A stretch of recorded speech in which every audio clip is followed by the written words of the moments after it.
Hello, hello, hello. Can y'all hear me in the chat? Just give me a one if you can hear me in the chat.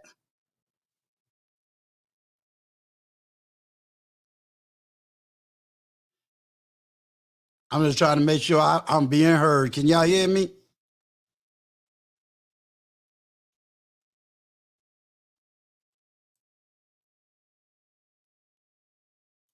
All right. This is Uncle Stu, the old man on the block. And I just want to do some quick shout outs. I just want to see that everybody is here. So I want to thank my officer. Let me give a big shout out to Mosaic, TJ Randolph. Give another big shout out to Big Bad Bull. Big shout out to the master and queen of the moderation, Miss Gail Lockett. Shout out to Big Guy Journey. Shout out to the queen of education, Miss B Finesse.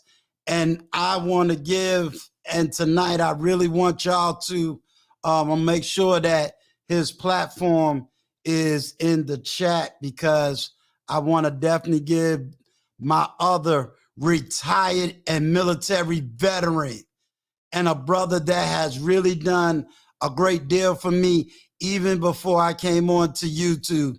Tough Love, I got nothing but love for you, man. I rock with you. You the man. And I appreciate you taking time out of your day to come here. And we're going to definitely put your platform on stage. She stole my thunder. I love you. I saw the video. I love it. I love it. I love it. Raining woman, I got you. I love you and I appreciate you. And Peter Investor, love you, man. Appreciate you coming by and hearing a word. Vaughn, you know you my man, and I rock with you. And of course, everybody, you know I'm going to give a shout out to that one and only, the oldest, the firstborn of my loins and of my seed, Tiana. Y'all give my oldest daughter a love. Give her some love. Give her some love. Tonight, I want to talk on some real issues. Tonight, I want to talk on this platform, and I'm going to talk about 15, maybe 20 minutes, and then I'm going to definitely have y'all come on up. But I've been dealing with some serious issues in the last week, and I've been seeing a lot, hearing a lot, and you know what? This platform is going to have to change. And I'm going to say to Tough Love, you took some of my talking points earlier on your platform this morning, but I got nothing but love. Ladies and gentlemen, I've been walking these YouTube streets for over a year, and I've been on different people's platforms, hearing different things.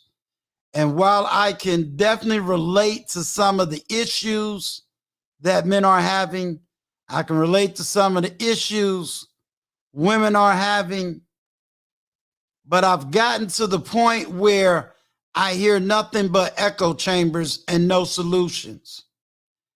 I got to the point where I'm hearing men who are holding women to a standard. But when it's time to hold certain types of men to a standard, I am watching men quiet like Catholic church mouses. And I thought about when I was on El Guapo's channel yesterday. El Guapo went totally off. And I mean, he went off in the right way. Even to the point where he said he didn't even care about money. He didn't care about anything dealing with whether he was going to be monetized.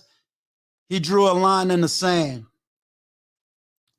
And this reminded me very much so of when the young Malcolm X, who spoke highly of the Nation of Islam and spoke highly of his leadership, But when he saw that his leadership took a turn immorally, he took a stand, and he put a line in the stand to the point where he was now ostracized from the very group and organization that gave him a platform and a name. He took such a strong stand that even his beloved Muhammad Ali turned his back on then Malcolm X. And you know, there comes a time when a man must take a stand against the immoral acts of other men, regardless of the consequences he may have to face. I have said that I will defend the manosphere, and I have said that I defend their right to speak. And every veteran that's in my chat will understand that when we rose our right hand, we rose it for the Constitution of the United States of America. And when we was willing to fight for that amendment, that freedom of speech, we meant what we said. We understood that we've been to countries where people didn't have the right to speak.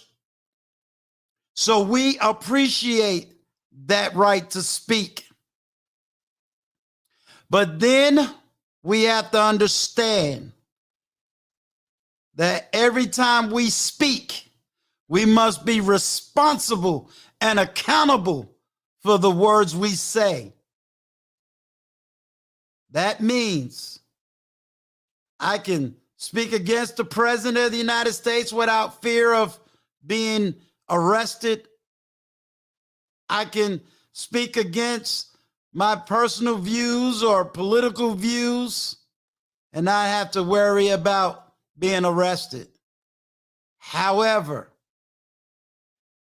we always use the analogy about calling a fire and having people murdered because we lied about a fire inside of a house. There was a reprobated speech given, and I'm just going to say the initials GC. And he committed with a boldness of verbal and criminal acts, allegedly. He said things that was grossly wrong. Things that I will not agree with at all. And I would be less than a father and a man and a soldier if I don't take a stand for something. And my stand today is that if the manosphere did not speak up, that I was going to have to separate myself. And I am taking a bold stand and now separating myself from the manosphere because I am a man.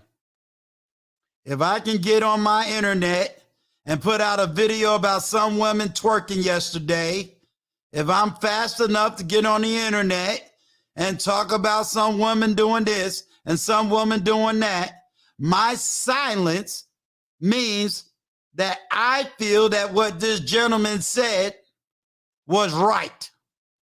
And he is dead wrong. Dead wrong. And so this platform is still going to be for the defense of my brothers, to teach them how to rise up as men. But I have an obligation to women that regardless of any issues I may have had, and regardless of anything I may have gone through, you do not have a right to be violated by anybody. It is not a justification at all. I will not see any older man who would dare violate any one of my daughters.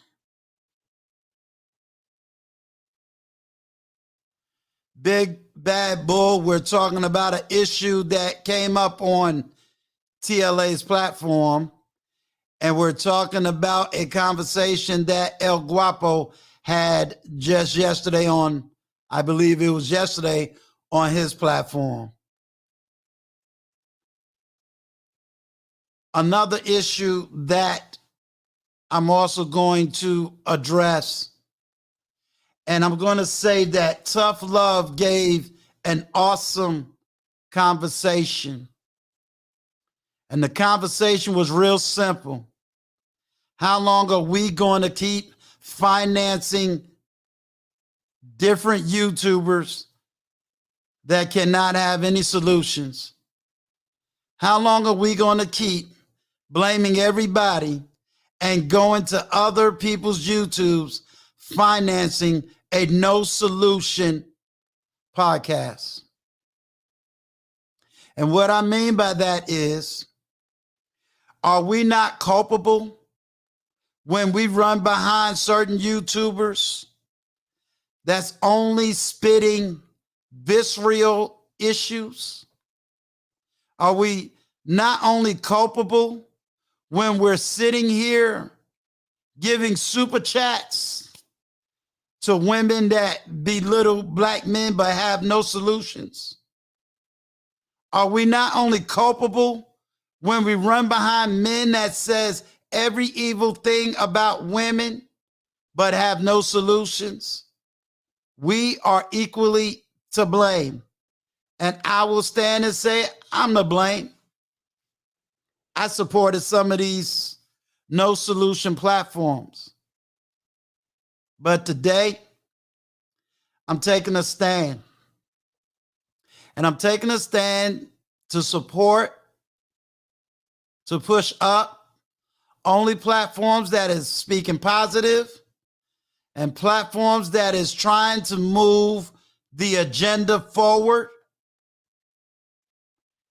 And I'm only speaking up on platforms and only want to network with those men and women that wants to advance the issues. Yes, we have some relationship communication issues. We do.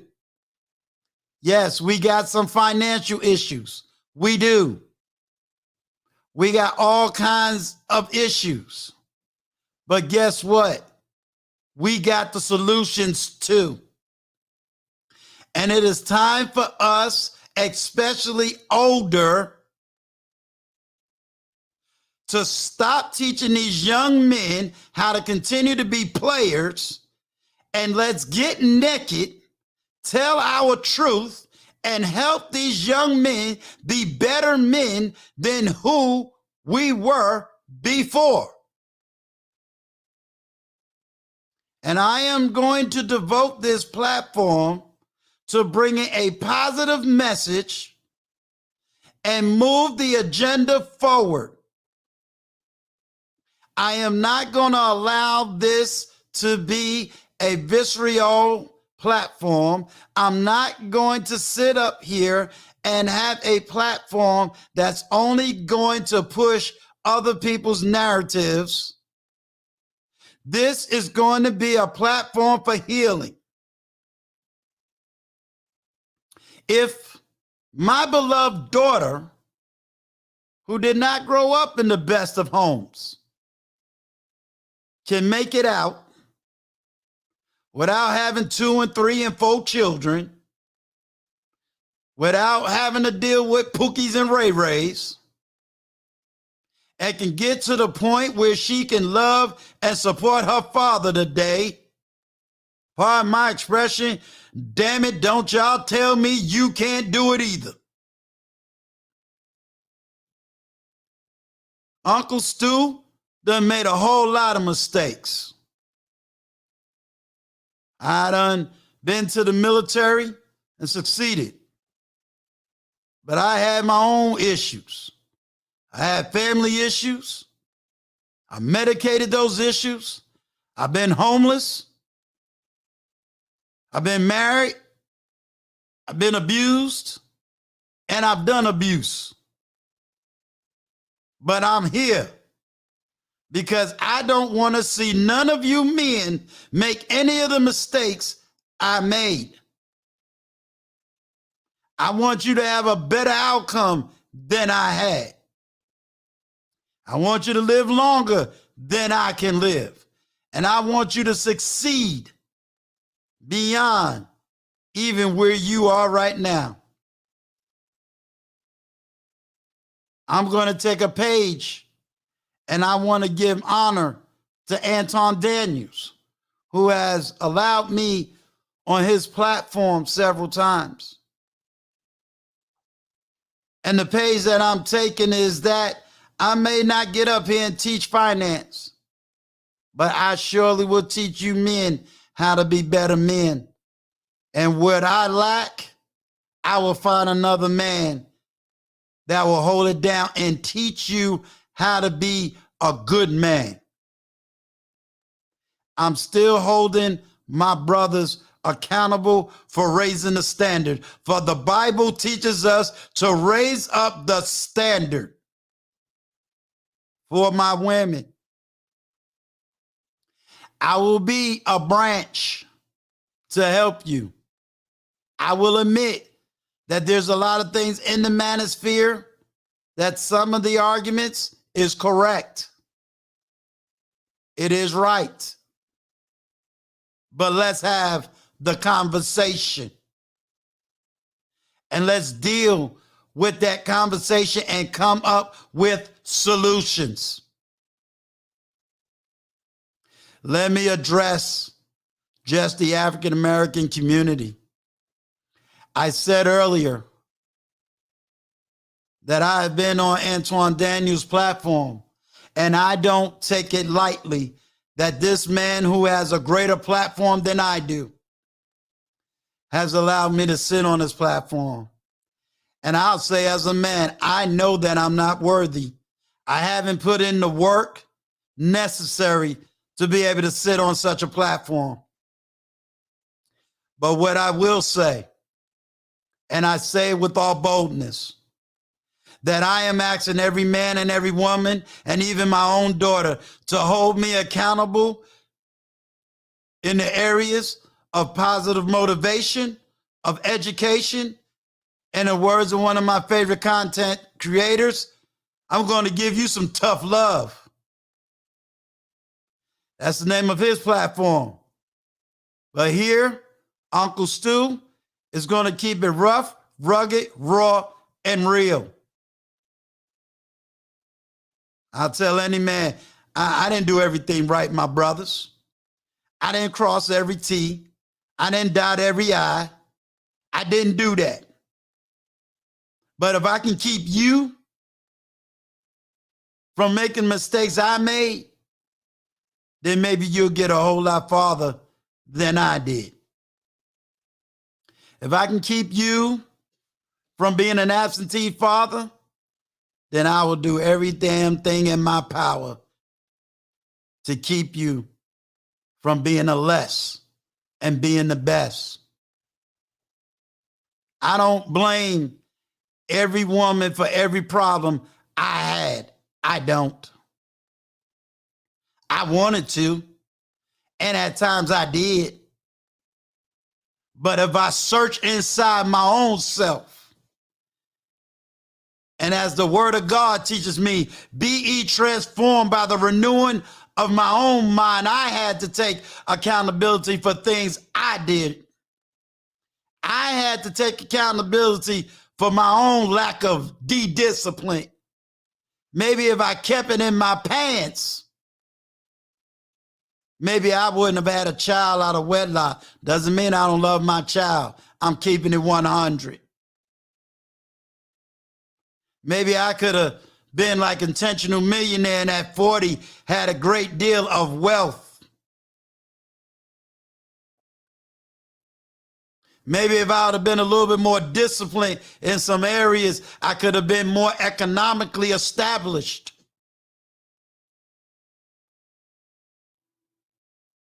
Do I recognize that there are women who is out of control? I sure do. There are some women that has made some horrible decisions and horrible mistakes, and they need to learn. They need love. And sometimes we got to bring them tough love conversations. I also want you to know that I'm trying to move the needle forward, but I'm trying to move it forward in love, in peace, and in harmony. And not everybody is going to want to rock with me, and I get it. I understand that some people just want me to female bash all day, and I probably can get 1,000 subscribers. I understand that there are going to be some people that probably want me to beat up men all day, and I'll probably get 1,000 subscribers. But I follow Jesus Christ, Son of the living God. And he only had 12 people that he rocked with. He rocked with them for 4 years hard. But those 12 people turned around to turn over 3,000. And that 3,000 turned around and turned over the world.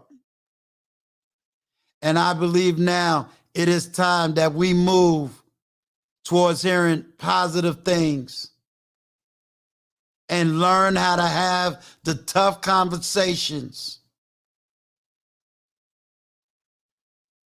Conversations where we can move.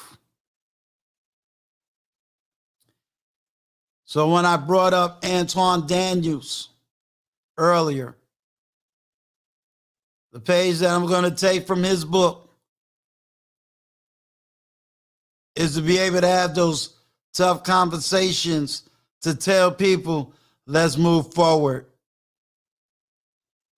Let's move forward. I want each and every single one of y'all to know that I wake up every morning praying for each and every single one of you. I want you to hold me accountable for not going on everybody's platforms and dealing with every single conversation. I want to thank you, Big Guy Journey, because it takes a man to recognize another man to push him out.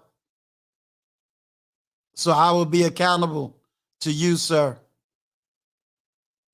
Tough Love, I will be accountable to you, sir.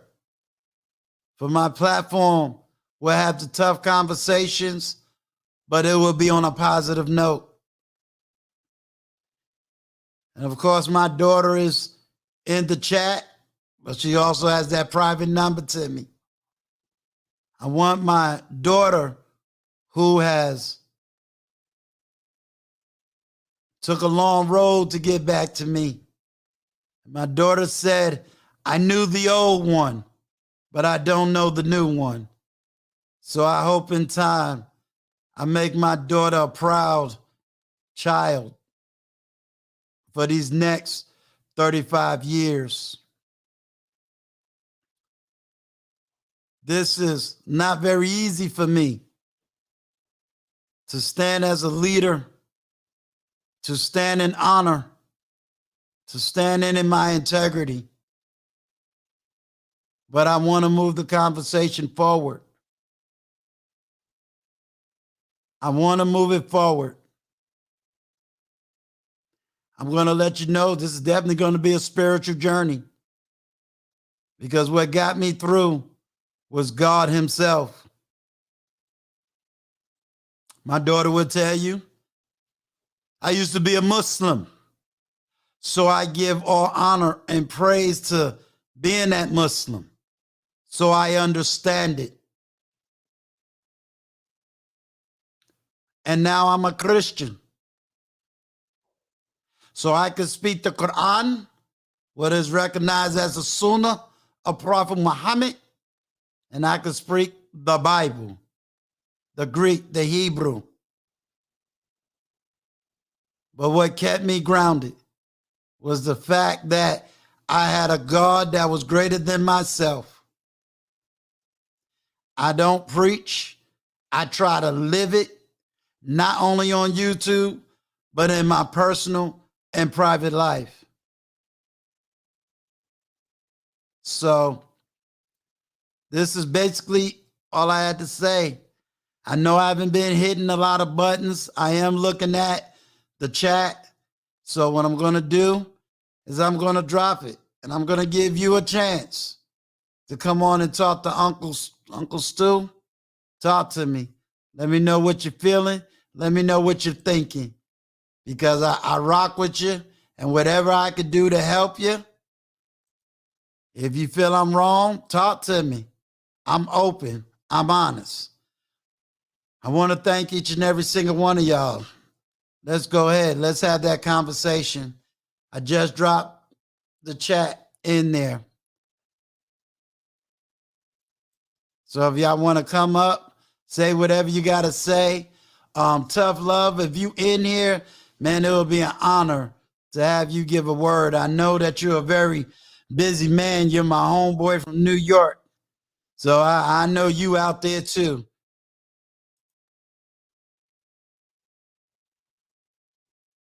Can you hear me, Reigning Woman? I think you're muted. Can Okay. hear you. Well, first of all, hallelujah, hallelujah, hallelujah. Hallelujah. And how's I my fellow veteran doing? I salute you with the utmost humility and gratitude Thank you. for your stand. I was, and to answer your question, I am better now after hearing your stand. I was about to walk out onto my courtyard and sit on my courtyard for a little while before I saw your notification that you were coming on. So I said, oh, well, let me hold off for a minute. Let me hold off for a minute. And I'm so glad that I did because I would have missed something that I have been listening for myself. And I want you to know that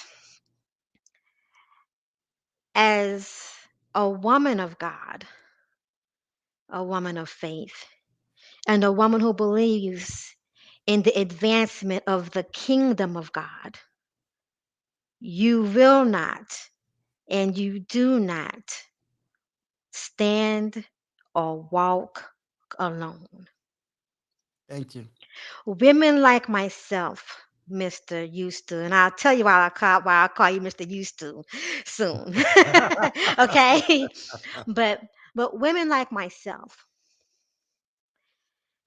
have been eagerly awaiting and anticipating voices just like the one you just rang out. Thank you. You are very necessary. Your voice is very necessary and very much needed. And you are right. It will not necessarily be an easy walk, but it doesn't have to be easy in order for it to be glorious. And to Thank you. stand and to do what you're doing and to stand in this leadership role and to stand in what you're doing, the shift that you are intentionally making is not going to be nearly as hard as you as it is perceived to be from the outside looking in, because there is nothing too hard for God. Yes, ma'am. and he's already with you. He just needs someone that's going to yield and be the vessel. And you're saying, I will be the vessel. I will make a way. I will put my hands and my feet to work. Basically, use me. Allow me to be used. It's not easy enough being a man. And I get it. Most of us women get it. But it's not meant to be an easy road for men. It's not. However, it doesn't mean that you should go without having your voice and your concerns listened to and heard so that you can be encouraged, so that you can be supported to continue to go on and do the things that men must do so that women can also follow suit. I want you to know that I get that. Thank you. I'm going to fall back now. 'Cause I think I've said more than enough. But I've always said and I've always meant that I wanted my platform to be a safe place. And, I don't have a problem listening to my young. And, Miss B Finesse had said multiple times that young people are looking for the leadership of older people. And, how can I sit here and been trained by the best of the military, been disciplined by the Muslims who are advocates of study and advocates of community, and then fall into Christianity and follow the leadership of the Spirit of God, and then talk about how weak he is because I'm weak. And that doesn't make sense to me. The Bible says that nothing new is under the sun, which means the same stuff we see right now was happening 20 years ago. The same stuff right now was happening 30 years ago. So we have access to stuff today we didn't have access to almost 30 years ago. We didn't have the internet. We was happy. We had a beeper. Right.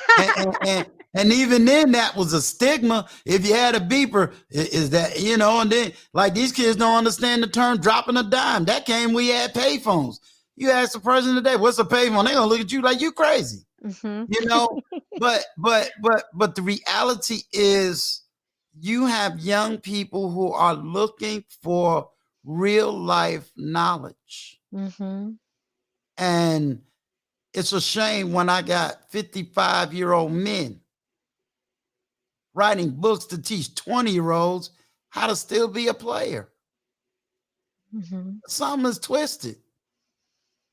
I was talking to another content creator. He might still be at work. I don't know if he's in the chat. We was having our own, if you want to call it, back talk. Men talk behind the scenes of YouTube. And I said, can I just be honest with you? He said, yeah, Uncle Stu. I said, when I was in this dating world, I never had a woman ask me how many figures I made. All she asked me was, did I have a job, a place to stay, in a car? And he laughed. He says, you know what? That's the only thing they ever asked me. And I said, I said, now I come from New York. I said, folk was making six figures back in the 80s. And they definitely doing it like it ain't nothing today. So I'm like, well, where all these six-figure people at? I said, now, I come from a very well-to-do family. My ex-wife came from a very well-to-do family. And I still, at 54 years old, ain't found none of these chicks that everybody talking about on YouTube. Now, don't get me wrong. There's some other women that, yes, yeah, we got some issues. And yes, I'm going to speak up against those issues. And I think you and I on my last live stream, we kind of talked about that thing, but I also have got to show younger men who has been through the grind, made some mistakes, and can teach step by step how to be a man, how to build wealth.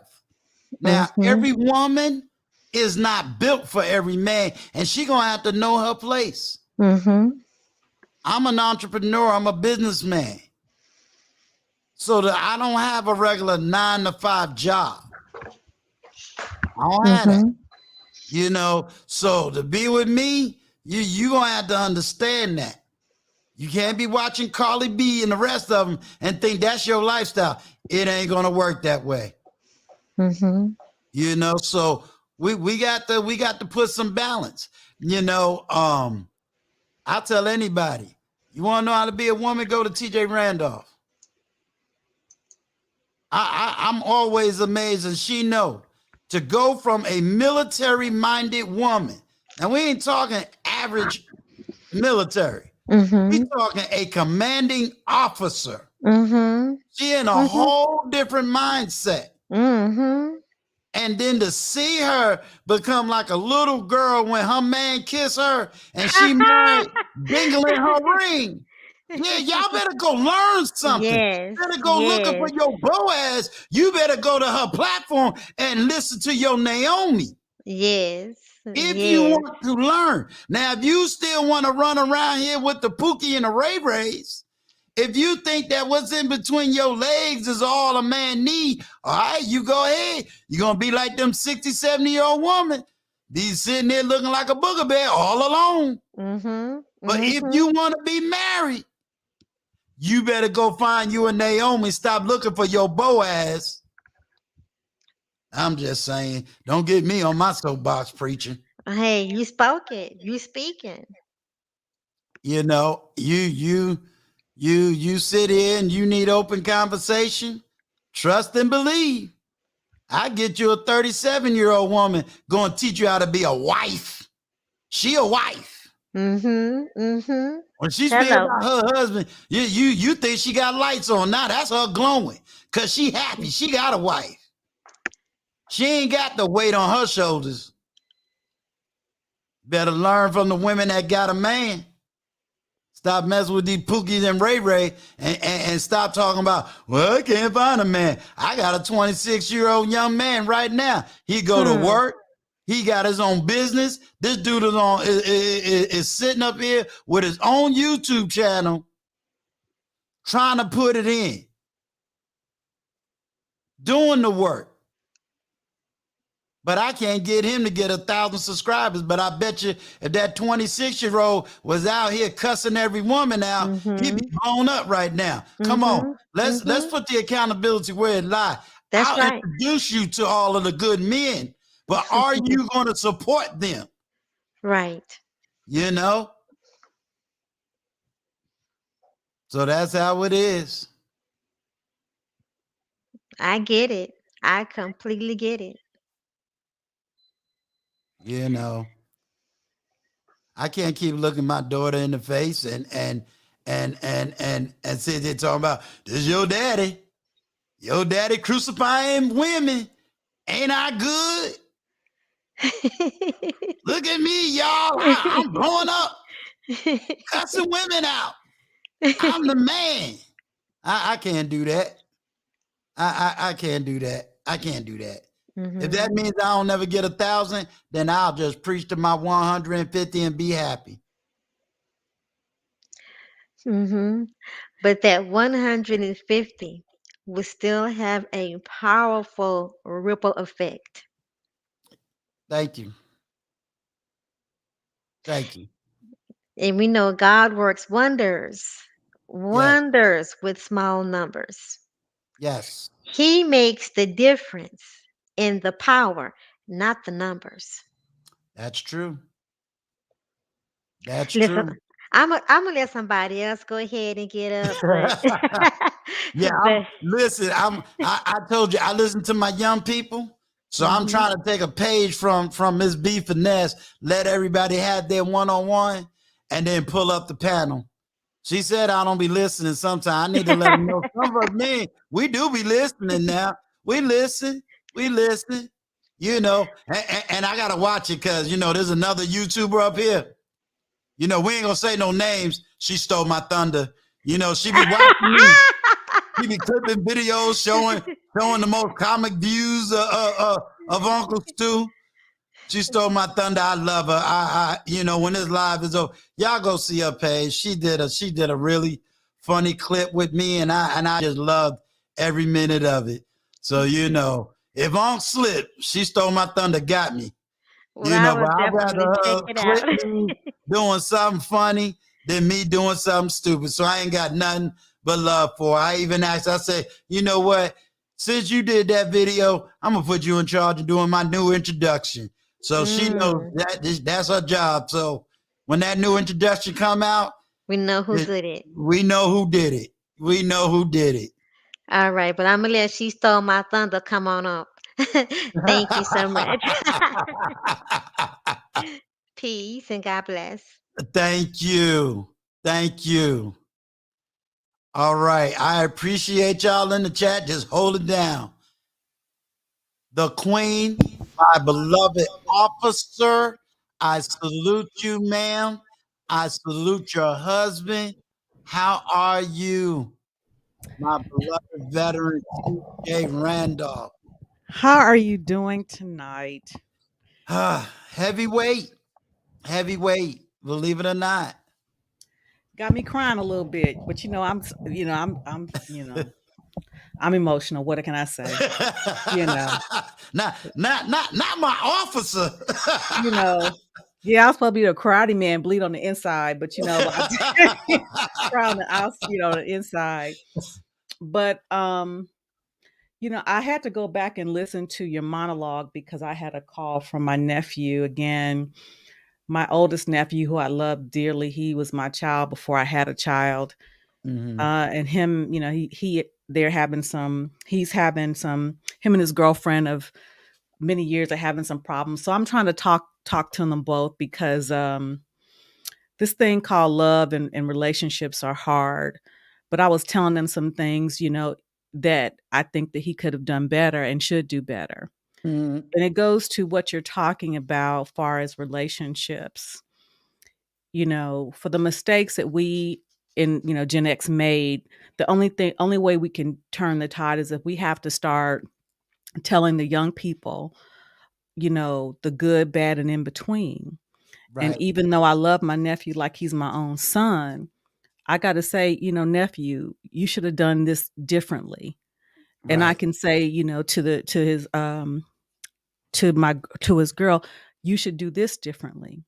But we right, didn't teach our young kids about how to show respect to the other person. And so right, if you don't have these examples, you go by what you think you know, and you know nothing. right. You know nothing. And I'm really appreciative of what you said with respect to not supporting these channels that are just want to talk about the problem and no solutions. And here's the thing, there's enough blame to go around, and that's just the bottom line. True. Very true. There's enough blame to go around, and it stems as far back as we can't even imagine. But okay, so what do we do now is the question. Right, What do we do now? you right, know um yeah, I personally don't want to keep talking about it. What we gonna do about it? And what we do about it is each one teach one. The ones who want to learn are going to get on these platforms like yours, like mine, like other, B Finesse, Colette, Blind Guy, his wife, their life. They're going to go to these platforms and ask the questions of, how can I be better? They're going to reach out to us individually, like some have, to say, would you mind talking to me and helping, giving me some sage counsel and allowing us to speak into their lives, even telling them some things that might hurt a little bit, but it's for their Right. best interests. Right. And that might mean that our platforms grow slower. So what? I didn't get in it for the money anyway. Right. Same here. I mean, financially speaking, when I say to you, I'm 100%. So, I think I'm okay. As am I. I'm 100% too. So, So, yeah. right. So, this is not, this is me doing something. So I'm not sitting at home doing nothing. And giving back. Exactly. Do I appreciate the cash apps? I sure do. But Yes. it's not to show off my latest, you know what I'm saying? My latest car, my latest material things. I had these material things before I even came to YouTube. Right. Absolutely. God has blessed me to travel the world 3 times over. I done Yes. seen the world. Yes. But now that I'm at this age, it's time to give back. Knowledge, wisdom, understanding. And I have my avatar up here is because, I usually come on camera, Yes. but I have this avatar because this is on our wedding day. And my wedding day at 52 years of age, Mhm. after being 18 years single. I know it's not promised for everybody. I know that. But I do know that it's promised for some. But we got to do some work. And I did. And the work continues. Self-reflection, self-assessment for men and women. Right. Compromise for men and women. Right. You know, I he don't know this, so now I'm going to give a secret. Every morning I wake up. Sometimes I'm waking up at 3, sometimes I wake up at 4, not because I have sleeping issues. I'm actually waking up to do what I'm doing. And I always hit Before the Billions podcast. And what he doesn't recognize is I connect with Before the Billions on many different levels. His dad did the same work my dad did. So I know what it's like to be the son of the professions of our fathers. I push him because I said, if I was 26 putting in the work he would, I wouldn't be where I am. Mm-hmm. Mm-hmm. You know what I'm saying? I wouldn't have to depend on disability. I'll be depending on something totally different right now. And, I say, I can't let this man, forget my daughters right now. Let me put them to the side. They grown. I can't let this man see me on platforms calling myself a man of God and acting like a man of the fool. I can't. Yeah. I can't. Or getting up there speaking visceral of women, knowing this young man wants to one day be married. Now I'm going to take all my poison, put it into him, and then he going to take that poison and put it into a woman.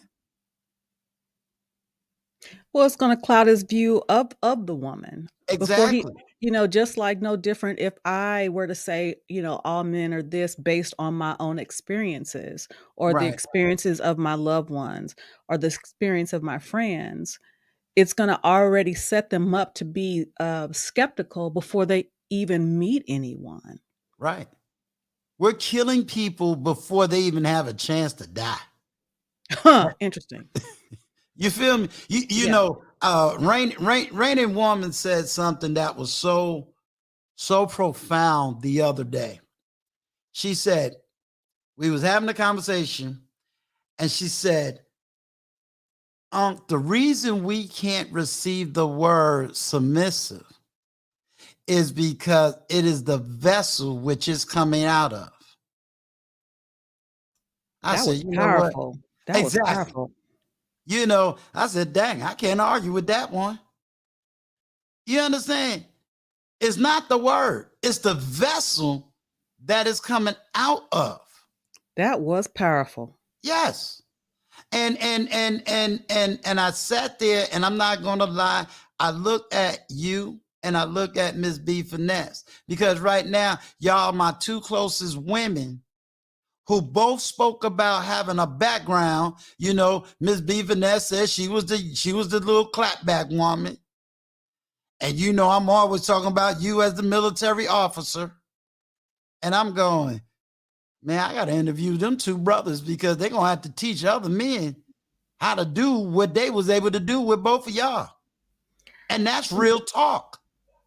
You know, it's funny because, you know, I could be pretty clapbacky even now. But when I'm dealing with my husband or he's dealing with me, there is this calmness that he inspires in me, that, you know, he just him being himself. So he doesn't have to do anything other than who he is and lead how he leads, and that inspires something in me to be what comes naturally. Right. You know, and you know, I didn't have it for a long time, but when you know, you know. And Right. You're right. so when You're you know, right. you know. But see, when you know, I'm going to try to put together this lesson, and it is called How to Become Alpha. Because what's really missing in the conversation of a alpha male is really how to take them from beta to alpha. Beta is the hurt male. Alpha is the healed male. When you're walking in your purpose, everything submits to you, just as the word says. And that's the part we're missing. Training up a man in the way they should go. And a lot of the issues that we're talking about will disappear. Well, here's the thing I would like for people to consider. This whole notion of the alpha and beta, that is definitely a modern concept. Because when I think of the men of that I grew up under or around, it was about either you're a man or you're not. Period. Mm-hmm. Either you're a man or you're not. And I'm not talking about you're a male. I'm talking about a man. Right. A man is a provider, works hard, takes care of his family, protects. He doesn't, there are some that do boast, but many don't. Don't need to. And they didn't walk around saying, I'm this. No, you just knew. My grandfather, you just knew. My dad, even though he had, you know, his issues, but you knew. Well, let's keep it 100. Let's really go in. Let's let these young folk know. Let's go in, because you know, as far as older generation, I got OG Patrice in the backdrop. Let's really go in. You know, a lot of people love to talk about. Let me just give a quick shout out. Hank from the 404. I can't do it like TLA, but we all know you, bruh. So I appreciate you coming into the chat. Divine Nine in the house. You know what I'm saying? Oh, that's right. That's right. That's right. Ooh, Only up in letters I here. got is VET. I ain't got them Greek letters. But let's really go in. Let's have that conversation, because I like what you said. You know, we always hear about, you know, Papa was a Rolling Stone. And I ain't gonna lie, my grandfather was a Rolling Stone. My uncle was my age, so you know he won't play. Well, my dad was. And but you know what? If we kept it 100, and I'm not giving a pass. I don't want women to think I'm giving a pass. But even them men who did that, Yep. they were so strong in their alphaness. And I'm only using that word right now because of how it's being technically Yeah. thrown around today. This newfangled stuff. Yeah. But they were so strong in their manhood that even if they had an outside child, that child was still taken care of. Yeah, and it doesn't make it right, but it make it what it was. Exactly. And so that's why I'm saying, wait a minute now. Why are we echoing like what we see today is brand new? It's What not. is not new? We had the same women, the same women of the 1950s were still doing the same thing today. We just didn't have the internet and television that exploded it all. You better speak on it. People ask me, well, in the I said, let me tell you, don't you watch Cadillac Records? Wasn't that telling you the same thing? Where you think the blues came from? Speak on it. Them women was doing the same exact thing. So this is not new. We had teenage pregnancy back then. You still got it now. Single motherhood, you got it now. Like you said, the only thing that's different is it's not just that, it's out there, but it's glamorized. Exactly. That's the difference, because it happened, but it was not something people glamorized. And the only time that we stop, okay, let's go in so young folk can go on and do their Google searches. You ready? Correct. Let's get it to them. Let's give it to them. The only time all the people, me, you, OG Patrice, random woman 21, she be faking the funk on me. Only time we stop having sex is when that thing called AIDS showed up. That's the only thing that slowed us up. And that was only for a minute. And that was only for a minute when we found out condoms work. You know what I'm saying? Only for a minute. Right. Only for a minute. Only for a minute. You see what I'm saying? Now we got to be honest in every single area. I've heard some women say, well, our parents didn't teach us. I said, let me help you with something. Ain't no parent in America going to have a book to help you to raise you. I said, well, what parent going to be ready for you to be living in a pandemic when we didn't go through a pandemic? Right. We did the best we could with what we knew. Right. The problem was we didn't follow the book all the way. It said, let the elders teach the young. The problem is, and Ms. B. Finesse said this, but I always say this. The problem is some of the old folk act like they ain't never committed sin. Since we're going to use that word. Yeah. Yeah. They act like they was just all holy all their life. And I'm sitting up here saying, hold up now. That ain't true. The same type of chicks that was in my high school chasing the basketball player, the football player. Let me get quiet, because see, when it's coming from a man, I got to come on camera now. Now I got to come on camera. I want you to see my facial expressions. Now I got to come on camera, so you can see my facial expressions, because you're so right about it. Okay. Right. Now I got to come on. Now you got to come on. Yeah. See? I got to come on. Gonna have your man looking for me now. See? But and here's the thing, and the Bible even says there's nothing new under the sun. There isn't. Right. So we've had these battles. We've had these battles for a long time. We had the wayward women for a long time. We've had the dog men for a long time. My dad was one of them. Just be honest. Right. Let's keep it real. Because me and my younger brother are 6 months apart. Hello. Yeah, right. Something wrong with that picture, right? The math don't add up.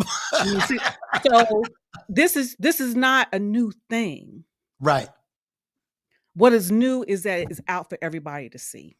Right. So again, it becomes, what are you prepared to do? Are you going to wallow in your misery? Are you going to decide, like my daughter did? Because like you said, my daughter didn't see me as a wife, but she said she wanted to be one. So guess what? She went out to do what she needed to do to get the information so she could be that. Yeah. I didn't see my mom be one. I knew I wanted to be one. I thought I was one, but I wasn't. So I had to do some self-reflection. I had to go get some therapy. I had to do some praying, some crying, some journaling That's right. to prepare me so when I did meet him, I'd be ready. Right. Thank you, Lord. Right. I could not continue to blame all my dorked up relationships on just them. I had to say, okay, look at here, Terry, why you keep picking these folks? Or why you keep allowing them to pick you? Mm-hmm. Let's be clear. Right. I had to learn how to shut my mouth because everybody don't want to know what I think. Right. Right. And it's not okay. And no one cares that you're no one likes a know-it-all. Right. Oh, can I really blow it up for a minute? Because see, Boom, I go hear ahead. this too. So let me give it to you. I might have to bring the whole panel up. You ready? Hey, where the white man at? Ain't it the white man fault? Okay. No, not completely, no. They say it's his fault. We know what we know. We Right. know that things were not created for us. Right. We have benefited from some things that weren't Right. created for us, Right. and we've lost some things. Right.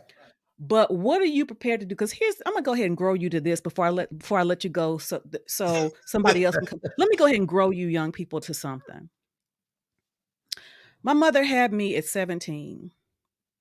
She met my stepfather when I was 6 weeks old from coming from my 6-week checkup, got married, had my sister by 19.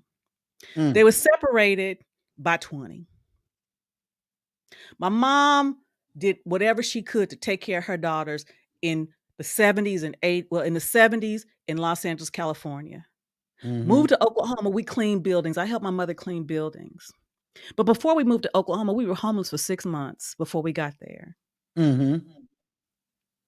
When I've told this to some of the people, some of my soldiers, some of the people that work for me, they say, LT, I would never have known that. Exactly. It was my reason for the things I did, but it wasn't my excuse. Right. Right. It took me 4 times in a 10-year period to get my commission as an officer. You hear me? Mm. 4 And tries over 10 years. let me I was say this determined. to the chat. What y'all don't understand is that the military don't give you a lifetime to make rank. That's the part y'all don't understand. You got a certain amount of time to make rank. And if you don't make rank, guess what they tell you? Here's your walking papers. I tried to become an officer 4 times over a 10-year period. And all the other 3 times prior, I didn't have a kid. But the time I got it, when I was commissioned, my daughter was 2. No, she was 3. I was a single mother working 2 jobs in graduate school and in ROTC. So, yes, there are some things in place that systemic racism, institutional racism, it's there. We know this. Right. But you do what you got to do first.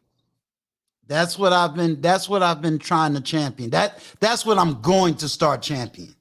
You know, we know what the problem is. Yeah. We can sit here and go all the way back to the beginning of slavery and dissect all the history. What are we gonna do now? Yeah. So you do your part. Right. It's easy to sit back, you do your part, and after you've done all, then you might have a complaint. Maybe. Yeah. Right. Maybe. But you do your part first. Yeah. Professionally and personally. Right. Because certain things might not be happening because you ain't ready for them. Well, you really trying to stomp all over this chat, aren't you? That's not a conversation they want to hear. That they let me get sexist. Let me get sexist for a minute. That's the thing that I need to tell some women. I don't know how to tell it to them without them being hurt. That you ain't ready. You ain't ready for the men you think you really want. How many men see? You and I have been in the military. Hang from the 404. I wish you would come up. They ain't ready to be no military woman. to a soldier, a Marine, they ain't ready for that kind of life. Well, send it to me and here's the thing. My daughter, who's 27, said, "Ma, my friends said they want to be married." No, they don't. No. My daughter's 27. She said, "Ma, they ain't ready to do it because you have to die to yourself to be married to somebody else." Right. But see, and I said I wanted it. Crying. Years wanted it. I wasn't ready for it, but thought I was. Let me ask you something, TJ, and then I'm gonna bring some of the other people because there's a lot of people starting to come to the back. Let me ask you something. Yes, sir. Does a woman know the difference between a wedding and a marriage? No. No. I said this on Shannon's show last night or somebody else's show. I was married before to my daughter's father, but I wasn't a wife until now. Guess what? You got a podcast. We got to set that up. I think that's a conversation that really needs to be had. Do you understand the difference between being married and being a wife and what that sacrifice really means? Yeah. Because I tell women today, I said, let me tell you why I'm proud of Black men today. When I was growing up, we can count Black male millionaires on one hand. Today, take about a couple of hands to count these brothers. Yeah. When I was growing up, Black men sold drugs, went straight to jail. Today, my Black brothers is going straight from high school to college. So that narrative is twisted. Today, maybe young Black brothers, I see Chicago as the outlier. Today, I see young Black men, when they see me, "Hey, sir, how you doing, sir?" I go, "Man, he got home training." But guess what? When I see young Black women, I'm getting cussed out. I'm being totally disrespected. See, and I say to women, I say, you don't have to like Kevin Samuels. I get it. My own daughter don't like Kevin Samuels. But I know one thing. I know for a fact, I stake my life on it. My daughter ain't going to call his platform and cuss him out and threaten him and then call him Kevin like they've been buddies all their life. No. And that's the part that I get women to see. When I say, you don't have to like what he say. Got it.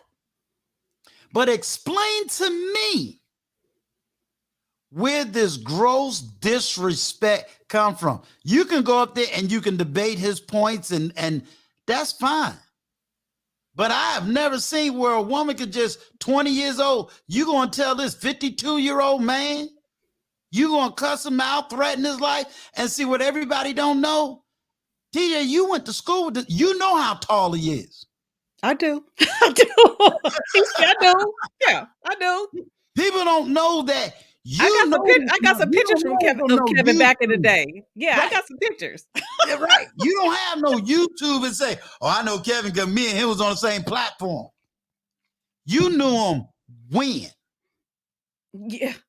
When he played Kappa. When he played Kappa, yes. He talk now. And I'm sitting up here saying, okay, so you want me to believe you going up against somebody that stands over 6'5", and because he told you that you and your 4 kids can't have a millionaire, you mad. But you calling him. That's the part that I don't get. You calling him. He ain't calling you. He ain't come down to your projects. He didn't come down to your middle-class neighborhood. He didn't go out there with a camera and shove it in your face. You calling him. And then you don't like the answer. Then what you call me for? Right. What you call me for? Right. But then, it's crazy to me. Well, it's crazy to me. And I'll say to anybody, yes, I'm making a turn away from the manosphere. but I also give them the credit that's credit is due, because Absolutely. what did Kevin Samuels say? All I'm here to do is get the conversation started. Yeah. So if anybody, I think kudos, because he did it. And here's the thing, you know, I have said on several of my videos, there's some things I don't agree with Kevin on. Right. And sometimes it really bothers me. but I give credit where credit is due. Right. I do. I give credit where credit is due. There are some things that he said when we were in college and shortly thereafter that I epitomized what not to be. Right. I can Right. admit that. Right. I was ignorant, you know, but I give credit where credit, because there's, you know, I learned even in the military, and for my veterans, you can understand it. I learned you can be a good leader. You can learn from both good and bad leaders. Right. There's something to be taken from either one. Right. And you decide what you're going to do with it. But Right. with that stated, I'm going to let you go so other people can come up here. I appreciate what you're doing, and talk at you later. All right. Appreciate you. All right. Big Guy Journey. What's going you hear me, on, big sir? guy? What's going on, What's sir? Can you happening? hear me? Yes, sir. I can hear you. Good. Yeah, this wanted to stop by, man, and salute you. Yes. Man, you know, I'm sitting here listening, and I just really want to say salute to you, because it takes a lot. It takes a lot to step out like that, but I don't believe that it should. You know, I think that I do that in my everyday life. But you know, I think ultimately what I see is that everybody is so cliquish, no matter if it comes to politics, to church, you know, to this sphere over here. I call it organizational minded. And I think people get so caught up with one side that even when the other side does something wrong, everybody just stay quiet. And I don't think as men we should do that. I don't think as people, you know, people with morals and stuff like that, they should do that. And that's the reason why when I first saw the guy, I hit you up and said, look, you gotta talk on this, because I wasn't live streaming. You know, I haven't started live streaming yet, and I found out that you hadn't either at the time, but I know that you were getting ready to start. Yes. But man, it definitely needed to be talked about. And I haven't watched El Guapo. I just watched probably a few minutes of it because you spoke on it on the last live. Right. And man, that's how I felt. You know, I made my video early May, and that's how I felt. You know what I'm saying? Bump that dude. You know what I'm saying? And I really believe that we do need to start looking at the people who support him. You know, people who bigging him up and stuff like that. People who doing all of that stuff. That shouldn't be able to stand. At the beginning of the El Guapo video, it was an extra part on there with some 13-year-old crap, and I was just like, man, this dude is thinking he's this so untouchable, and it makes me want to touch him. You know what I'm saying? Like, yeah. So it makes me very angry to hear him talk like that. And so with you, you know, just coming up here and drawing your line in the sand. In fact, that's what I said in the video. You know, we need to draw our line in the sand. And so with you echoing that, that's just like a confirmation for me, man. I don't know a whole lot about the manosphere, and I've told you this before. I really got on YouTube to document my journey, and I got a lot of different things and different ways I want to go and different things I want to talk about that, you know, that I've learned coming up in life. But since I've been here, I have learned a lot. I mean, I've seen a lot. I've seen a lot of truth coming out of the manosphere from what I've understood. I mean, from the ones that I've connected with. But half of the people that people talk about, I have no clue who they are. And so it's gonna take me a minute really just to get through and see who's who and what's what. But if you're saying that you're making that stand and just say forget it all, I can understand that, because a lot of these young men in these comments and stuff like that, it seems like even if the person who's talking aren't saying what these people in the comment section are saying, a lot of these people in the comment section is taking stuff way left. And I mean, I got an 18-year-old daughter, and this is definitely not the direction that I want for her to experience when she get out there and find a husband, or you know what I mean. So yeah, it's just a bunch of mess to me, man. And I salute you. I'm with you. I'm gonna stand with you on this, man. You know, because I'm just gonna have to take your word, because, like I said, I don't know a whole lot about the manosphere, but I mean, I'm gonna take your word for it. So yeah, I'm with you, bro. Yeah. Well, it's like I said, you know, there's some good things, and you know how they say don't throw the baby out with the bathwater. Then I'm gonna let Miss B Finesse speak, because you know she's moderating and doing all kinds of stuff. But don't throw the baby out with the bathwater. And basically, you know, you got to take the good. You know what I'm saying? There's a lot of good in there, but sometimes people maintain their same platforms and they don't grow. You understand what I'm saying? And you know, just as fast as we can sit there and narrate a narrative, when do we get to the healing part? You know, we got all the complaints. When do we get to the healing? When do we move things forward? You know, you have women who wants to learn. But how are they going to learn if we're not willing to teach? So quick question. Sure. Is it because are you saying this because they are because it's nothing new being talked about, there's no solutions, or is it because they don't stand against these kind of predators because they're not practicing what they preach? Because if we can hold women accountable, we should be able to hold men accountable too. Hurt people, and unfortunately on these YouTube streets, hurt people grow faster than the healed ones. You feel me? Yeah. Hurt people, and the hurt people are growing faster than the healed ones. Yeah. If I'm hurting, I don't want to hear you talking about healing. Yeah. You feel me? Facts. Yeah. If let's use a racial thing. If I hate white people, I don't want to hear you talking about loving white people. You feel me? Yeah. I don't want to hear your experience if I am solidifying my pain. And what do? Not only do I solidify my pain, I go find other people who got the same pain I do. So guess what I'm doing? Feeding more of the pain and feeding more of the beasts. Yeah. And if I got a platform, guess what? I find out I'm making money to belittle women.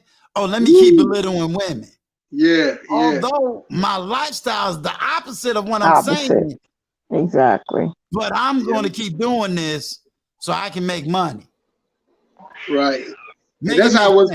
Yeah. I completely understand that, because like I said on Miss B Finesse channel this a few hours ago, I mean, yeah, I know I've seen a lot of that go on when it comes to women, a lot of foul stuff, but I mean, the women that are in my life aren't, they're not like that. And so that's why, I get it. I completely get what you're saying, bro. Hurt people. And I'm gonna make a note, and you're gonna hear my commentary. I'm gonna hear what Miss B Finesse has to say. I gotta pull up Intentional Millionaire and OG Patrice. But real quickly, you said that's not your experience. As we said on Miss B Finesse and Intention, I'm gonna let Intentional Millionaire go in on that statement. What did we say? We as men, we check men, right? Absolutely. And before we allow a man just to crucify a woman, what do? Do we not say, okay, bro, what really happened? Right? We get his version of what happened. And when we see that he was the one slipping, what do we say? We get on him, right? Yes, sir. Yeah. We hold him accountable, right?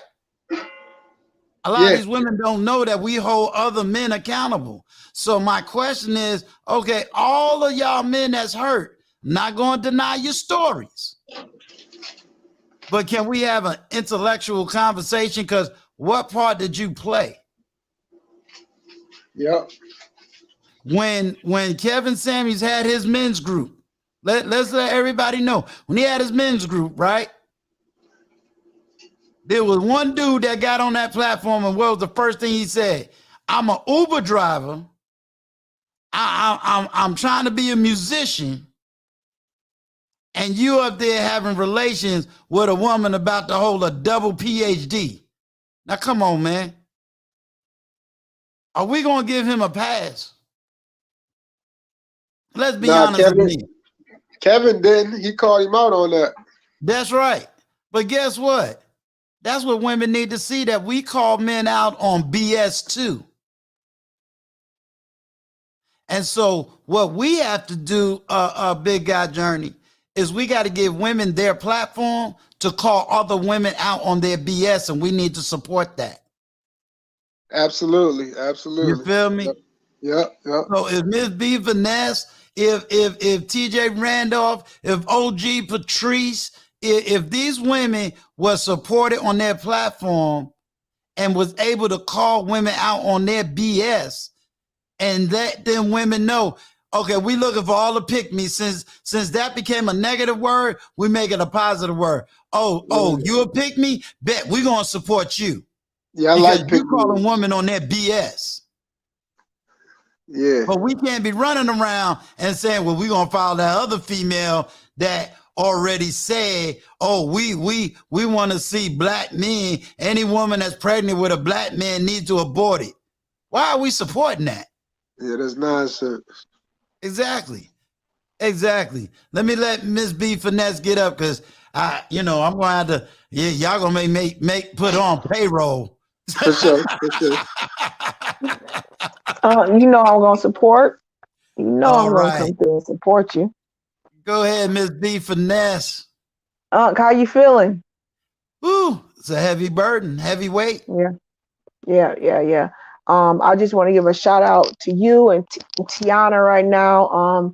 I appreciate the willingness that you guys have to show your life as you're going through it as an open book for everybody to watch and learn. I appreciate your wherewithal to take a stance on your premise and your purpose, regardless of who you feel like is going to back you and support you, because for you to make a difference, sometimes you have to stand out and be alone.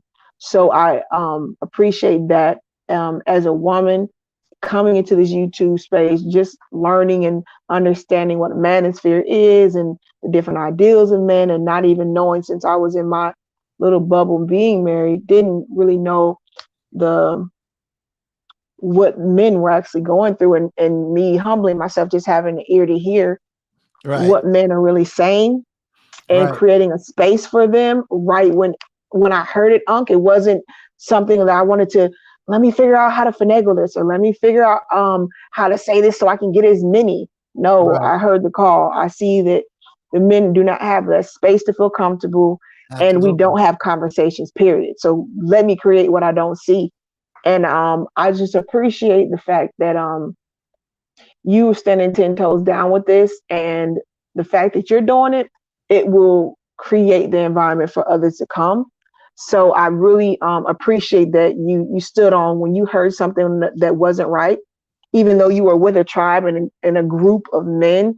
You felt as your own man to stand out alone and ride with those that you felt were worthy and authentic.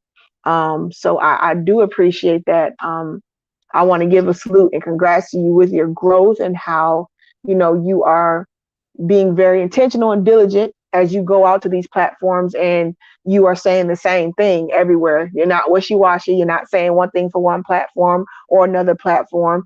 You are very consistent in what you're saying and the messages you want to bring. So I just want to give you your flowers and your shots out and your salutes for that, because especially the women that are around, we are definitely following through, and we appreciate you for that. As Reigning Woman said, originally, I think you were saying she did not understand you or she didn't agree. And then just you being yourself, you being that leader, that person that was empathetic to explain when people don't get it.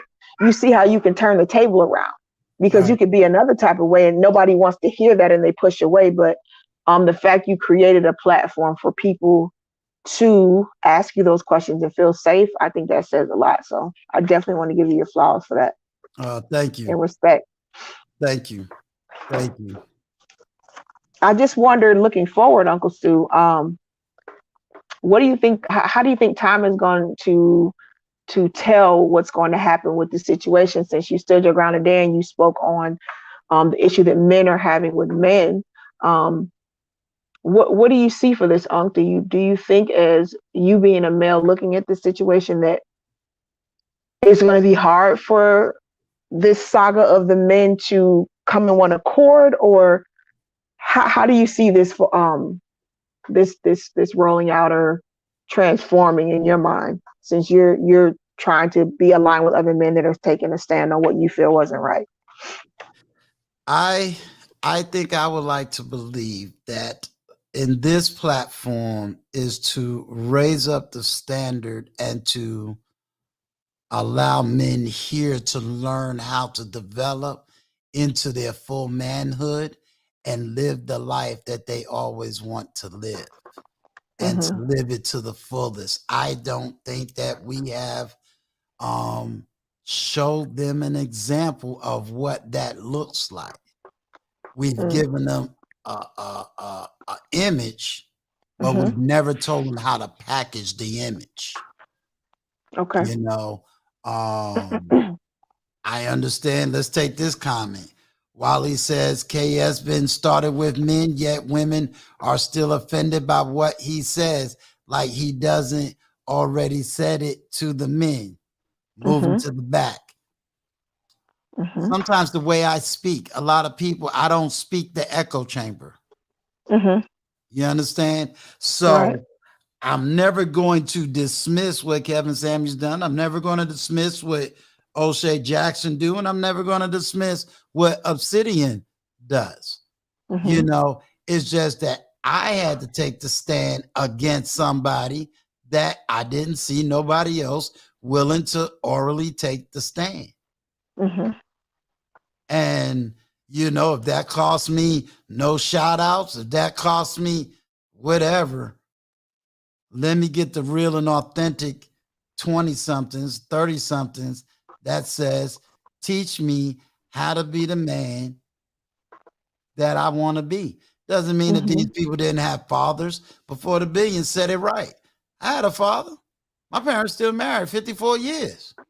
But sometimes when we get out our parents' house, there are other male voices that we tend to be attracted to. Don't mean that our father was weak, mad. No, our father was putting food on the table. So we just want to be that space where we can teach men how to be men. And at the same time, let women hear, well, what are these men talking about? You know, what are they saying? And then if they sit up there and say, well, we don't see no good men, well, let's examine you. If we got to pull some OGs in the back and say, okay, examine this woman, explain to her why she ain't being picked up. Whether she a clapback, whether she unhealthy, you know, like I said, we can't throw the baby out with the bathwater. But if there's no platforms for healing, how do you begin to move forward? But again, we gotta put the standard out there, and we gotta show who we are as leaders. And if I wanna I'm sorry, go ahead, finish your statement. And like I said, I don't have the biggest platform, but if I take a page out of Antoine Daniels' book, let me rock with those with good character. And keep it moving. If it means I don't have 1 million subscribers, oh well, I'm just gonna rock with the few I got and let God do what he do. If I'm called out my name, heck, nobody. Sometimes we got to get beyond the name and I think, what is it called? The group mentality. You know, we want to be in a group, but we don't want to formulate that group that's going to move the needle forward.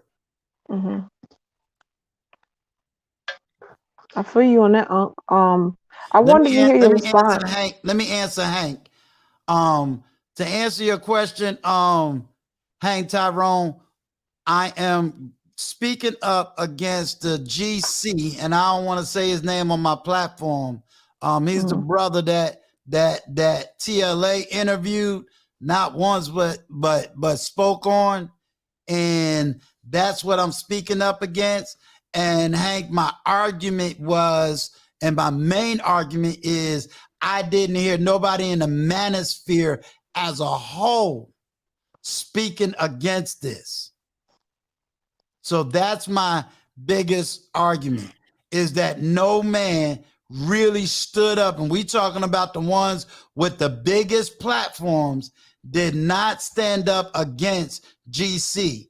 Not only did they not stand up against GC, but just as quick as they went up against Fresh and Fit, ain't nobody had a word to say against GC. So that's what I'm standing up against. That for me, in my house and in my platform, I'm standing up against it. And I'm saying to women, no, that's not going to be tolerated over here. And I'm saying to men, this ain't how you supposed to move. So that's what I'm standing up against. Hank Tyrone from the 404. I hope I answered your question. Can I bring up a statement that was in the chat, and I wanted to know if you could elaborate on that for me, if you don't mind. Sure. Von Bryant said, he says, "I'm sorry, I don't see the manosphere hold any men accountable. It seems the blame is all on women. Whereas accountability of the men? Is for you as a male, and this is a male speaking. I just wanted to know, because I know there's a lot of women, especially when they come on my channel, that they say the same sentiment to. So I'm just wondering what you have to say as far as that man to him as another man."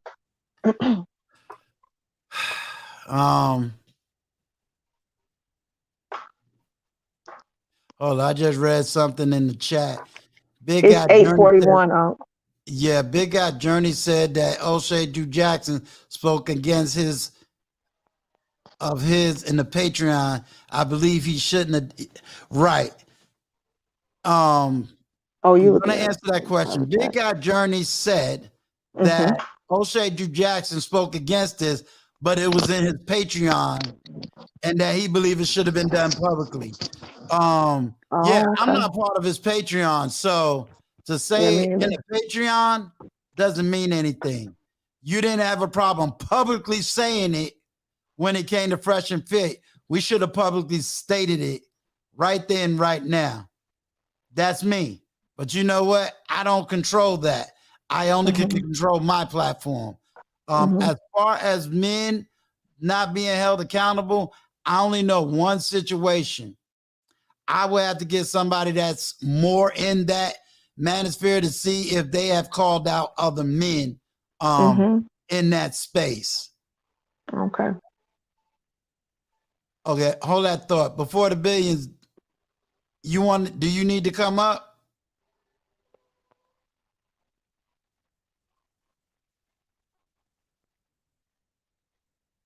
Okay. Y'all hold on. Let me pull up Before the Billions in the chat. Only because he gotta go. Before the Billions, the stream is down in the chat. XMDC, I'm pulling you up. One love.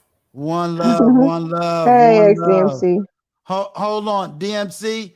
Just hold on. Let me let Before the Billions speak. If I let him speak now, I might can go to bed early tonight. Yeah, let the young blood go first. Yeah, because he'll have me up late. Trust me, he will. Right. Thank you so much for having me up on your panel. I heard you talking about me earlier, and I wanted to come up and show my support. Yes, sir. It's always great, and also it's always great to get counsel from people who are more wise than me, and also can teach me a lot of things about life, and just not just about life, but also about relationships and also career as well. Right. I want to say thank you so much for your panel, and also a lot of the topics that you talk about. not only on this channel, but also in Mrs. B. Finesse's channel and all these other platforms that you've been on recently. I really do appreciate it. And I'm sure that there are a lot of people who can gain a lot of value from just the wisdom that you bring, which is why, I got to give my applause.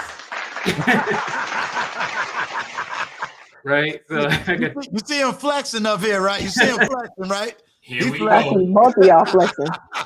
Right. Now, Uncle Steve, do you have one of these?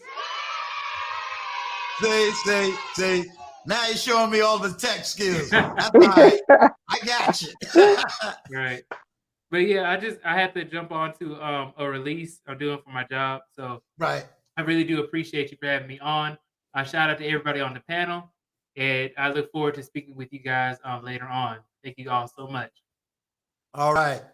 All right, Ms. Gail, can you please put Before the Billions YouTube channel in the chat for me, please?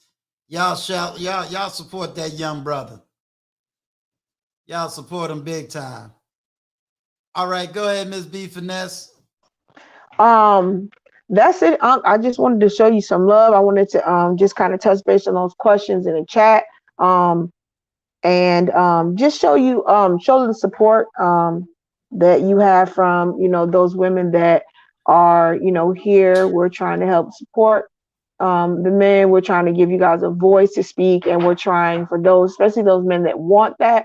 We're trying to create the bridge where you guys can have these communities, and if you want to be with somebody and married, we are pushing for that as far as a community, because that's how we grow and bond and build when we come together, especially as one in marriage, and we stand together and help each other. So we're here for that.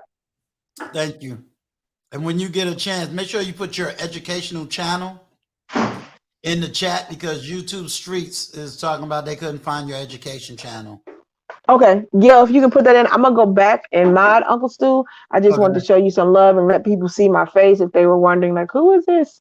In the chat while I'm modding. So keep it up, Uncle Stu.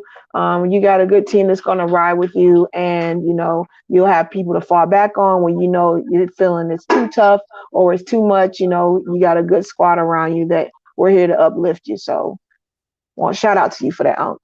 All right, thank you. All right, bye, panel. All right, OG, I'm gonna give it to you. Before I give it to the two brothers in the chat, what you gotta say, OG? You know what? I am going to be gracious, and I'm going to yield to the two gentlemen that's up there, because I think that they need to say what they need to say to you, man to man, and then I'll just follow up on what I want to put my spin on it from a woman's perspective. So I yield to the gentleman. All right. Intentional Millionaire. Appreciate your patience. Oh, it's all good, Uncle Stu.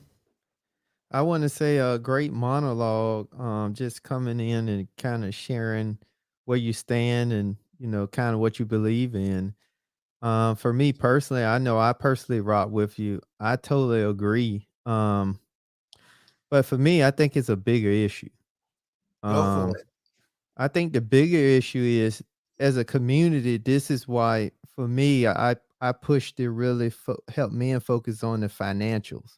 Mm-hmm. Because when you come from getting it out of the mud like I did, it's too many times we fall victim to the environments, and we don't have no character, we don't have no morals, we lose values, or those values and morals is tied to, more or less, I'd like to say, the street side of things. Mm-hmm. So as a man that's a Black man, I think it's important for all of us as Black men continue to be the examples for the younger men and boys to look up to. And that could be directly or indirectly. I agree. Because I think too many times, for men, most of the time, you have to teach standards for a person to have standards. The thing about, even if for myself, coming from out of the hood, that's one thing you'll know about being in the hood. There are standards in the hood. It's certain things you can do and you can do and get away with, and there's certain things you can't do, you won't get away with it. Right. And I think too many times, because when you go to people that you don't really have a personal relationship with, but you don't really vet their persona, I think this is where you get into the predator type guy that can come out and just kind of spit all this jargon and people just cheer him on, because that shows that their morals, integrity, and standards is lost somewhere, because they're only focused on the financial gain and not the personal gain. I totally agree, and that's really the angle I'm going. I'm trying to develop more from the mental and spiritual aspect, Mm-hmm. and then I fish them off to you to take them financially where they need to go. Mm-hmm. And I think that's the key. It's really the mind is the most important tool that we all have, Mm-hmm. because the mind is everything else functions from the brain first. Right. And so I think with that's where we got to make sure that mind and heart kind of sync up. Because when you get both sync up, a person can't just buy you or write a check. Exactly. Value who you is as a person. Exactly. And exactly. And I just say that's why, for me, I just wanted to be in a community with other men that has the same type of goals that I have, because I genuinely wanted, I don't have no kids. So I genuinely wanted to raise up some men, all men, but particularly Black men, because I know statistically we at the bottom of all statistics and all charts. So I know if I can do that, see, for me, I always look at it as you got two circles. You got a larger circle that represents the majority, and you have a smaller circle that represents the minority. Right. And the minority is the group of young men and young boys that doesn't have no model, no guidance. Right. And how I look at it is, I'm not trying to get everybody that's in the majority. I'm just trying to get one or two to come over to the minority, because the more people come over to the minority over time, their circle could get larger, and that could become the new minority and make everybody else the majority. I think you said it. I couldn't have expressed it any better. You've always heard me kind of echo, I'm taking pages out of Anton Danny's book. I got to take pages of where I see the success. And he always says that the people that's for him, his message ain't for everybody. And that's really what's got to be over here in this platform, that our message may not be for everybody, but it's going to be for those men that, like I said, I always keep before the billions before my face. It's for those men. It's for those men that say, hey, I made some mistakes. How do I get right? It's for those men that says, hey, XDMC, how do I do this, man? I don't know how to do this. I don't know, I'm doing this. How do I go from point A to point B? Because sometimes, at least the way it worked in my life, sometimes somebody just showed me how to go from point A to point B. I was able to take off to go to C, D, and E. Then when I got stuck at E, then I just needed somebody to help me get to F. But if I'm at A and you telling me I need to be at E and ain't nobody show me how to get in between, I'm still mad and frustrated. If that makes sense. That make a lot of sense. And that's normally what takes us to another direction, is because when we don't have that guidance from A to Z, but we don't know how to get in between, how to go from A, B, C, D, and so forth and so on. Right. You're absolutely right. I mean, I'm trying to find the men that already got it right and say, okay, I need y'all on my panel. I need y'all to talk. Because I'm not married, certain women may not receive things from me. You know what I'm saying? Because we You know, for some people, they got to be so perfect to receive the message. So I may have to say, TJ, I need your husband on the platform. Miss B Finesse, I need your husband on the platform. Hey, Real Talk with Melissa, I need your husband on the platform because they don't want to hear it from me. So let me give them husbands so that they can understand these are the type of men you looking for. These are the type of men you want. But are you made to be the wife that these men are? Mm-hmm. You know what I'm saying? Because at the same time, I got to explain to women, some of y'all ain't ready for the type of man you claim you want. Not everybody can be married to Uncle Stu. You don't understand Uncle Stu's life. You don't understand Uncle Stu's ministry. You don't understand everything that Uncle Stu do to make the money he make. And if you thinking you gonna live some lifestyle where you going around the world and buying jewelry and you can't even manage the money you make, how in the world are you gonna manage the money I make? Mm-hmm. Make it make sense. You know, and I've said this before. I've been out on the dating scene. Boo-boo, you got 4 kids, 5 grandchildren, and you take care of all 5 grandkids. And you want me to come into your life? Are you serious? You want me to take you to a restaurant you can't even afford to go to? Make it make sense. Mm-hmm. You know, so I don't want people to think, am I disrespecting the manosphere? No. Am I disrespecting Kevin Samuels? No. Am I disrespecting O'Shea Jackson? No. Am I disrespecting Obsidian Media Network? No. I'm not disrespecting them. But what I'm saying is, hey, something got to change. Because we're not calling people out publicly that we should be calling out and saying to men, this is not how you move. 40-year-old men shouldn't be preying on 18-year-old children, period. Mm-hmm. Not having intellectual conversations about this. Either you take a stand. See, and I even jump in there and speak for myself. I have a pretty large family, and I have nieces and great nieces, and I can see for myself hurting somebody. So I just leave it as that. So understandable. Let me. And the thing about it, I'll be more than willing to accept whatever consequence come with that.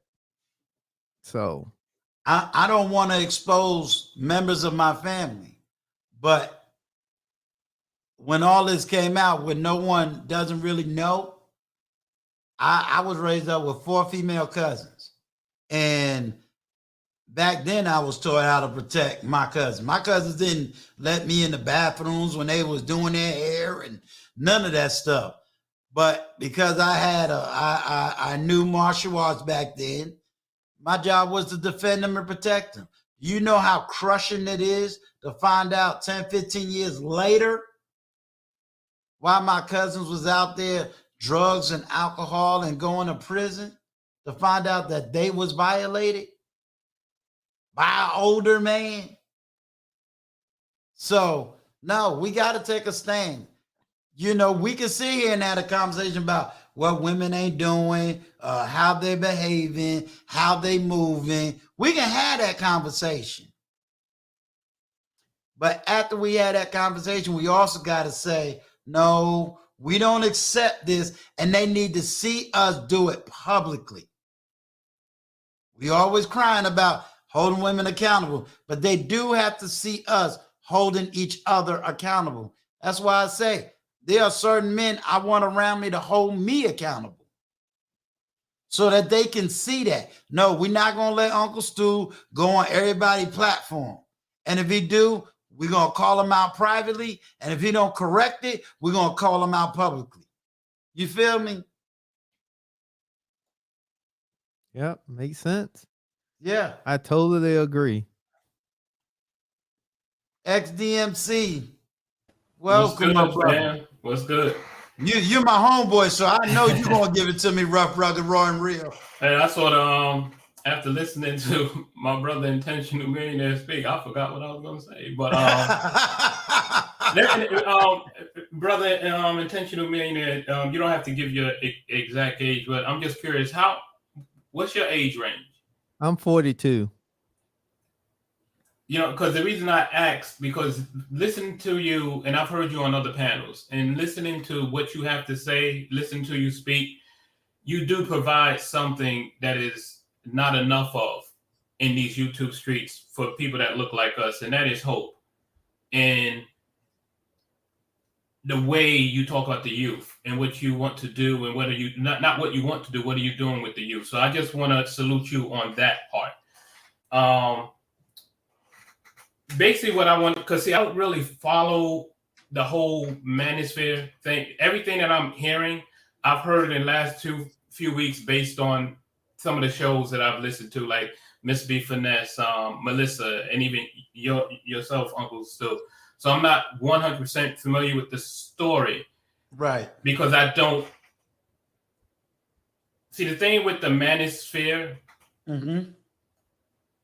because of my age, there's not much I get from it, because we talk a lot. We talk a lot, and I get so tired of him. What y'all gonna do? You know, and then the thing is, how do I see it? And you can't see it on YouTube. We can say we're doing this, but you can't see it, and that's fine. Right. But I look at let's say somebody, and OG Patrice knows what I'm talking about when I'm about to say. When you look at somebody like a R. Kelly, if everybody who is on point, men doing what they're supposed to do, could he have gotten away and done what he's done for so long? And we were talking that talk or whatever, and we let that go. And then when the public found out some of it, we let it go. Oh, no, we're not supporting R. Kelly. Oh, wait, he dropped the Chocolate Factory? Well, you know, this is good. Let me listen to this and support it and boycott him next week. And I look at somebody like Sinbad, who knew R. Kelly before he became R. Kelly. And then as soon as he found out he married Aaliyah, he said, I can't rock with you no more. I got daughters.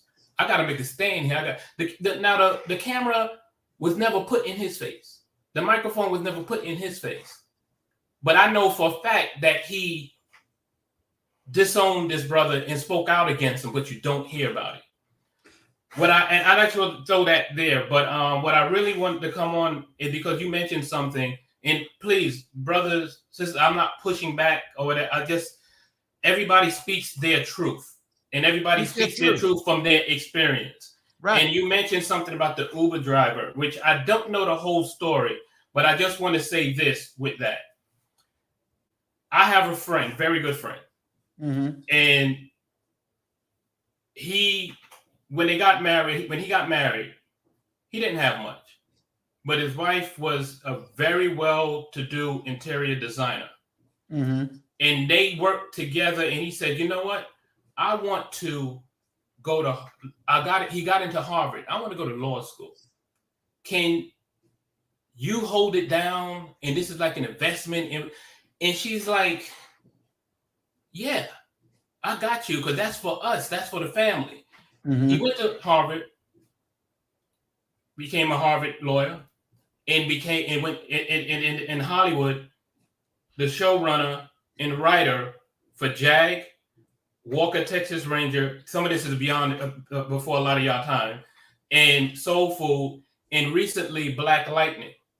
Now if we went by some of the things that folks say now about the Uber driver, if they would have went to her and said, well, this Negro don't have much.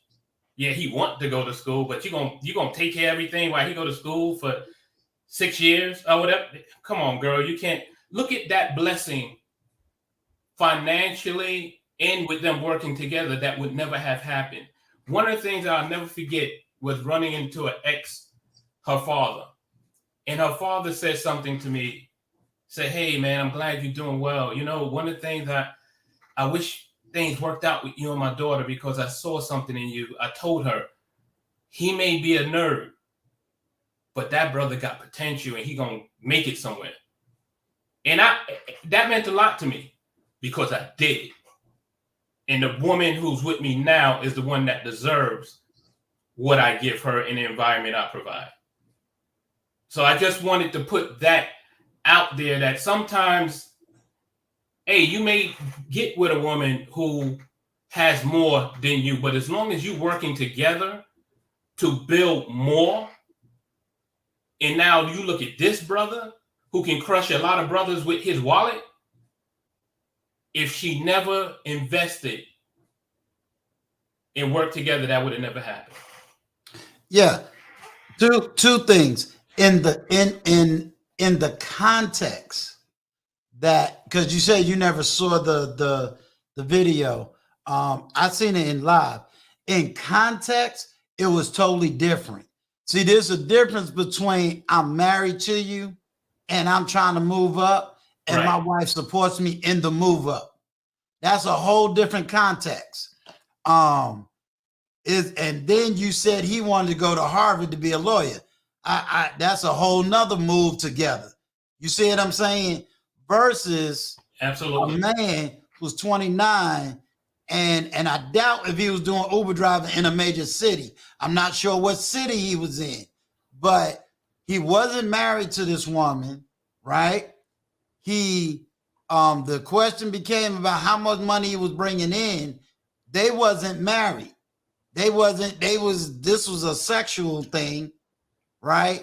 And he had no plans in what he wanted to do with this woman. And based on the way he spoke, and again, I can admit this might be a little judgmental, he sounded more socially awkward. Right. But can I just jump in and add to that? Yeah, Uncle Stu? sure. I think the SDMC, the key thing though was that he started off by saying that women don't like him. Right. And that's what really set the pace. But I do agree with you, because I'm one of the ones that I always try to tell people, especially if they ask for my advice, I say up front, one, I'm not married. So if you married, I don't even know why you're asking for my advice. Two, the next thing I always say is stop trying to compare your relationship to other people and find out what works for you two individually. Yes. Yeah. And I think too many times what ends up happening, the men to kind of get complacent and just try to avoid. And then for the woman, she'll get caught up into the conversations that happen at the coffee pot about what other women and other relationships and what they're doing.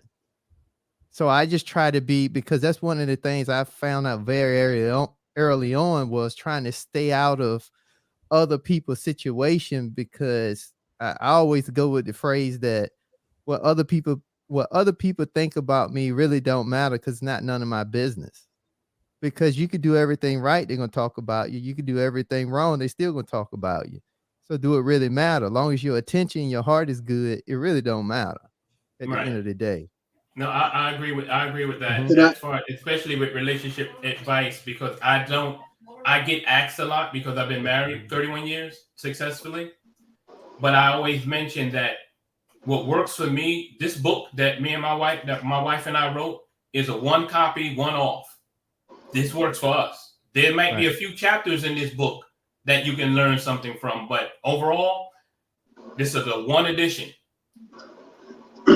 Hey, XDMC, and I think also the gentleman was coming from actually from where Uncle Stu started at. I think he was coming from like the echo chamber type mindset, and he came in there thinking he was just going to rag on women without anything being expected of himself.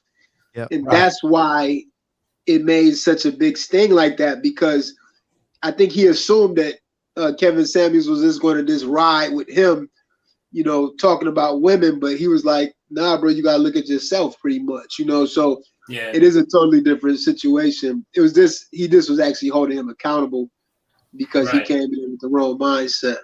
But yeah, I gotta actually run. Okay. I definitely wanted to jump in and I love being on the panel with OG Patrice, and I would love, and this can't happen, what I'm about to say, but it would be awesome if Patricia and I can do a panel and talk about what goes on behind the scenes in this business that we are down with and tell it all. But then you won't find us anymore, you know? Yeah.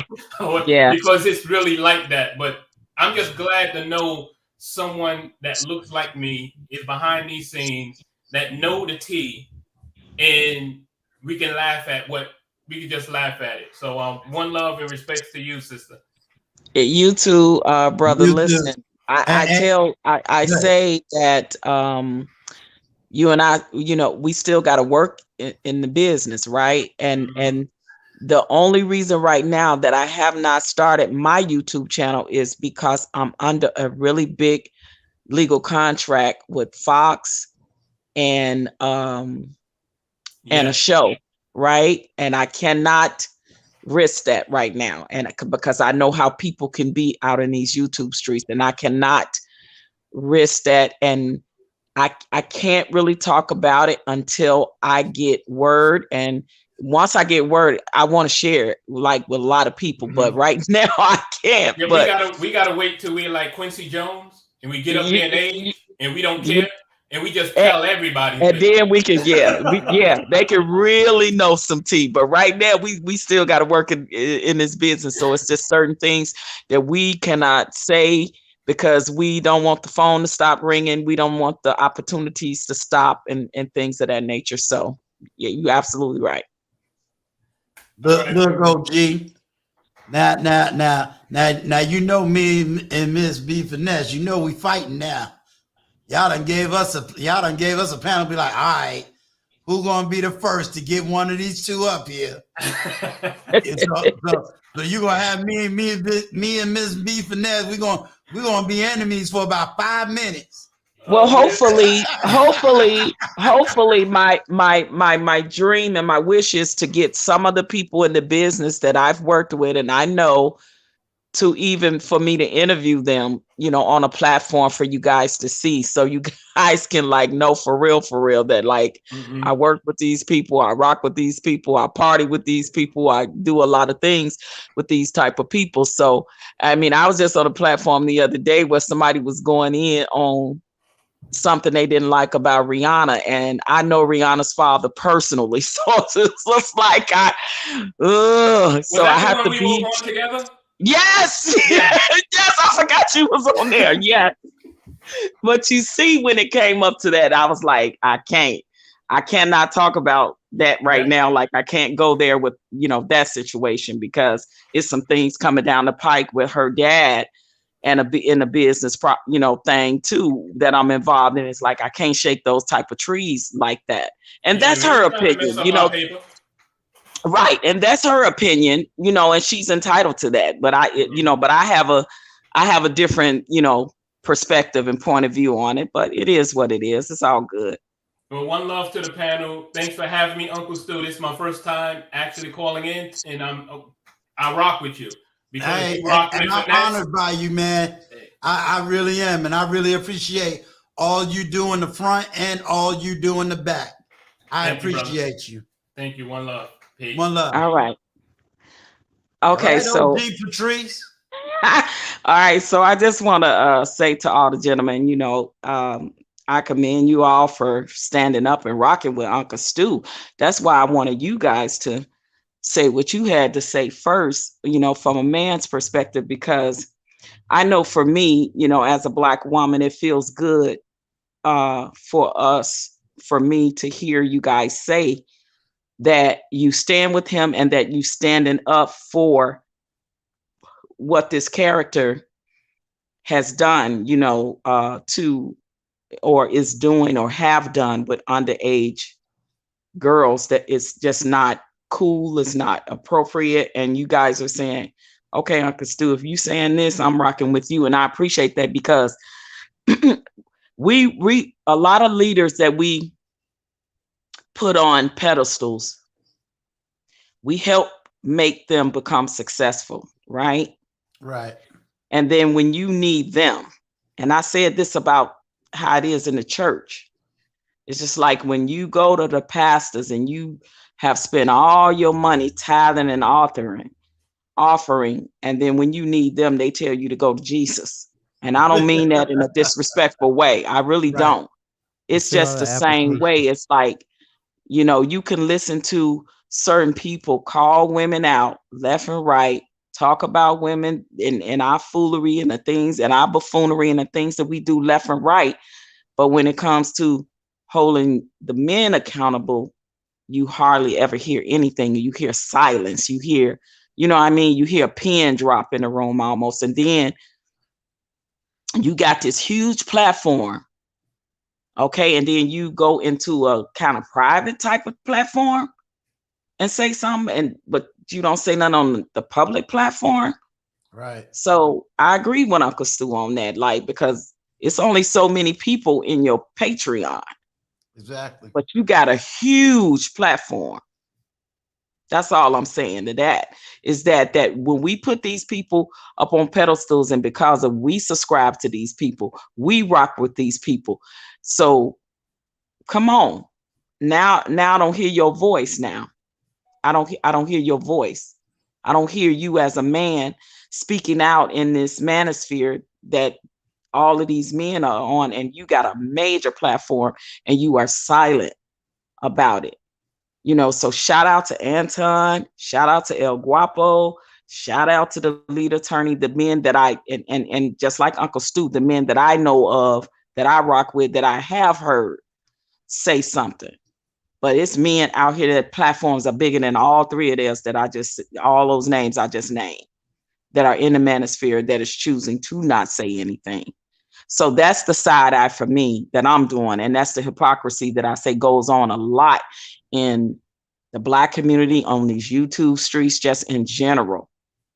Right. But I appreciate the fact that Uncle Stu is taking a stand, because a lot of times, you know, when you the only one that ain't rocking with the clique and the crowd, then sometime you by yourself and you don't see other people like, damn, well, I'm taking this stance and ain't got no support. But just know you do, Uncle Stu, you do. Well, I appreciate you. I appreciate you. You know, I'll see what the numbers look like when this live is over. But I'm not chasing numbers. You know what I'm saying? I'm chasing hearts and minds and souls, and I'm just gonna keep doing what I'm doing. You know, I put a whole lot of investment money in here, and like I said, I don't need the new car or new Cadillac, and But the thing about that, Uncle Stu, if I may say, like, yeah, when I look at you, you say you are right financially. You're not in it for the financial gain. So you bringing something else that's totally different to the table that a lot of these young men and women can see. When I look at Intentional Millionaire, who's obviously okay financially, but he's saying, I got a platform where I want to help young Black men and women get their game up, level up, get their money, learn about financial literacy, learn about retirement, where to put your money, how to invest in things. Listen, obviously it's not about money for you guys. When I see Big Guy Journeys, his journey to weight loss and how he can tell other Black young men and women about his journey, taking them on his journey to get healthy, to eat right, to all these things. Mm-hmm. It's not for him to get rich off of that. It's for him to say, listen, Black people, we are the #1 sufferers of heart disease, diabetes, high blood pressure, right, and all these other ailments, because we are one of the most obese race of people there is in America. Right.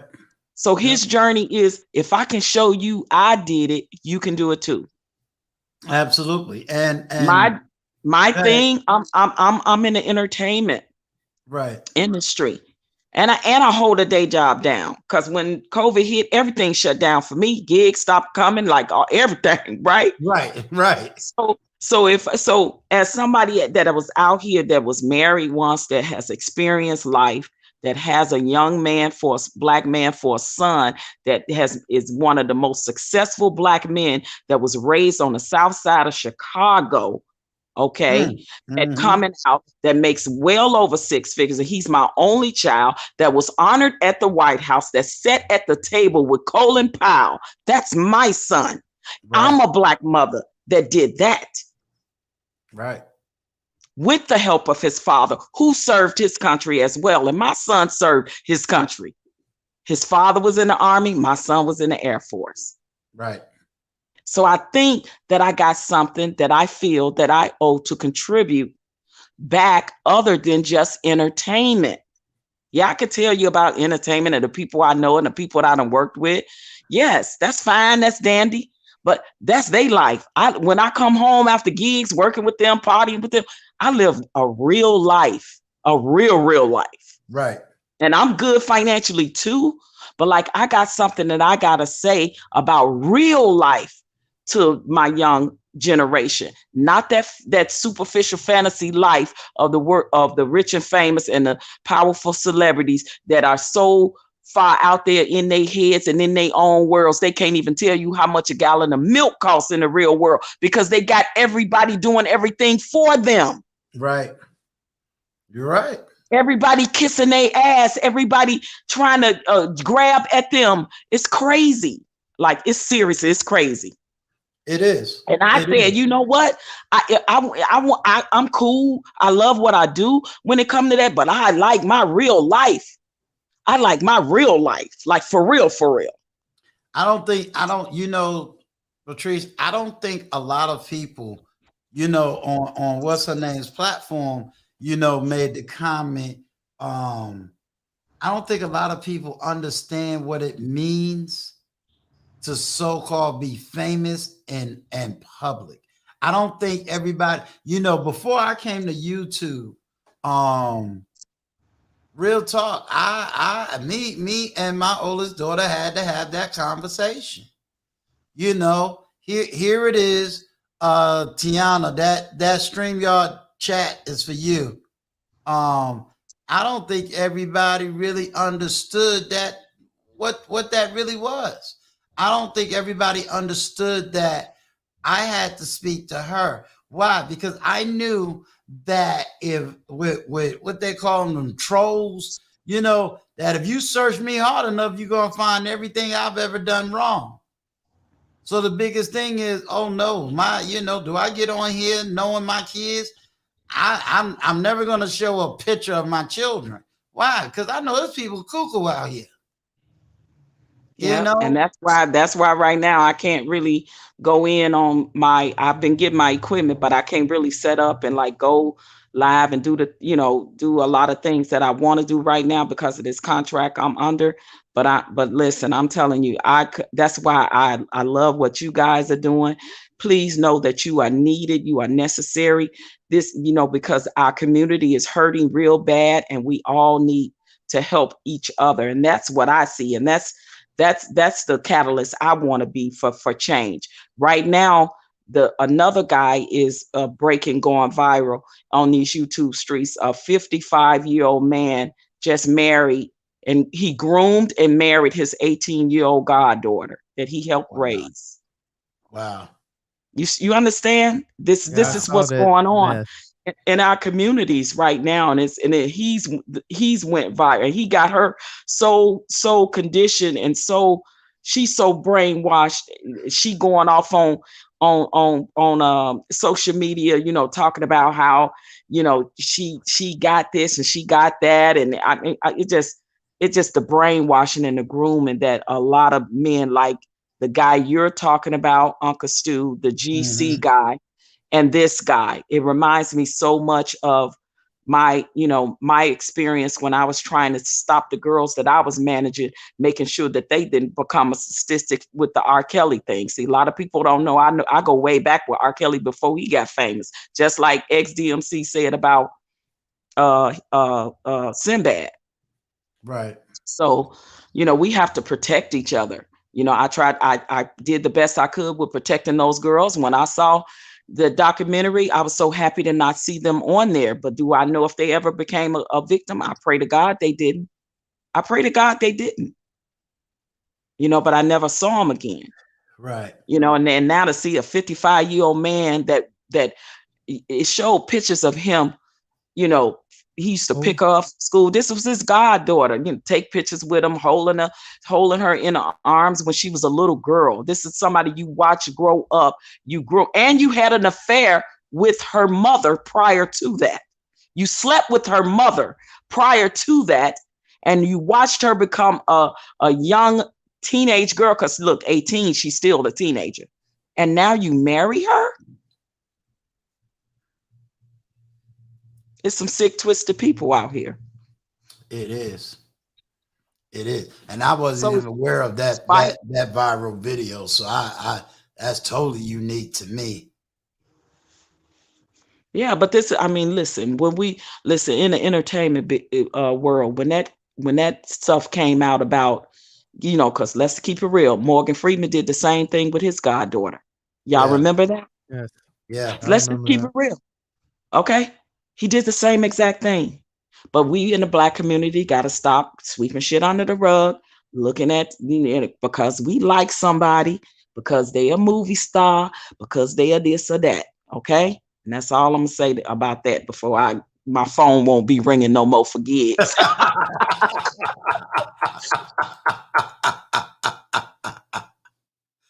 I hear you, OG. Like I said, it's not easy to have to stand up against the majority, but I'm just gonna stand up for, just for the idea of, I don't know why I put the StreamYard up there. My bad, y'all. What I meant to say was, where is it at? Okay, there it is. Okay, that's what I meant to say. Like I said, I'm focusing the platform on building and developing and, getting people on the platform that's going to be educators and not push an agenda. I want people to walk away inspired, something that they have learned or something they can go back and forth to get that lesson. That's what I feel is missing so much in anybody's thing. When I go up, I want to have open conversation that I'm hoping leads to a solution. What Miss B Finesse like to say, a plan of action. What are we going to do after this? I want, if right now Intentional Millionaire say flew into my state and met me one-on-one, what would he really see? Will he just see some dude with a disorganized house sitting in the corner with a laptop? Or will he really see a man that kind of got himself together? See, my whole thing is, when I'm no longer on YouTube, who am I in real life? Right, that part. Could you walk up to me, or when you see me off of YouTube, I'm your worst nightmare? And listen, Uncle Stu, for the you and the other men that say that they got something out of, or they get something out of what Kevin Samuels say, that's fine.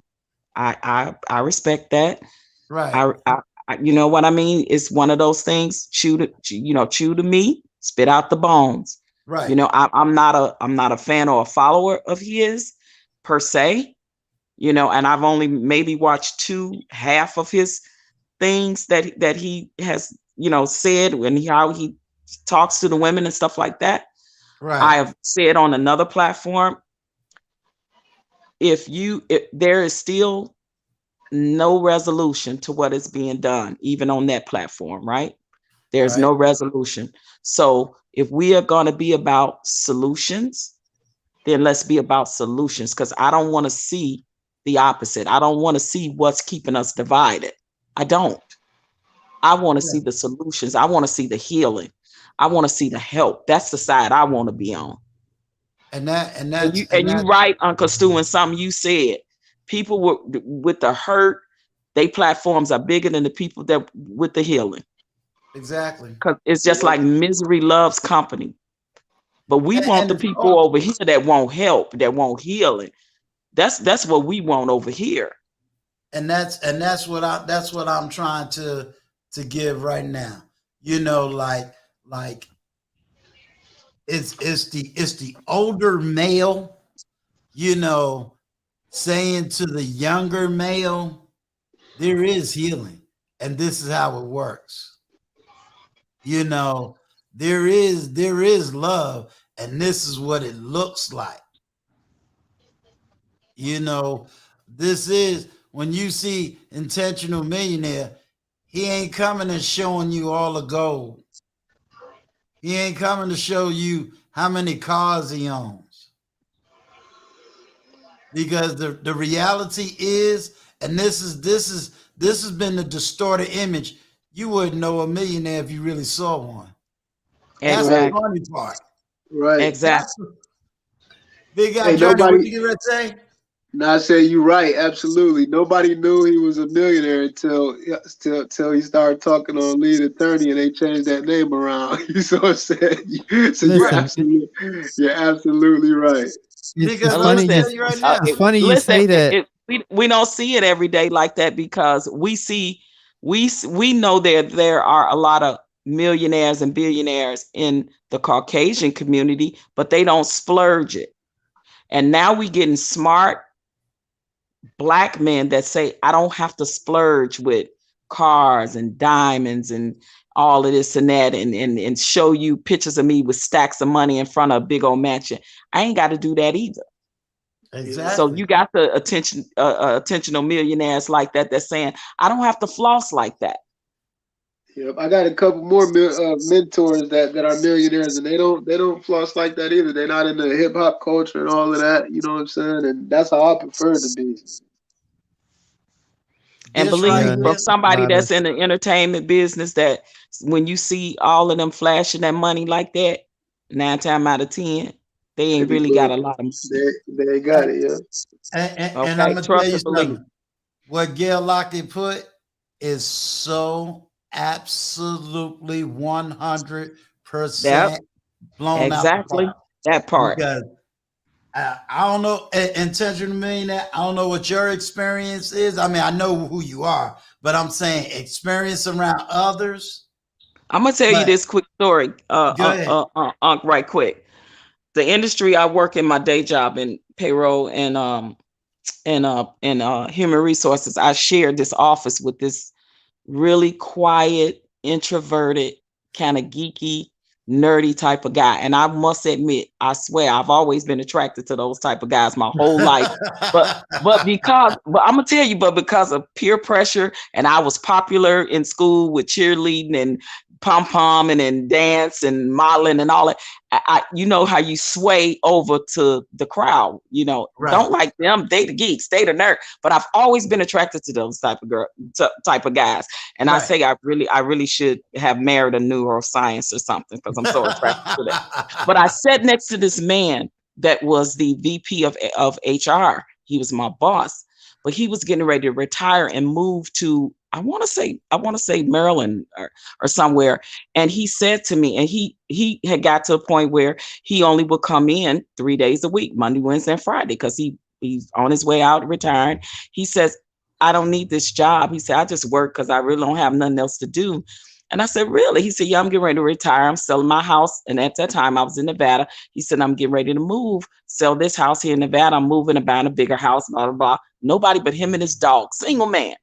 He hardly ever spoke no more than hello and goodbye to me. The whole 3 years I worked with him, he was just that quiet. So all of a sudden he starts talking to me and telling me this about his life. He goes, yeah, I invented this piece to it's a trinket piece or whatever that helps what do you call them, the compressors in the car. It's a component. He said, I invented that and I had it patent. He said, I am a multimillionaire. I don't have to work if I don't want to. He said, I do it because I just don't have anything else to do right now. It's just me and my dog. And when I looked that man up and went and saw that little mechanical thing that he invented that helps with whatever it is on a car, that man was a freaking multimillionaire Yeah. that just worked when he wanted, was getting. I said, wow. And that blew my mind because he said, you never know who you sit next to. You never know. Yeah. That's so Have you ever true. heard the term new money, old money? Yes. I can smell new money a mile away. Yeah. Yeah, Yeah. exactly. I want to tell the story too. But Sure, go ahead. But I know Intentional Millionaire was trying to say something a minute ago. You want to say something first, bro? No, I was just gonna say, I develop everything from reading. I put my head down and reading because I didn't have much. I can remember being 3 years old, and I remember like it was yesterday. I don't remember nothing else, but I remember between the age of 3 and 5 years old getting put out. And all I Wow. can remember, I can't remember the details. And my dad was there, but like I said, my dad was always there. But one of the things he didn't do, he wasn't good at taking care of the house like he should have. So one of the things I knew the very first day when I worked my job, worked the job, I was watching everybody around me that was making 6+ figures. And that from that day, that was the very first day. And that was January the 6th, 2003. And I told myself that I am going to go work a business and I'm going to do whatever it takes because I refuse to die, work my ass off, and be broke. That's enough motivation. Right. But that's so dope. Man, you know, I'm so looking forward to, you know, collaborating with Intentional Millionaire and you, Uncle Stu, and you too, Patrice, when you get your stuff up, because what's really needed is mentors and people that could talk from their experiences. I know I was 23 years old, and I have gained a mentor for the first time, and he's a millionaire. He's still a big part of my life. But we were at a convention one time, and me and a group of other young guys, after like the whole thing was over, they had this big networking type thing, you know what I mean? Everybody in the hallway, you know, networking and stuff. And me and 3 other guys, younger guys, we were just sitting over there and we were just admiring the scenery. When I say that, I'm talking about the women. Oh man, look at this, look at that. You know what I'm saying? We try to get on, you know what I'm saying? And I remember it so clear. He came over to me. He said, "That's right. That right there is why you'll never get the ring." And it hit me like a ton of bricks because he was basically saying, y'all too worried about what's going on and how these women look and stuff like that. And all of this money here, all of this information, all of this knowledge, y'all just passing up. And see, these young guys, they need people to hear them talking like that, not always talking about, you know, like Uncle Stu said earlier, how to mac and how to get to the next woman and stuff like that. Only thing I've ever heard Intentional Millionaire talk about is about getting yourself right. Get not just get into the bag by any means necessary, like do illegal stuff and stuff like that. But he's really talking about a real way to get to it. And that's what they need to hear. That's what children need to hear. That's what these young men need to hear. You know what I'm saying? And so I'm excited about these platforms and what we're doing. Like, this is history in the making because we're going to be doing something different. And that's I mean, even though we say that, you know, people want to subscribe to the negativity, some people want the positive stuff too. Earn Your Leisure. I don't know if y'all know who Earn Your Leisure is, but that's all they do. They only talking about investments and getting yourself together. They have grown tremendously. They got a huge following. And so it's just a matter of really doing like you said in the beginning, you know, drawing our line in the sand and really just getting after it. So I'm excited about what's going to happen out of all of this. Well, I definitely appreciate you. I mean, you know, there's going to be some more lives coming up with me and my oldest daughter. You know, we're gonna show to move the needle up. I seen something that Anton does, and I'm trying to figure out how I can incorporate that. You know, he does a nice little 45-minute live on his program, you know, and I'm like, oh, okay, maybe I should just try and put that work in and do a 45-minute live and, talk about something and be done with it. And then, I'm definitely going to be trying to do something with Intentional Millionaire where we're going to try to put together some things and really get that out there, so it's about teaching, it's about teaching. What books should you be reading? Absolutely. I got plenty. I ain't never met a rich man that don't read books. Never, ever, ever, ever. I haven't Listen, watched and the TV thing, since the Martin Show. I haven't watched TV since 1996. Martin. Listen, and the things even that they're teaching in college is not teaching you like your math and things that you learn in college, your biology, your calculus, and all of that is still not teaching you to go out and become a millionaire, and it's still not teaching us financial literacy. You literally would have to take that type of take that type of class, or actually get with somebody that is educated in that can teach you that. And these are your Intentional Millionaires and your Pocket Watching with JTs that to show you, once you got the bag, now this is what you need to invest in, and this is what you need to do. Because listen, our race of people is the most less financial literacy out of all races. That's why the Caucasians have always excelled, the Asians have always excelled in front of us. Well, of course, the Caucasians had a hell of a head start called slavery, but other than that, they all excel above us when it comes to financial literacy. So when seeing people like Intentional and JT and stuff that had these, I really want, I don't understand why y'all's platforms is not bum rushed.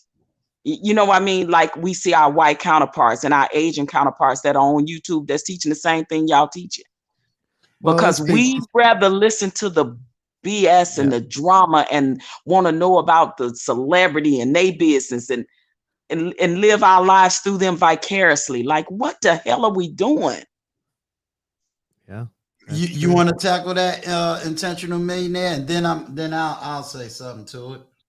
I just think that's where I think Big Guy just covered it. That's where we just got to get good as building a community that we talk about the change in the process. I think because again, I think this still goes back to, for me, because I had a challenge with even doing the channel because just the fact of one, being young, well, middle age, building myself up to $1 million portfolio.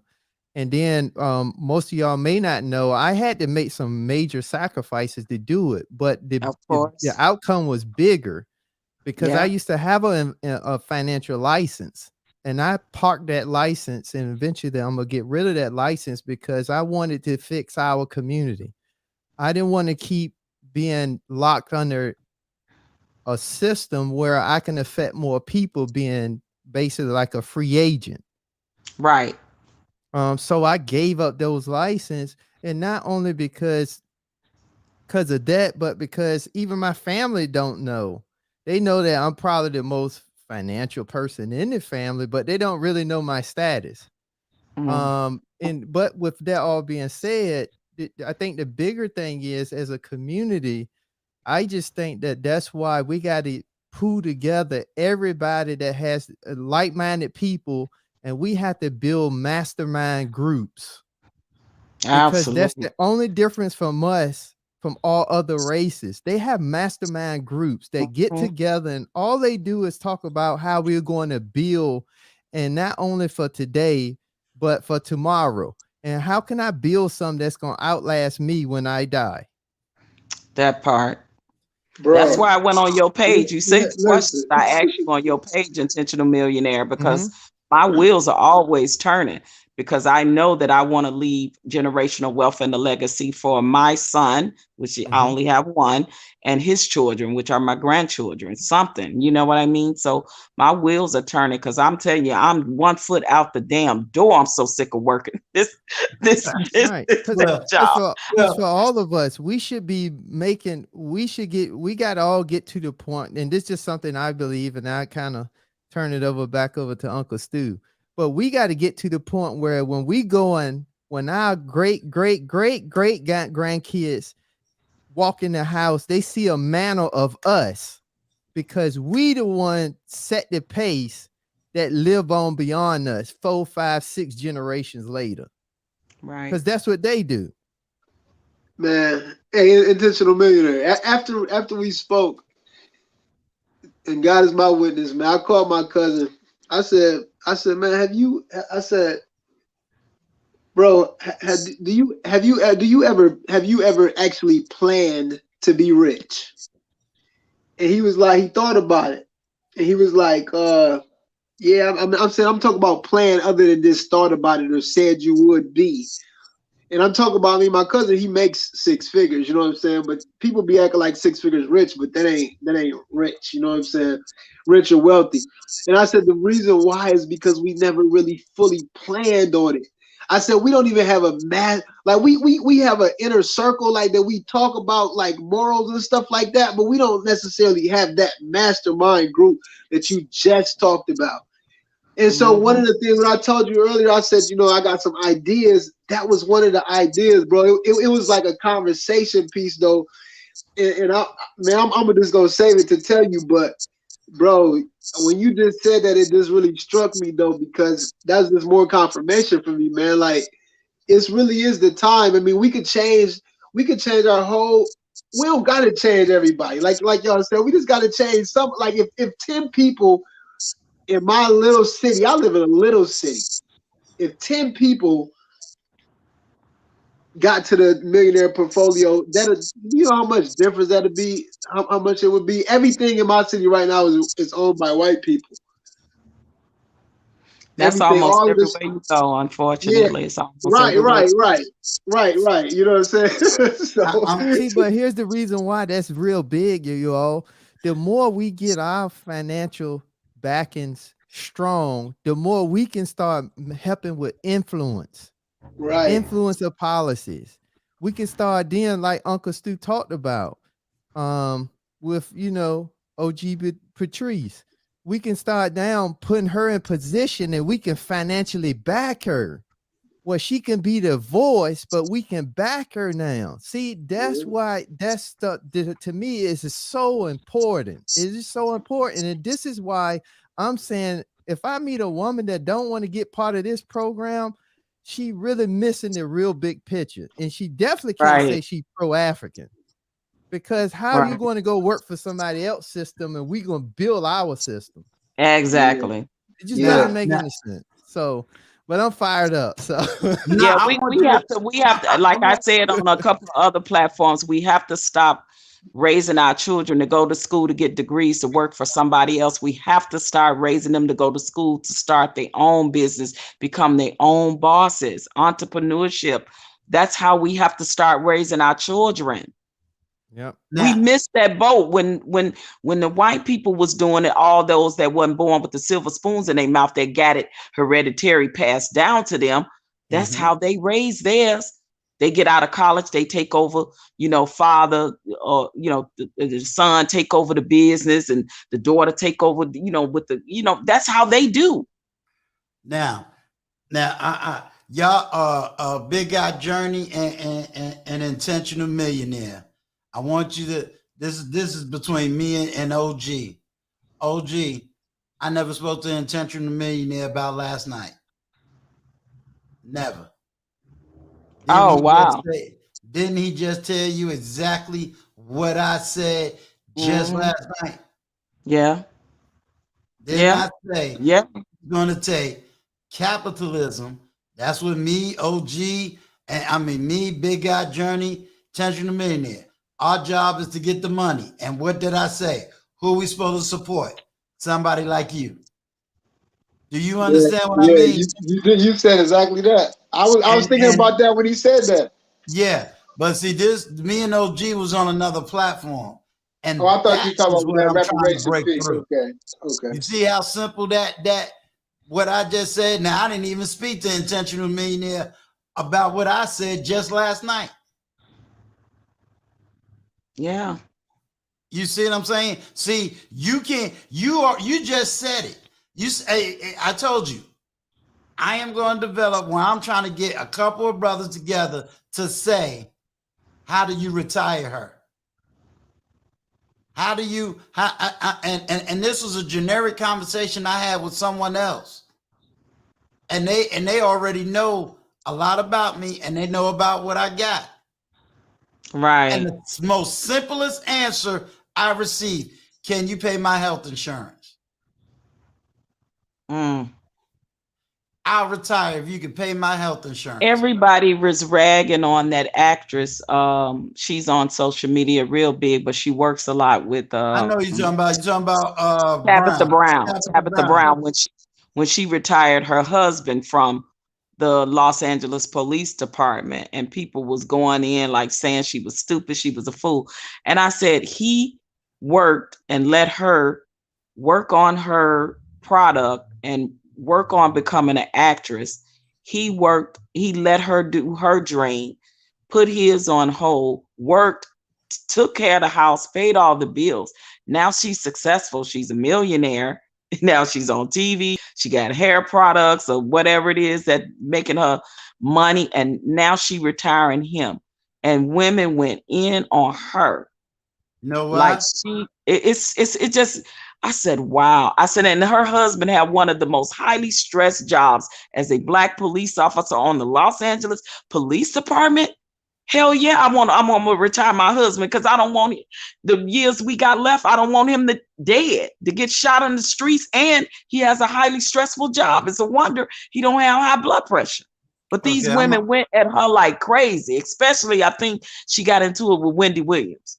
Yeah, and I'm gonna tell you why. And I'm so strong on this that everybody can go ahead and call me the Uncle Tom, the coon, the sellout. Want to know why? Because it don't fit the victim Olympics social mentality. See, in order for a certain group, let me throw this out here. And if I got to do more research to prove it, I'll be glad to.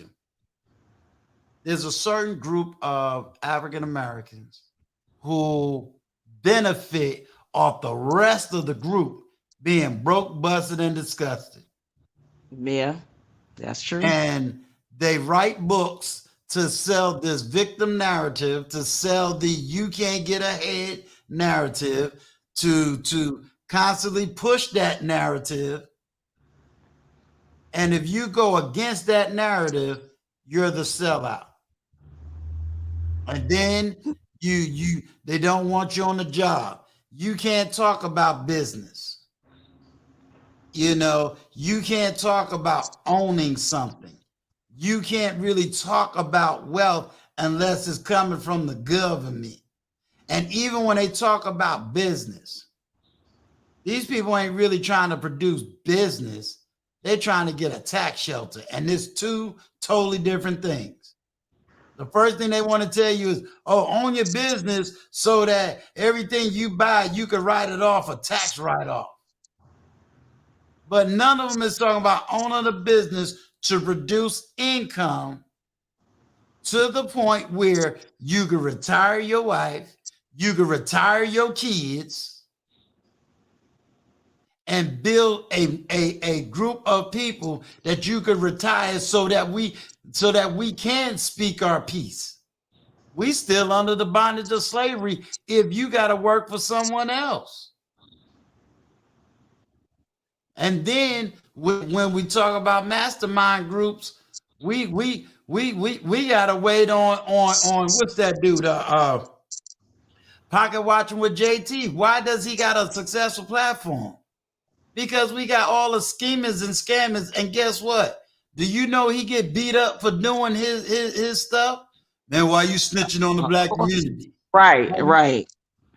You feel me? But there's a problem, you know, and I know Patrice is going to understand this. The decadent veil that Anton talks about. We look to celebrities and you know, movie stars, rappers, sports players. We look to them like to speak for us and to do everything for us. Like that's the whole problem. So when somebody started talking towards one of them, everybody got a problem. But they scamming the people. Like these so many people are making money off activism. I said this years ago. Like activism has become the new hustle. The new hustle. Everybody trying to be activisms. You know what I'm saying? Activists, because they trying to get to the bag. That's what they do. And so that's why, you know, like you said, the millionaires that got on the Payless stuff, those are the people who we need to, these people need to start looking up to in our communities. And so, again, that's why what we're doing is so important, because that has been the face of the Black success forever. The decadent veil. Well, yeah, exactly. This is why I say, you know, I'm you know, this is not a hobby. This is a business. What is my business? My business is communications. You see what I'm saying? My business is both communications and networking.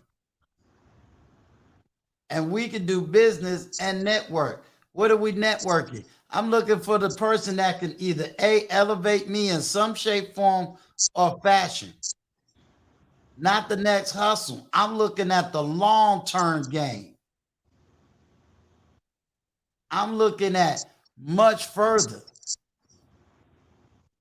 So when you start talking that way, think about all the people that's going to give you the pushback. What do you mean you want to start your own business? The white man ain't going to let you start your own business. The white man ain't going to let you do this. The white man ain't going to let you do that. And then the moment you challenge them and say, well, we're the white man that told you you're not allowed to wake up, and we're the white man that told you you're not allowed to get out.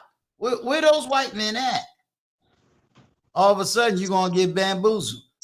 Well, where's all this stuff you saying is going on? Where? Oh, well, black people don't support black people. Well, tell me how Kevin Samuels became a millionaire if black people ain't supporting black people. Tell me how O'Shea G. Jackson was able to go to medical school overseas if black people ain't supporting black people. Then all of a sudden get quiet like Catholic church mouse. But here's the thing, you know, and like I said, I'm not a supporter per se of Kevin Samuels, but they went in hard to try to get that man off YouTube. I don't see that same. Why isn't that same energy for this GC guy? Why isn't the same energy for that GC guy? The same energy they put into trying to get Kevin Samuels out of these YouTube streets, are they not putting into this guy to get him off the YouTube streets? Please, somebody answer that. You notice it's not just the minister not doing that. The women aren't doing that either, though.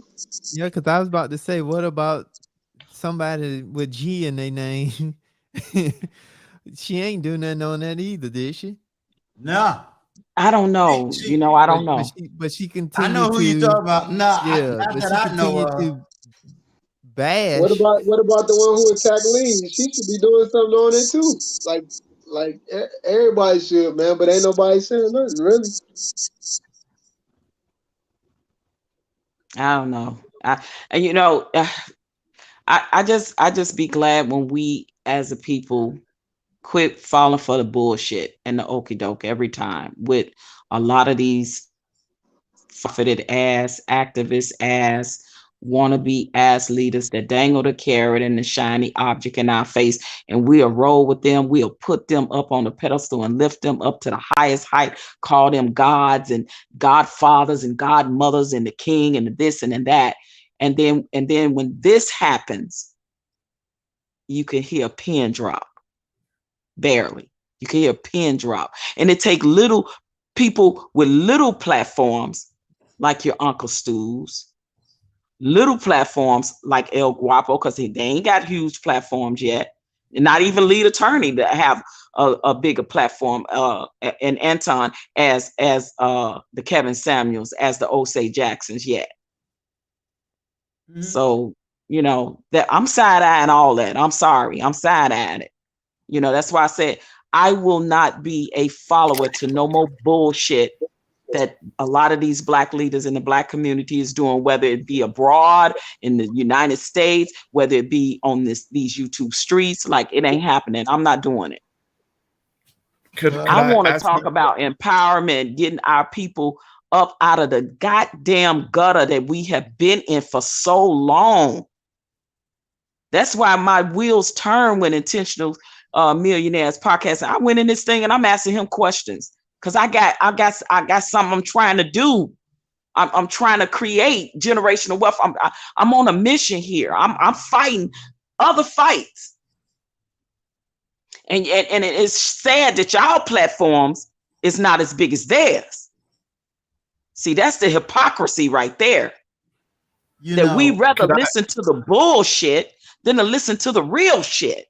Yeah, I don't know if you heard me. I don't know if you was here when because he was in the chat and he did. I got to give him credit. I know he's probably going to check out this live stream when it's over. But Tough Love did a beautiful. I got to make sure that his channel is in the chat. Tough Love is a brother that I listen to. He's out of New York and he's a veteran and everything. Tough Love did one of the most awesome takes on this issue right here, which is, why are we supporting certain groups? Are we not our own worst enemy? You know what I mean? We're our own worst enemy. We sit around and support people who do what? Tell our own pain. But we will not support people who is trying to tell our own healing. You can tell me all the problems, all of it. Great. How do I get from here? The moment I say to somebody, I learned back in the 1980s that green is the new freedom. I don't want to hear all that. But you know what? It feels good to be able to pay all my bills. It feels good to look out the window and know that I ain't got to worry about the tow truck coming. Y'all seen Cadillac Records? Mm-hmm. Do you remember? Yeah, I saw it. Okay. Do you remember something that Wolf said? When Wolf came to Cadillac Records, yeah, what he was talking about, that old truck that he owned. That old truck. And what did he say? This truck paid for. Mm-hmm. He tried to give him a new car. He said, nah, this truck paid for. Then when that dude died, what did Wolf come back and say? He said, hey man, I got money for the funeral. And my man was sitting up there begging that white dude for money. He said, man, he said, that's why he keep calling you a boy. He said, because a man. Well, our white dude now in the Black community is the goddamn GoFundMe pages that we keep putting up every time somebody die, every time somebody need a helping hand, every time, because they ain't got insurance. Right. Like, I'm sick of it. Like it's like so much of conditioning that is still going on in brainwashing in our community. I saw somebody put one of them up for a dog today. A dog bill, man. I can't. At the end of the day, whatever I decide to do with this bag, that I'm trying to do to create generational wealth for my son and his children, my grandchildren, my children's children. My fight that I'm trying to do that for is I'm on a purpose, like I'm on a mission. That's how bad it is for me. And and understand. And I know when I want to create more wealth for my family, I Listen, I don't care where they purchase my products or buy my. I don't care who buy it, because at the end of the day, it's all green. White folks can buy my products, Asian folks, whoever. It don't matter to me. At the end of the day, it's about the green. Because guess what? We put billions of dollars in their pockets, and our money don't stay in our communities a long time. I think somebody said 6 hours or something. It don't stay in the Black community.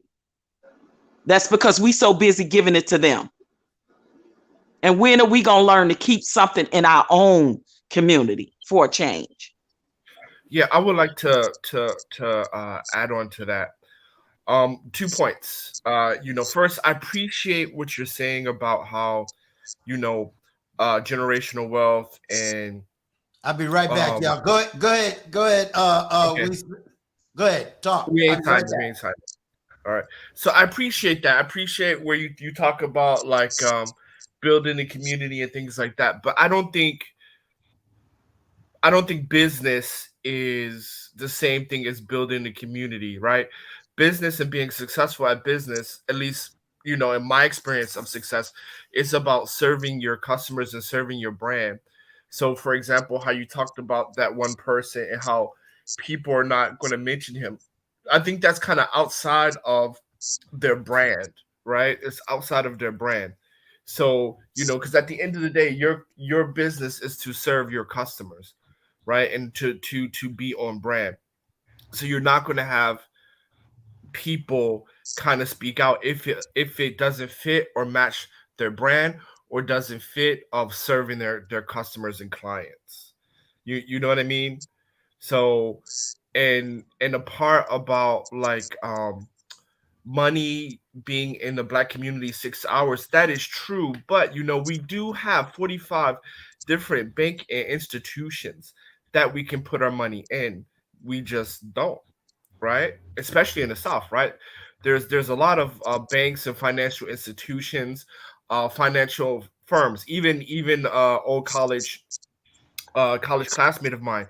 He has a financial firm and he's Black, and but most of his clients are the mainstream, right? Mainstream communities. So you know what I mean? So it's not like these things are not available. It's not like these things are not access to our community. It's just a matter of fact, do we choose to be do we choose to use those services or not? Right. And I get what you're saying, but these same platforms called out some other people that were bigger than this guy. So I'm not understanding. I guess they're picking and choosing. Yeah, I guess they're picking and choosing who they want to call out and for what purpose. I don't know. Maybe they buddies with this guy, low key. I don't know. The one guy, he's not a part of the manosphere, right? He's not a part of the manosphere. KS is a part. Started out with the manosphere. He started with O'Shea Duke Jackson and so forth. The other guy, he's not part of this manosphere or Black manosphere, or in manosphere in general. He's not a part of the right pill community, any of that. Okay, and neither was Fresh and Fit, right? Neither was Fresh and Fit. Am I correct? No, he's not. Oh, okay, but they got called out. They got called out by the manosphere. Oh, because Fresh and Fit is a part of the manosphere. The other guy is not. Yeah, but let me tell you this. The other guy made it very clear he was connected inside the manosphere. He called out 2 big names inside the manosphere. That's how he connected himself to it. And neither one of those names that I know of spoke out against it. And it was not made clear. See, like you came on here, right? Right. And you said, oh no, that other guy ain't a part of it. Right? He's not. Yeah. But guess what? You're a small YouTuber. I don't even know how many people I got in this chat. I don't have a major platform. The major platforms should have stood up and said something. The only major platform that ever spoke up was Anton Daniels, and we know he's not really the manosphere. He's Anton Daniels. And guess what? Right. You understand? See, here's my thing. Here's, I don't, I know you probably wasn't here earlier. Here's my thing is this. We as men can demand a lot of stuff. And there's a lot of great arguments in the manosphere. I'll never take those arguments away. Never, never, never, never. Okay? However, we cannot sit here as men and tell women to hold women accountable for all this stuff, right? And then we show the same hypocrisy when someone boldly says what he says and then uses the manosphere as, oh, well, the manosphere know me. This particular YouTuber know me. That's a big name. This person know me. That's a big name. What do you think women are hearing when they hear him on another platform say that, say it's an experiment, say everything he said, right? And nobody in the manosphere calls him out. So I would like to reply to that in two parts. Sure. So first, the guy we're talking about, which is, first of all, I think it's appalling. I think it's morally corrupt and bankrupt, but I can't believe I'm on the side of defending this guy because I don't want to defend him, but I want it. We kind of get the information correct. So first, there is the manosphere, then there's the black manosphere. Fresh and Fit is a part of the mainstream manosphere of Rollo Tomasi and things like that. The other guy is not a part of the manosphere or the black manosphere. He has two channels, both outside of that, and it started way before the black manosphere kind of existed. He's like, I believe he did 1 or 2 interviews, but before that, he had a channel called Disruptive Male. That's not a part of the manosphere nor the black manosphere.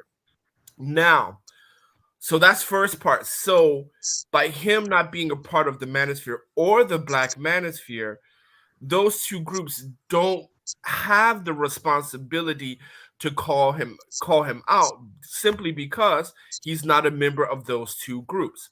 He did an interview with them, but I don't think an interview classify him as being a part of the group because he's mentioned he's not a part of the group. Second, the black manosphere has held him to task. KS did not do anything about it because that's not his brand, and O'Shea didn't do anything about it because that's not O'Shea brands. But other thought leaders in the black manosphere have done it, and I'm happy to mention their names if you're okay with that.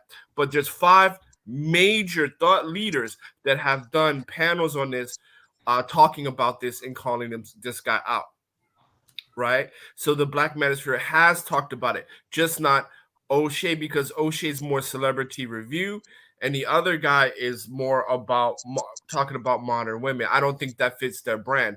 But the manosphere, the black manosphere at large, have called him out on this and have dealt with this. For example, there's one very popular one in the UK that has done something on it, right? And there's others. UK. I don't want to mention Give me names. American. Okay, I can mention names. Game Changer has done something on it. Edward Anderson has done something on it. BGS, right? The most famous outside of O'Shea has done it. Angry Man has done something. Bernard Raleigh, Obsidian, right? All of these guys, like Obsidian, Angry they did Man. It lately? Yes. Within 2 weeks or so, like right after this happened, this was hot news. Everybody, Roger Report talked about it, right? If you're in the manosphere, like Edward Anderson, if you're in the black manosphere, you know these names, and all of these guys have done panels on it. Jessica X, another panel on it, right? So there's So to say that they didn't call out is a little bit unfair. To say O'Shea and KS didn't, that's fair. But to say that the black manosphere didn't call it out, that's unfair. Because other thought leaders in the community, big names, well-respected names, have talked about it, have addressed the situation. Now, So of course there's arguments and disagreements because people have disagreements. But for the most part, black men don't condone this. No one has condoned this. Do you know they say silence is the worst sense. That's right. Right. Do you understand? Because if a woman would have did this, the whole black community would have went buck off. But I mean, but let's look at Brittany Renner, right? KS and O'Shea was silent on that, but the rest of the Black Manosphere was not. Right? Playback Forward is another YouTube channel, 200,000 subscribers, right? They talked about this, right? Just only those two were quiet, but the other guys who have 200,000 to 60,000, they were not. Right? They addressed Brittany Renner's situation when she got that 18-year-old guy and then they got pregnant, took his money, PJ Washington. And they also been even Aberrant Preach, 1 million views. Aberrant Preach, they addressed this. Okay. Well, you can now know that Uncle Stu addressed it.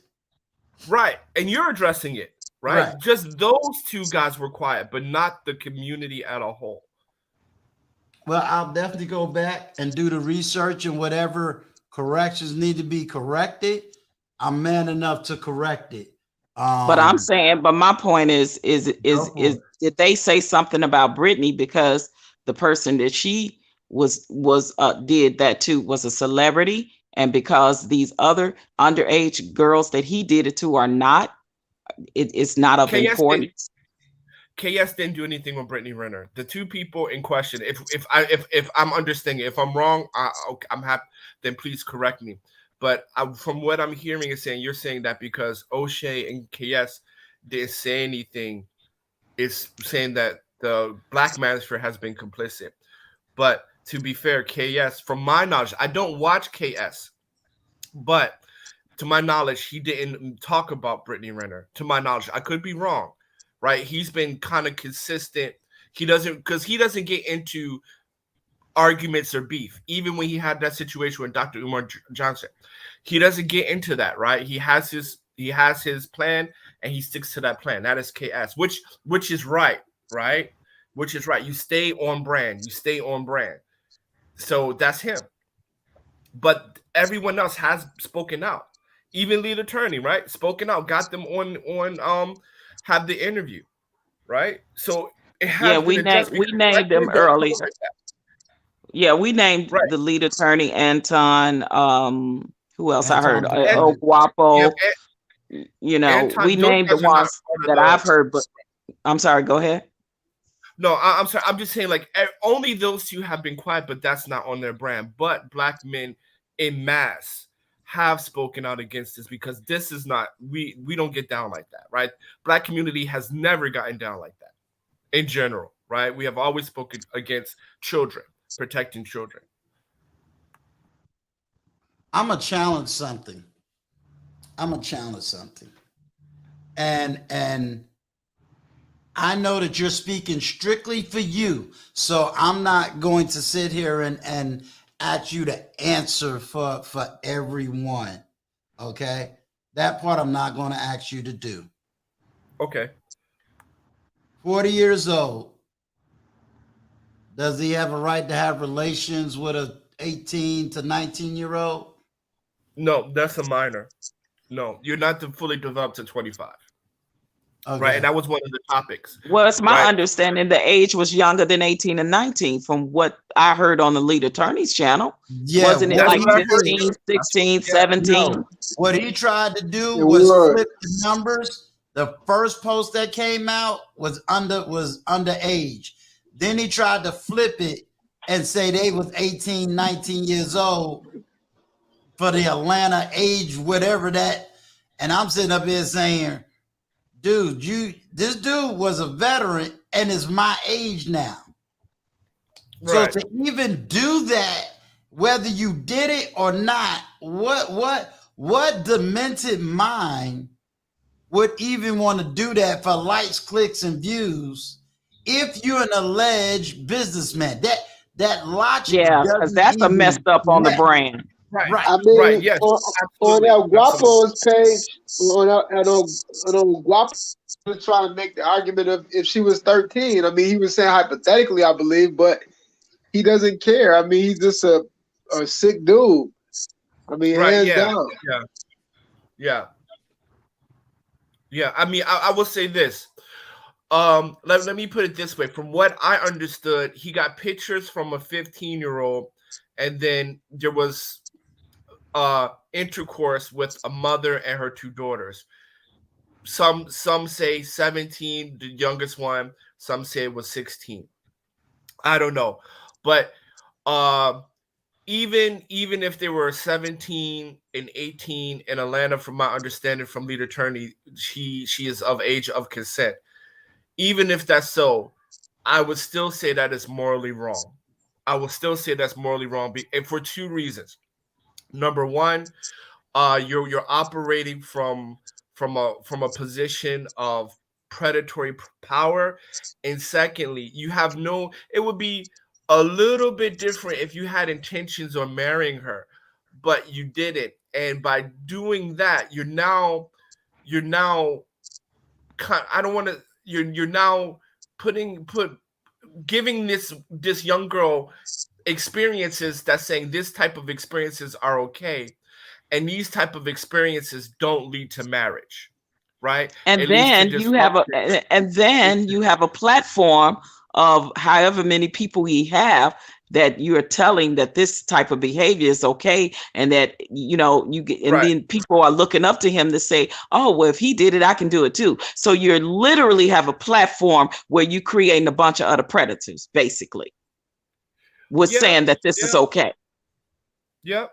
Yeah. And this man is still in the YouTube streets. Right. And did you see El Guapo? What did you have a chance to see El Guapo yesterday? No, I have not. Okay. I'm gonna tell you, but I'd rather you go look at it kind of for yourself, so that way you put it, you have it in the proper context. A guy got on his platform. Oh my God, yes. Please tell this one off. The Bible. Yes, to make an excuse. What this guy did. And I think, I gotta give El Guapo credit. He was real calm. But you know what it showed me? This same dude, somebody is out here justifying it using scripture. And here's my sensitivity.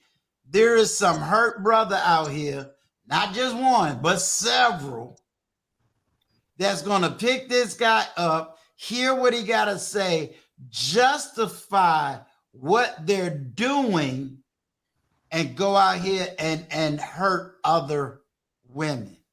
See, and this is my thing. Like I said on El Guapo's channel, you can quote the Bible all you want to, Old or New Testament, what it said about how young those girls were when they married the men that they married in those days back in the biblical times. But we live by the law of the land. We live by, if you do that and you break the law, you can't use the Bible. You going to jail.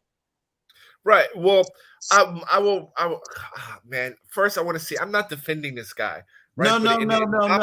We didn't say you were. We didn't say you. Let me help this guy.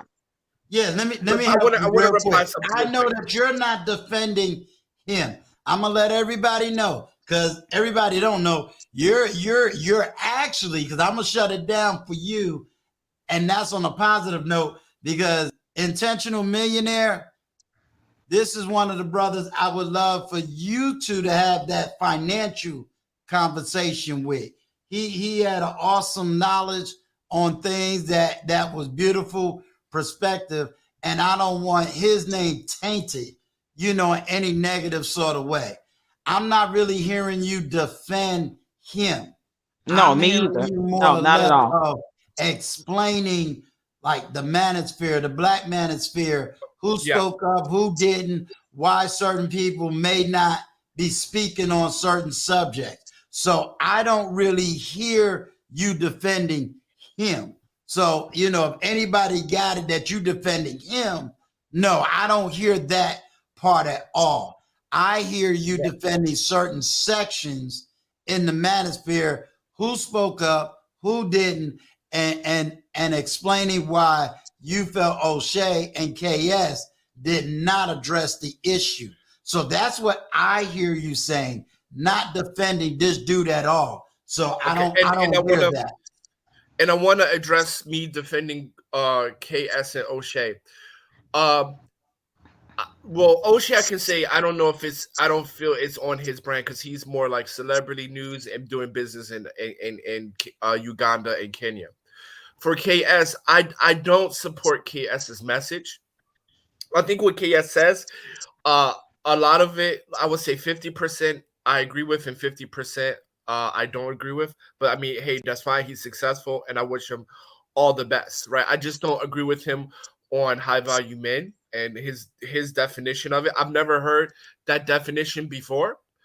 Me either until I came on YouTube. Yeah, I've never heard because I've been around high value people and I went to school with people who are third and fourth generational multimillionaires, meaning that their father and grandfather owns, companies that have been around for 100 years, right? Because so just say this though, we ain't signed it. They don't go by high value, they go by net worth. They go by net worth. That's I understand, right? High net worth people, right, and pedigree. So I understand it as net worth and pedigree because when I was in that community and when you're interacting and on social level and not really on the business level, but on a social level, on an academic level, you were always rated by your pedigree, not so much this definition. So I understand pedigree and I understand net worth. So and I'll leave it at that. Yeah. So, but now when we come to the whole situation we're talking about now, in the Bible, it talks about this, but it was the understanding that you were to marry this person. Now, if he were to marry him, creepy as that may be, that is a very different argument than what he is doing, right? Okay, but if she was under the legal age, let me finish. No. Let me finish, please. Let me finish. That's a very different situation. So the guy who's making that, who's trying to defend him based on the Bible is not a good faith argument. But I can understand why people are going to make these arguments because if you so imagine if you grew up in an environment where people you know and loved did those things to you at a very young age, you have to kind of make sense of that. So probably when I hear people like that defending them, I would say that they were victims at a young age also. So now they're trying to make sense of it and try to cope with it. So you're going to have that element that says it's going to be okay because, maybe it happened to them, right? So, and those people hurt people at times will hurt people. So I'm not condoning that, but I just want to say this. A lot of times in the community, we need to address this kind of behavior because it's wrong, but we also need to look at this kind of behavior has happened to a larger population than we might be comfortable with. So the guy calling in a Bible, yes, that is wrong, but we kind of have to go a bit deeper and understand. Like my first question to him would have been, were you a victim at an early age? Because if he says yes to that, then the conversation changes. But then if he says no, then you're a creep. In my opinion, I understand your I think, your comments about that. I do. I do understand that part, but yeah, and just as I was saying, he was trying to justify it biblically.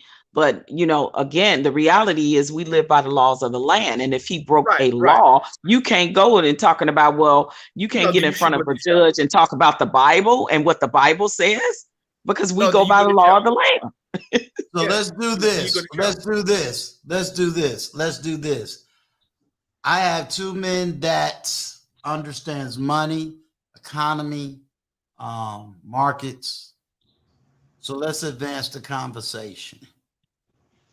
and let's make this conversation, because I missed part of what you had to say.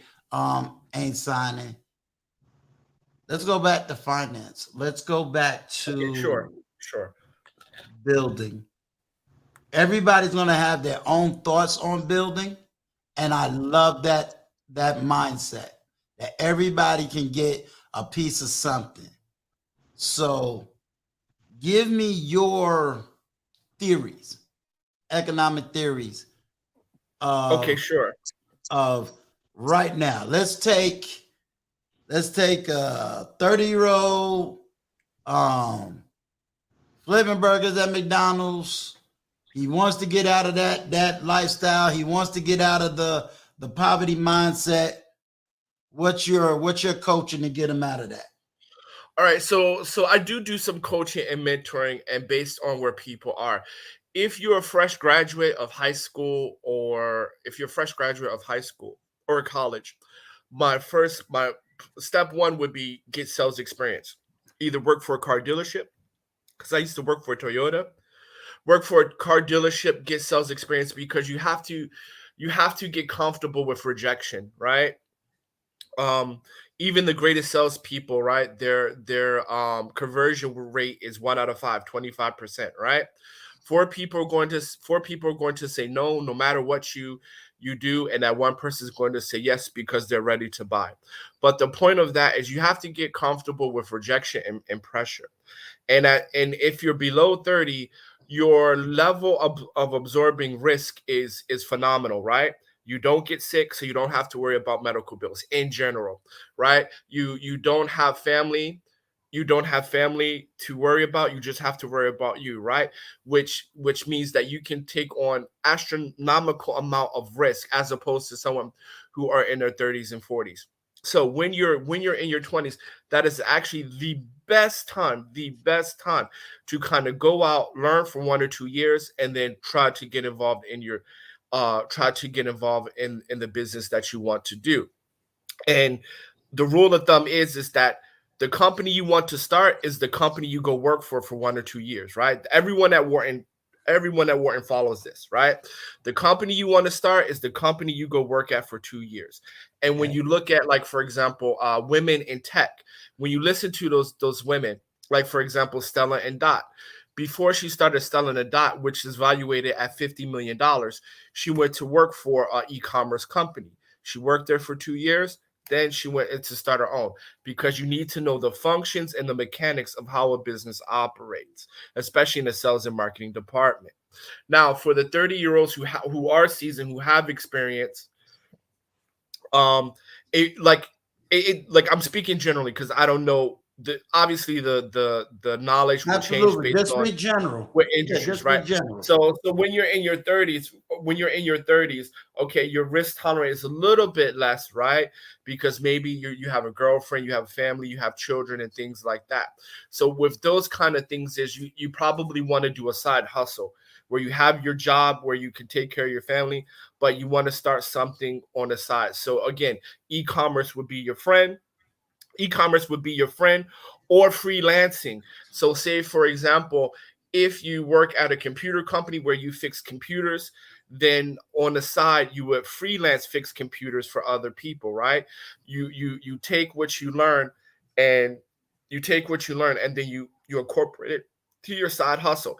Even if say, for example, you flip burgers at McDonald's, then what you do is a side hustle. Maybe you go on YouTube and you talk about how to make fast food healthier, right? You start a cooking show because that is your area of expertise. So even if you work at McDonald's, then you can do a YouTube channel, right? You want to start a side hustle doing what you already do, but you want to make money on your own because you have a salary cap at your company, whatever that is. Even the president, who makes $2.5 million a year, that is his salary cap. He's not going to go beyond that, right?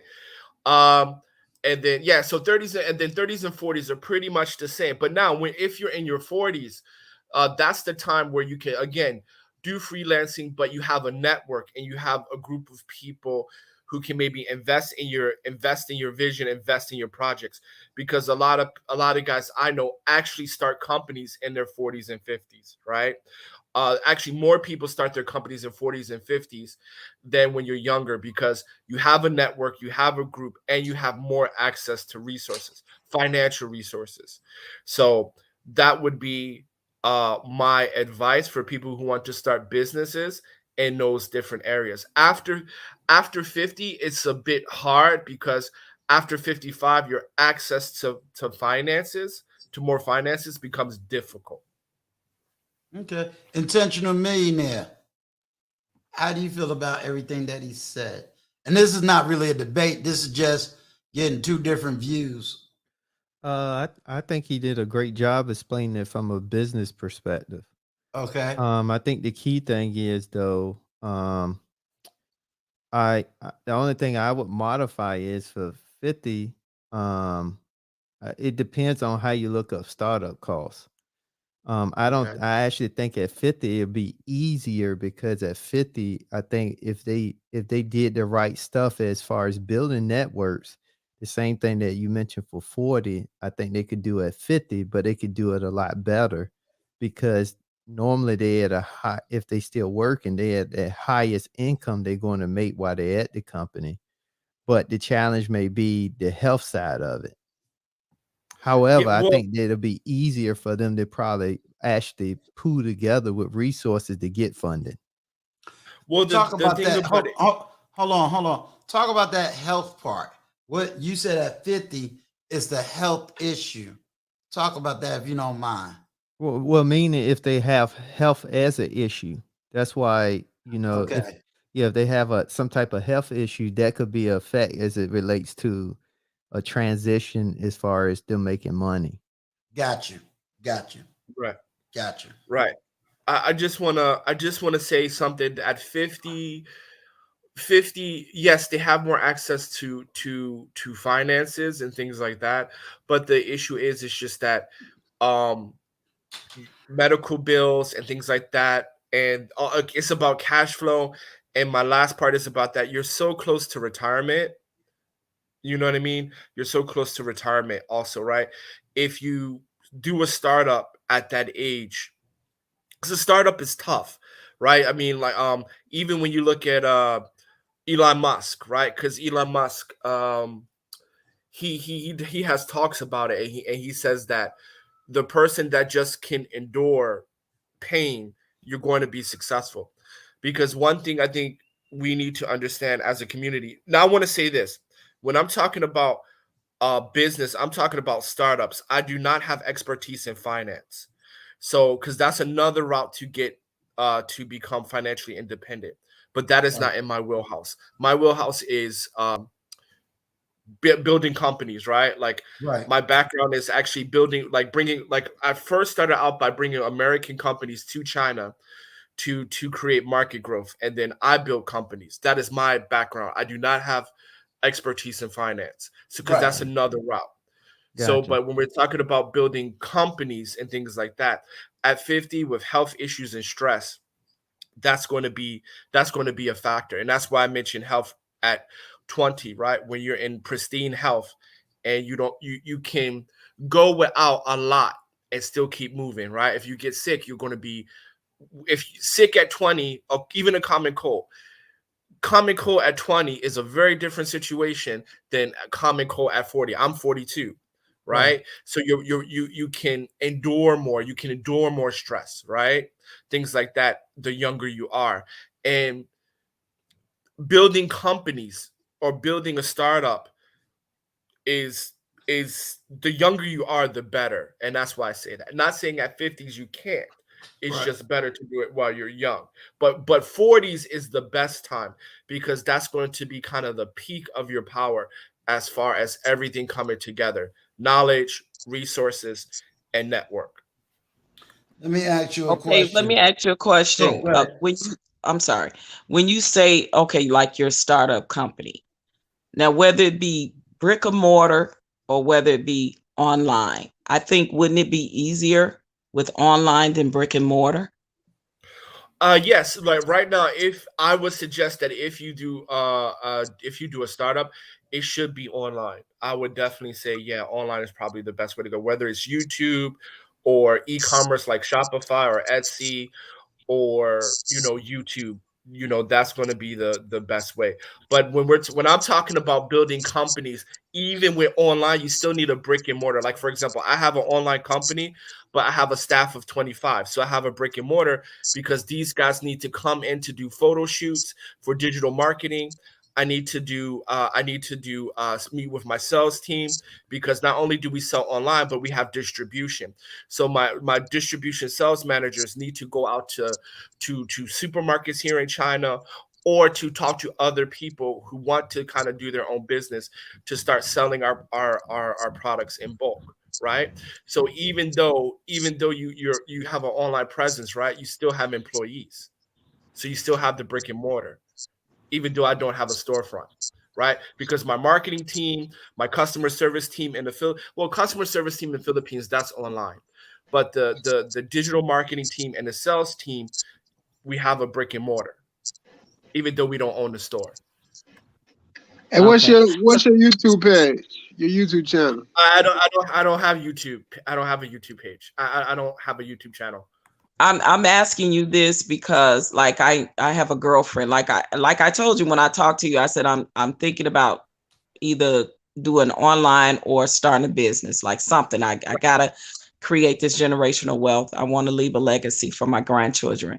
So at my age, which I am over 50, and I decided, yeah, maybe, and because you had told me the other day that maybe investing may be better for me than to do the startup business, because it takes longer for that business to start creating, wealth where profit. I actually can see profit for my money that I'm putting into it at my age. Okay, so but I have a girlfriend. Let me stop you there real quick. Let me stop you there. So let me stop you there. Okay, so I want to make something clear, because I feel something is not clear. Can you do an online business to generate money now? Yes, you can. And do you need a brick and mortar like what I have, even though my company is online? No, you don't. You can make $100,000, $200,000 in sales a year with 60% profit. Do you need people? Do you need people for that? No, you don't. You can do that. But when I'm addressing the earlier question of generational wealth. Generational wealth means that you need employees. And when you get to the point of employees, then you need that. But can you make 200,000 a year with no employees? Absolutely. Well, I'm going to give you the scenarios, because my girlfriend that has the brick and mortar, she had a store where she sold clothes, like upscale clothes.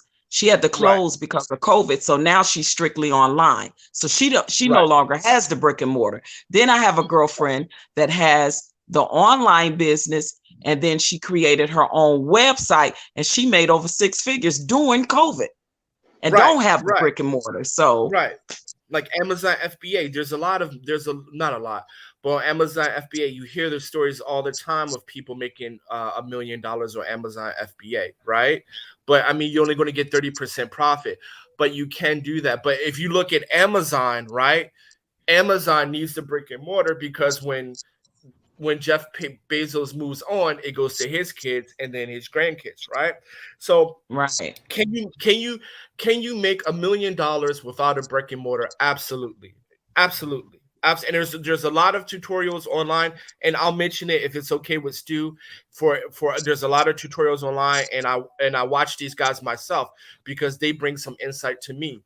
That do Shopify, and they make $1 million, and I have done it, and I've took some of their ideas, and I increased my sales by 300,000 a year, right? Well, so would you agree? Can I just jump in for a second? Sure. So would you agree? The biggest part of that, you have to consider the business. And are you looking at just staying a certain size business, or you're looking eventually to scale at some point? If you scale, you need employees, then you need brick and mortar. Right. But if you want to just keep it, I would say, I can just say for me, my growth, where I started hiring employees when I was doing $500,000 consistently for a year. But I also want I want my brand to pass down to my children, right? So that was my ideal set. So I always know I wanted employees, but you don't need that. It just depends on what is your goal, right? Is your goal to sell things online and make a lot of money without a lot of overhead and startup costs? Can you do that? Absolutely. And there's a lot of free tutorials on YouTube, right? In Bali, there's a bunch of white guys and girls that are in their like mid to late 20s, all selling stuff online, right? And living in Bali, right? Living it up, right? And I wish I had that, but I wasn't born in that generation, right? I graduated college when I was 21. YouTube didn't come around till like 2008, 2009. So to make a long story short, even YouTube, can you make a lot of money on YouTube? Yes, you can. Right? Yeah, absolutely. Yes, you can, between AdSense and brand deals, right? If you look at like you got to look at the mainstream guys, right? They have brand deals, they have AdSense, and they sell merchandise, right? For example, Mr. Beast. Mr. Beast makes $12 million a year from YouTube alone, right? His overall wealth is $24 million, and he's 22 years old. Wow. And I don't even know. hold up, everybody. Yeah, he got like 30 million. I just want everybody to know he is coming back on my platform, and he'll be able to speak everything he's speaking, as well as bring that online information that we all can be connected to and learn from. So my team is putting that together like yesterday. So he is going to be on here again real soon. So y'all look out for that. Yes, I do. I studied at Zhongshan University in Guangzhou, Hong Kong, China border, and I have an HSK 6, which is like the fluency test. So I can speak, read, and write. My sales team, because I sell in China, so my sales team are all Chinese people. So we do our sales meeting in Chinese. So yeah. Are so how did you get connected on here? Like, do you got Instagram or something? Because I'm interested in like the Spotify stuff. Shopify. Yeah, that's what I meant. Shopify. There's better because I'm not on Shopify. I'm on WeChat Store, because Shopify, I don't sell anything in America. I sell in China, right? I sell in China. So we have different platforms here.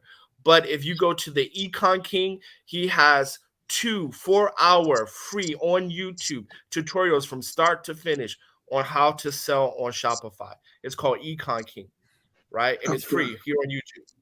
All right, bet. Okay, let me switch it real quick. All right, let me throw some arguments out for you. And this is really for anybody on the panel or anybody in the chat. When I say I'm trying to move it forward, I think I told you he's going to come back. He's going to come back real soon. And then y'all just go for it. Just have all your questions ready. Let me throw some arguments out. And you tell me how would you deal with these arguments. You ready? Shoot. One of the arguments is we can't do nothing because the man is holding us down. How do we deal with that argument of oppression?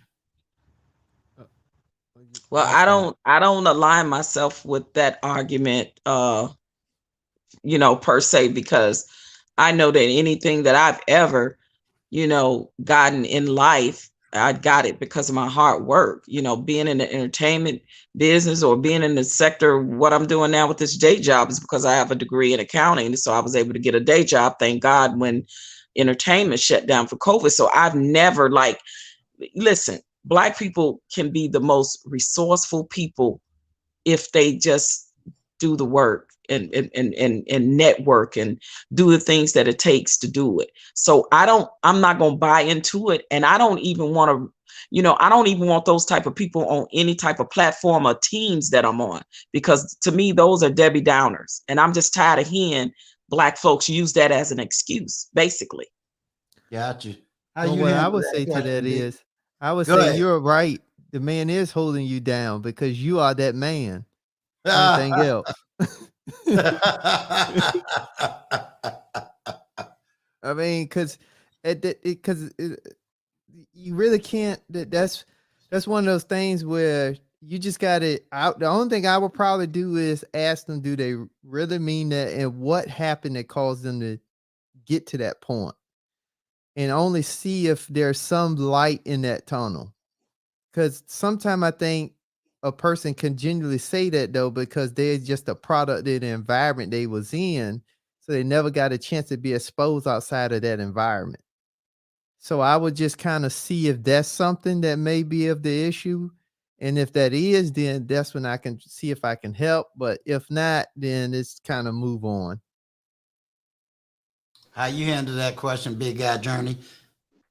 I would just say you got to pull yourself up by your bootstraps. Psych, I'll just play. Nah, but that's a real statement, though. That's a real. Wait a minute. You mean the bootstraps that they never gave us in the beginning? Right. Yeah. I was just playing. I was just playing. I don't have no that. shoes, so yeah. I was just playing. I wouldn't say that, but it really depends on it kind of depends on the person, because I don't usually just brush it off and say, brush people off when they say stuff. I try to get an understanding of where they coming from, and a lot of times, what I try to do is get people to look at the part that they play in the position, in the reason that they're in the position that they're in, and I can even give them examples for myself, you know what I'm saying? Because as long as they don't look at, themselves and take responsibility for where they are, they're going to just keep doing that. So say for instance, like I was talking about the gentleman that has all of these different children by different baby moms, and he's always blaming the system and all of that. I mean, now we just got to go back to the choices that you made. Because I mean, until he sees that, he gonna just keep blaming other people. I mean, you're in the position that you're in because you made bad decisions, and that's just what it is. And so, I got to help you to see that before I can even show you a way to turn around. You know what I'm saying? Because I preach is all about decisions. You know what I'm saying? Like, you could change your life in 5 seconds. All you gotta do is make a decision, and everything else follow after that. I got you. Mr. Vaughn, can I ask you to come up so we can get a perspective from you, sir? Did Ain't Signing Ish answer that? Huh? I was just waiting my turn, but go. No. I'm letting him go. I'm just calling Mr. Vaughn. I said, Mr. Vaughn always dropping some knowledge. Now he talking in the chat. Go ahead, sir. I'd like to hear your answer. I will say this. I will say that it's just, I mean, yeah, it depends. Like, for example, if a person says to me, you can't do such and such, I would probably just walk away, because I would walk away. But if a person told me that I want to do this, but I'm afraid that someone is holding me down, I would say it's going to be tough. It's going to be challenging. But at the end of the day, there is no kind of white hair or white glove or white supremacist that is going to hold you down in that way, right? Because at the end of the day, finances is what you can achieve based off of, how well you can sell or how well you can put money in places that are going to make you money. So at the end of the day, white supremacy is not what it was in the 80s or in the 60s or in the 50s. White supremacy do exist, but it doesn't operate the same way. Now, everything is systems, right? Everything is systems now. So if you operate outside of the system, you're going to be all right. I like that. Boom. What was that drop the mic moment? Right. Well, yeah, I mean, because I just like, I don't like to dismiss like people's feelings of it, because I know that it still does exist. Like my man said, is this that you can't just live there though. That's the whole point. You know what I'm saying? You gotta do something. You gotta. I mean, if you just stay there, then you're right. You're gonna be stuck. Right. You can't be stuck. Cause I mean, cause at the end of the day, I would just say you don't have nothing to lose. It's like, for example, I come from poverty, right? I come from Section 8 housing, you know.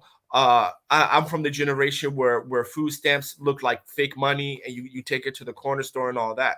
Yep. I've already been poor. You got nothing to lose. So especially like in North Philly, somebody said that from my neighborhood. I would just say we already at the bottom.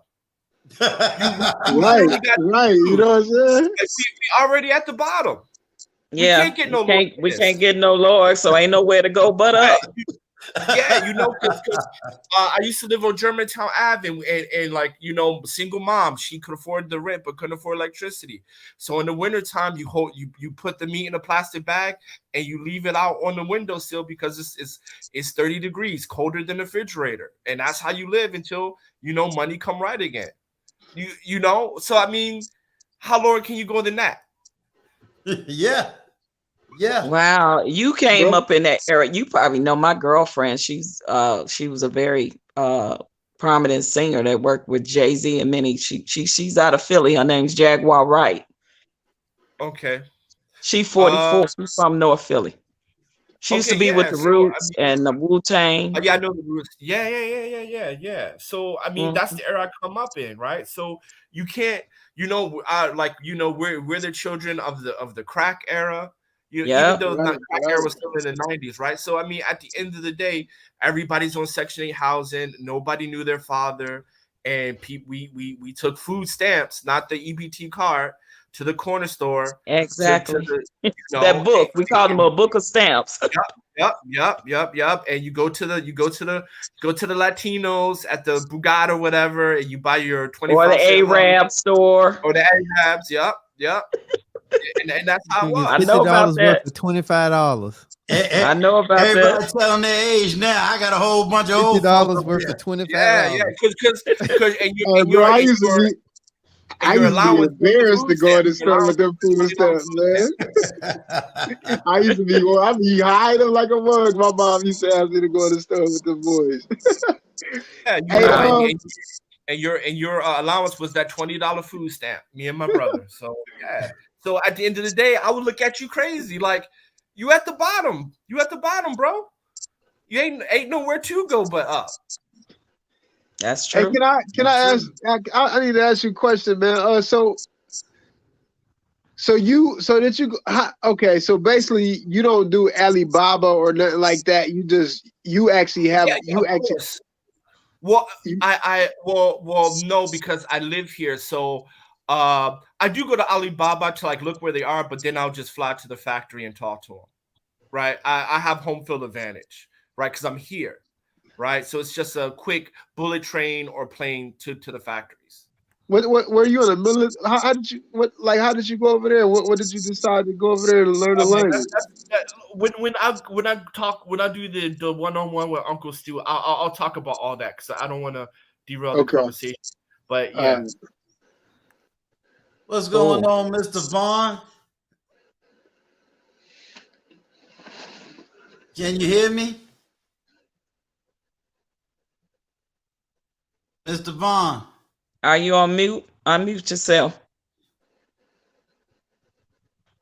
If you're on mute, unmute you because I don't have you muted.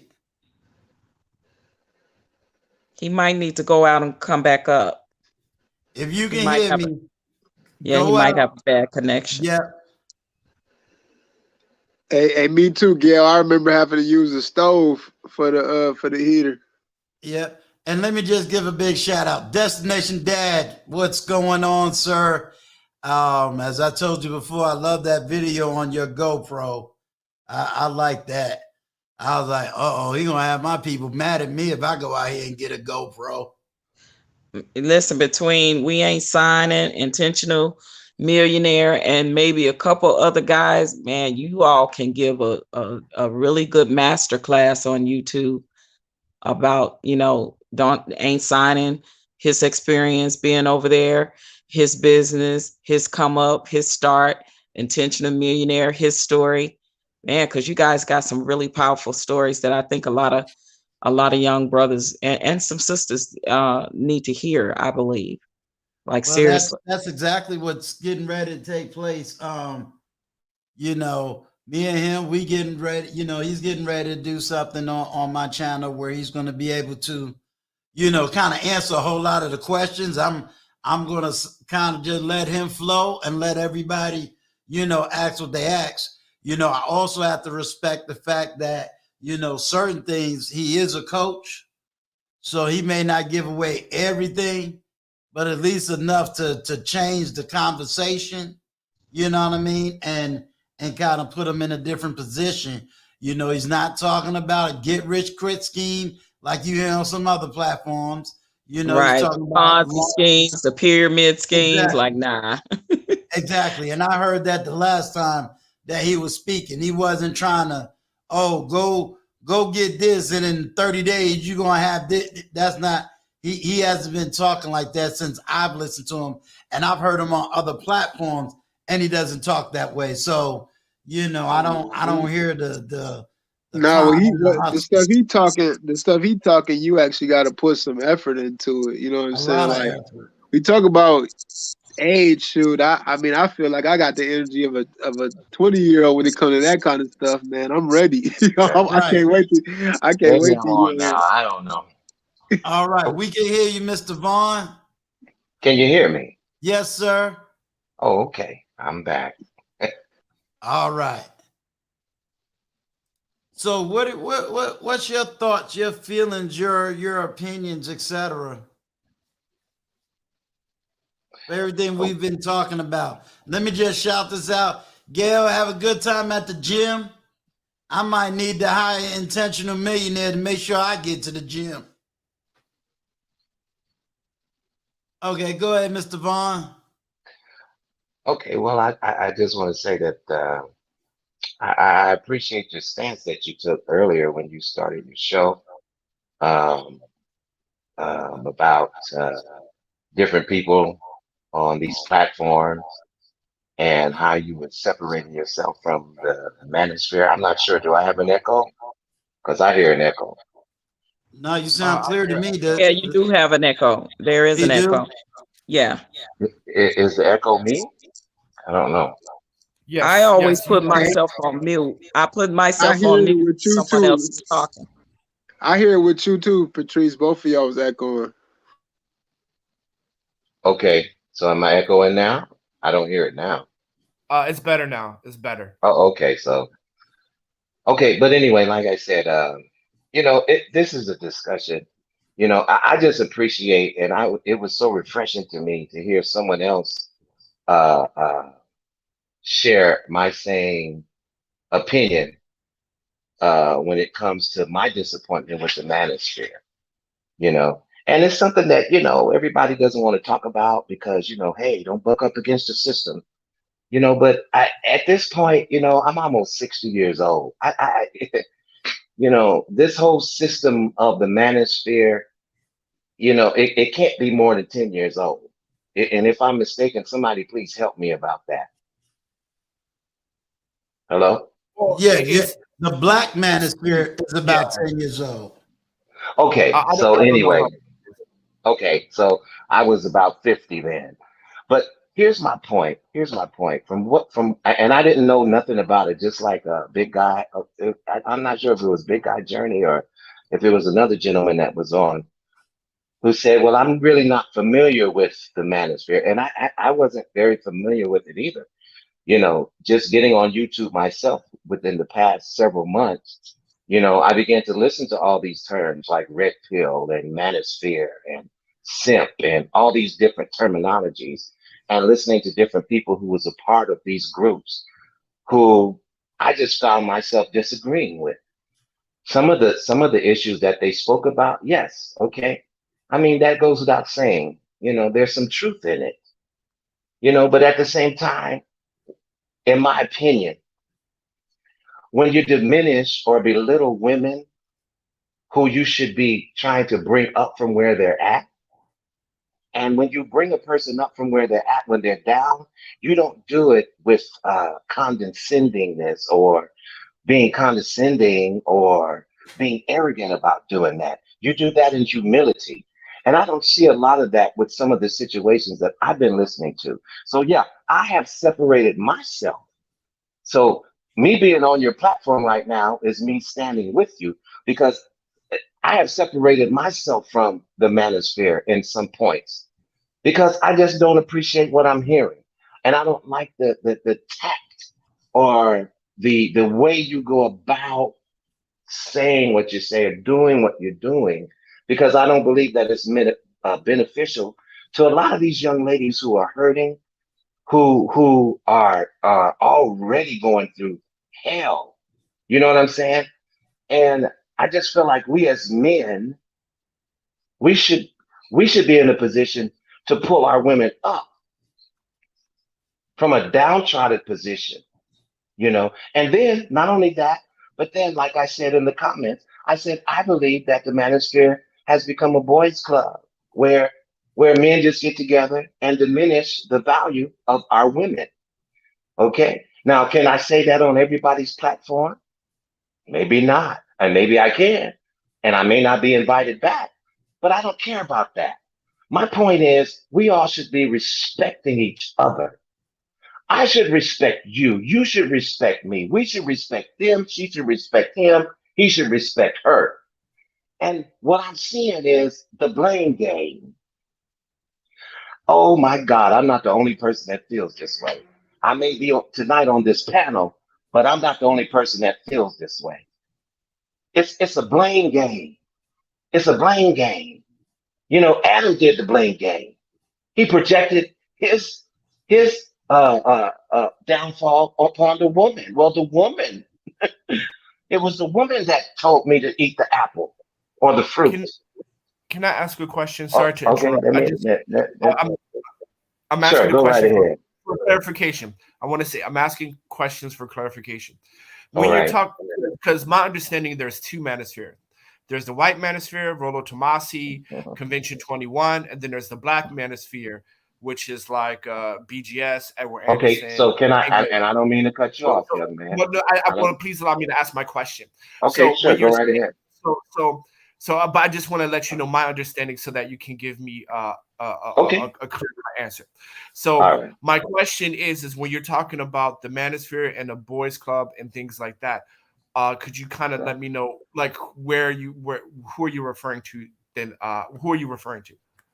Okay. Well, I'm a black man, so I listen to a lot of black content. And I watch my people and what my people have to say. So I guess you could say I'm listening to the black manosphere, because I don't even know the difference between white manosphere and black manosphere. Do the white manosphere say something different than the black manosphere? Yes. And yes, then here, okay, so here's my thing, you know, and I'm going to make this very plain and clear, and let me take it down like 10 notches, because I feel myself going there. And Uncle Stu, you know I respect you and your platform. Well, you got a gentleman that has a whole lot more knowledge about the white and black manosphere. The names he mentioned, I'm very familiar with, but I'm not familiar with. Okay, I get it. And you know what? I get that. But one thing that I do know, and if I could so gently say this right now, you know, I was brought up in the church, and I don't force that on anybody. But one thing I do know about the church is there's a lot of confusion going on within the church. Okay, so you have the Church of God in Christ, you have the Baptist Church, you have the Presbyterian Church, you have the what's the other? Well, you know, we can go on and on and on and on. And each one of them have something different to say because they got a different thing going on. You know, and it's the same way. It's a different doctrine. It's a different doctrine. And so I view these different manospheres, which today is my first knowledge of that there was a black and a white and a green and a red manosphere. I didn't know nothing about that. But what I'm saying is I'm not going to be tossed to and fro by every wind of doctrine. And if there is something to be said, I need to know what the foundation of it is. This is my problem. This is my problem.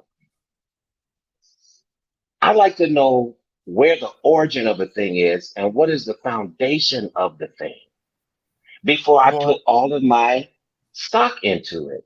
Now, regardless of the fact that there is some right and there is some wrong involved in it, and some people say, well, there's some right stuff. Oh, but then there's some wrong stuff.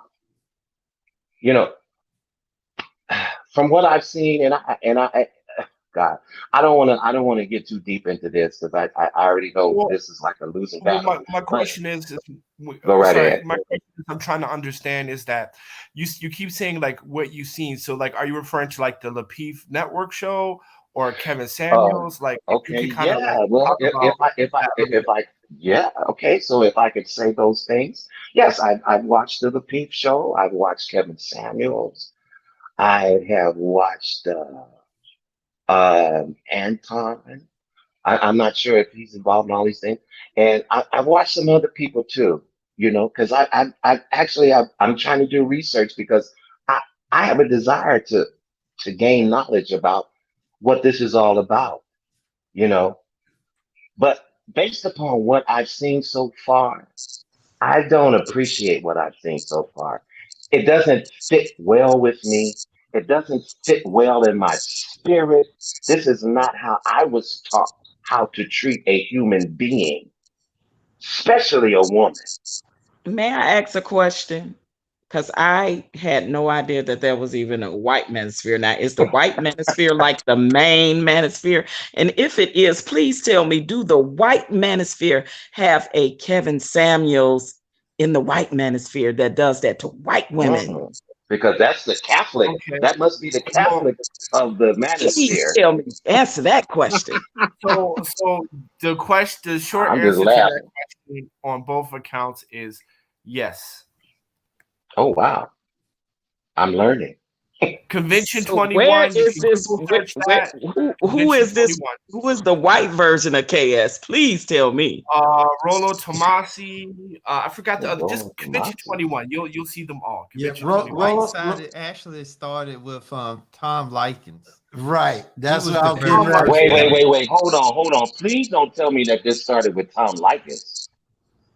Yes. The white version. Tom Likens. You know, I'm almost 60 years old, so I definitely know who Tom Likens is. I used to listen to him on the radio. He's a shock jock. Am I right? Well, I mean, he's the first Kevin KS then, right? Because he did this before Kevin. You know what? You are right about that. Kevin Samuels per se. Wow, you know what? I have to see this. You are right about that. Like I have to see this with my own eyes. I really do. There is a white version of KS. Yeah, where everybody doesn't give Kevin Samuels his credit is that 3 years before he even began his platform, he was talking to men. And I tell people all the time now, he was harder on men than he's on women. I think he should go back to that. That's just my opinion. In defense of KS, a lot of stuff he's right about. More other than the high value thing. I didn't say he was wrong about everything, sir. Now I didn't say he was wrong about everything. I would say 80%, like when he's talking. I've only saw two, but when he's talking to only two, I see. I've only saw two. 80%, That's really all you need. 80% I agree with. You have to watch more than two, sir. No, if you watch two shows, that's pretty accurate. It's not a whole lot changing. I will have to. Okay, you know what? Actually, I would have to go along with what you're saying with that because you're right. And here's the reason why. And I'm only saying that as a guy that's single and been in the dating market and took myself out of the dating market from the standpoint of just focus on my purpose. Because for me, Kevin is not saying anything that I haven't said before or witnessed before. Right. The only newest thing is the labels of the high value man. That whole thing.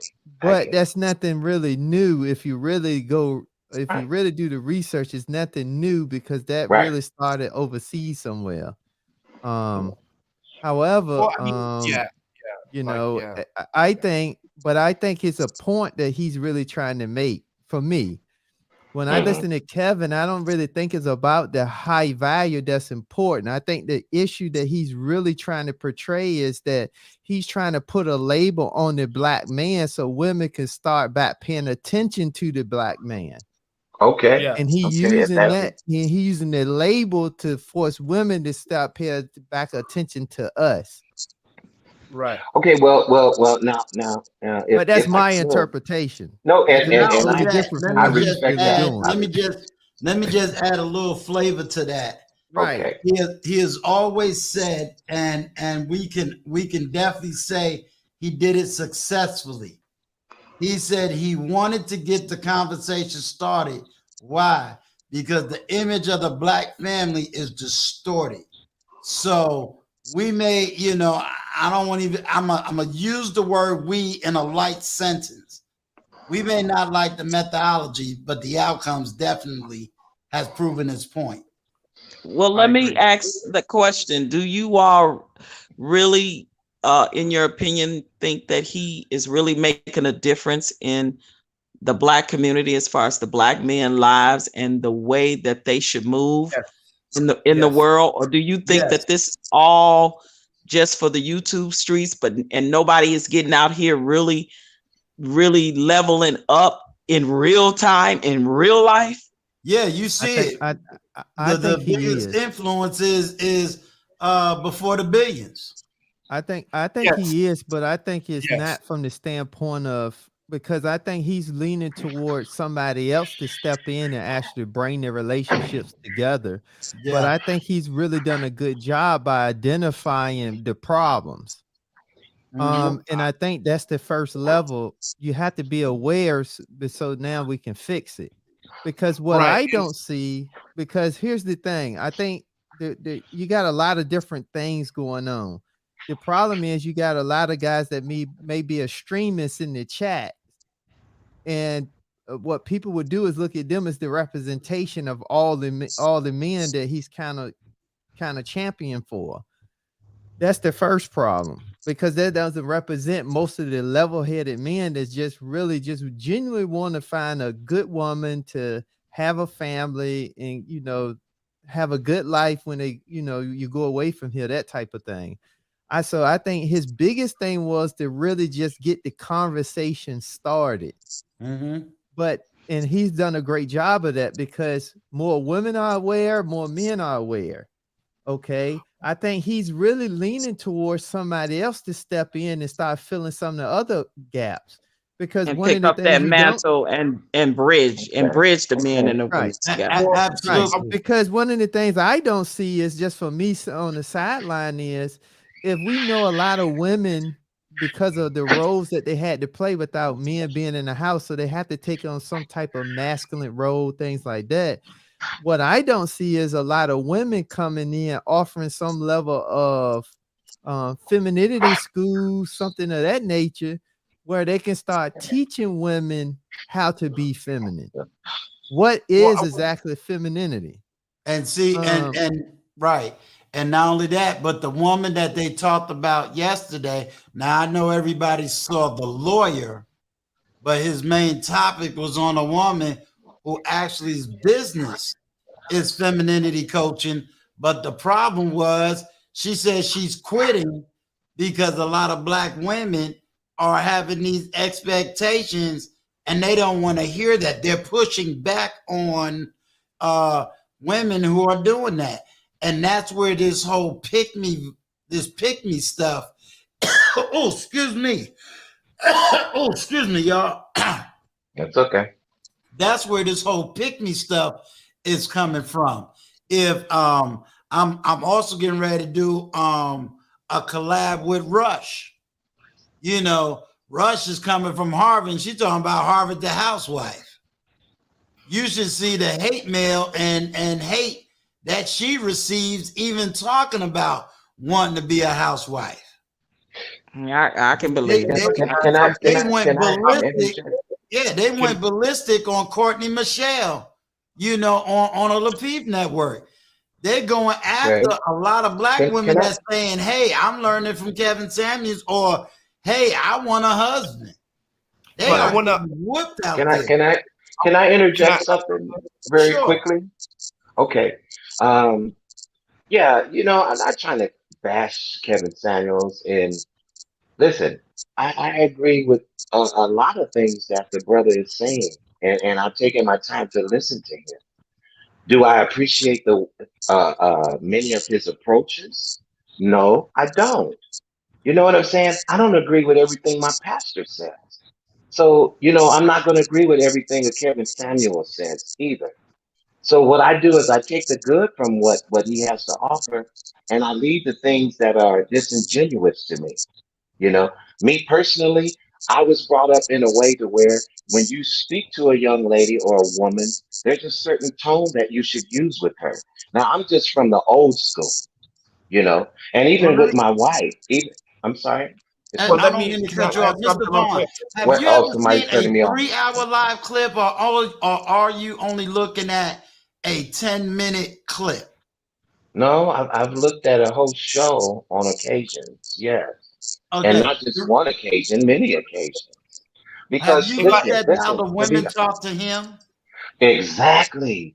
And see, these Right. are So young, how was these he are supposed to okay, respond? wait a Because minute. I'm gonna These tell are you these are something. very young, naive women, young women who are damaged and don't even know which way to go themselves. You know can what Exactly. I'm I add saying? something real So quick? you're dealing with a lot of these hurt young women. A lot of them are traumatized and hurt. Like, And I want to add some of them something are real quick. delusional too. Now let's Right. just keep And it you know real. Yeah. what? Some Wait of a minute. That, Hey, don't get me yeah, Mr. wrong. Some of Vaughn. them are That's definitely, some of them are Hold on. delusional. And I say, well, wow, why did you come Can I on? add something? Oh, I've seen it before. I've seen it right. before. So you can't fully blame Kevin Samuels, because Yeah. if I'm sitting in this chair, I'm in front of a camera, and I raise up a woman, and she cusses me out and threatens to kill me. I Am I just going to feel, sit up here Uncle and go, Stu. hallelujah, praise the Lord, Okay, thank now, you, my Uncle Stu, sister, I think that you need healing? yeah, I no, don't know how I, I'm Let going me to let me let react me to let me that. let me get in here I for a get what second. you're I just want saying. to add.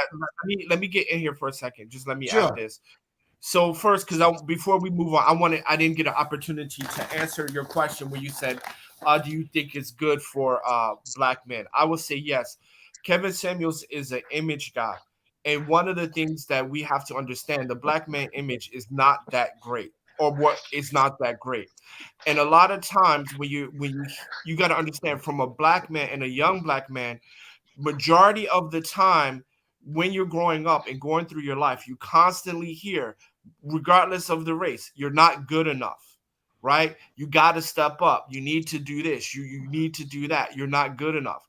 And with the cameo, with the sorry, with the Kevin, what KS show is highlighting is highlighting that when we're looking at the mating dynamics in Black America, you're seeing that black men are not bums. They're middle class, working men, good citizens, and good work operating in good faith. And you're seeing that women are saying that is not good enough. Either give me 10% or go away. Right. And that's important for young black men to hear, because Kevin Samuels says that, right? The average blue collar man is a great man. Is a good Yes, man he for is. marriage. Is a good And option. I've He's heard him say that, and I agree with him. please allow me to finish, right? So I accept you don't like Kevin Samuels. I'm not going to change your opinion. I'm just giving you my perspective because I accept your perspective and I will not change it. If you feel that the way he talks to him is not okay with you, I accept that. But I just want to highlight my perspective, saying that at the end of the day, it's good for young black men to hear that, because going through life, every black man on this panel understands. It's always said we're not good enough. We need to step up. We're not doing enough this. We're not doing enough that. And Okay, and that's sometimes great. you just need to hear that. You know what? Hey, you know what? You are doing good enough. 25%. The largest growing middle class in America are black men. We are doing it. We have made changes from the crack epidemic in the 80s. More black men are in school or in trade school than in jail, right? We need to hear those things. We need to see those things, right? And that's my perspective on that. Okay, so let me ask you men that have watched, because I've watched a couple, 2, 3, and I have seen some condescending tone. I have seen some dismissiveness. I have seen some not letting the woman complete their sentence and finish completing. I've seen some total that side as well on his part. Would you all agree to that? Okay, can I say something, Patrice? Let me say something to I agree Patrice to about that that. too. Yes, I agree to that. And this is not the type of behavior that I want to teach my son, because first of all, he has to respect his mother. You understand what I'm saying? And he is not to cut his mother off, and he is not to speak to her a certain way. And this is how you respect. It's called teaching respect. And so when you dismiss someone, so wait, I'm gonna pull it back. I got to go back to 6 and not 10. When you dismiss people so quickly, to me, it shows, it makes me wonder, what concern do you really have for the individual when you're so quick to dismiss them? Now, I'm going to tell you something. Uncle Stu listened to me, and he didn't push me off of his show and cut me off because I'm disagreeing in disagreements about anything. He's given me time, and I've actually learned some things from Uncle Stu. You have to give the individual time to learn something from you instead of being so impatient to where you just cut them off as if they are insignificant. You don't know what that individual is going through mentally. You understand? And a lot of these young women and young men are turmoiling within themselves. They're contemplating suicide. They're going through a whole lot of things. And when you have a platform and you're speaking to people, you need to be very careful with how you address them, how you speak to them, how you handle them. God gave you the opportunity and the privilege to be able to step in their life and give them some type of advice. I think you should treat that gingerly. I don't think that you should just snatch someone, grab somebody, cut them off, dismiss them abruptly, make little different condescending little things with your little buttons that you push, like you snapping them, like you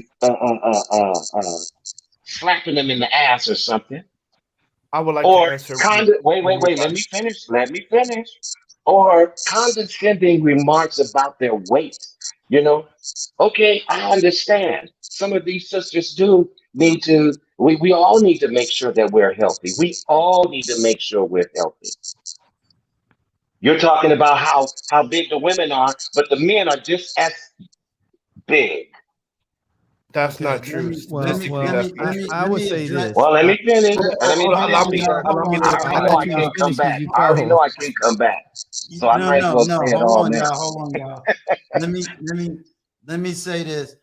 Mr. Vaughn, of course, I will never cut you off. And yes, I give you a voice on this platform. I appreciate you. I don't have Kevin Samuel numbers, Yes. so I got time to have everybody have elongated conversations. What I'm going to say is, and I think you heard me say this before about experience, Mr. Vaughn, for over 15 years, women been telling me exactly what they want, how they want it. They sang it in music. And they put it up. They also would cuss me out for it.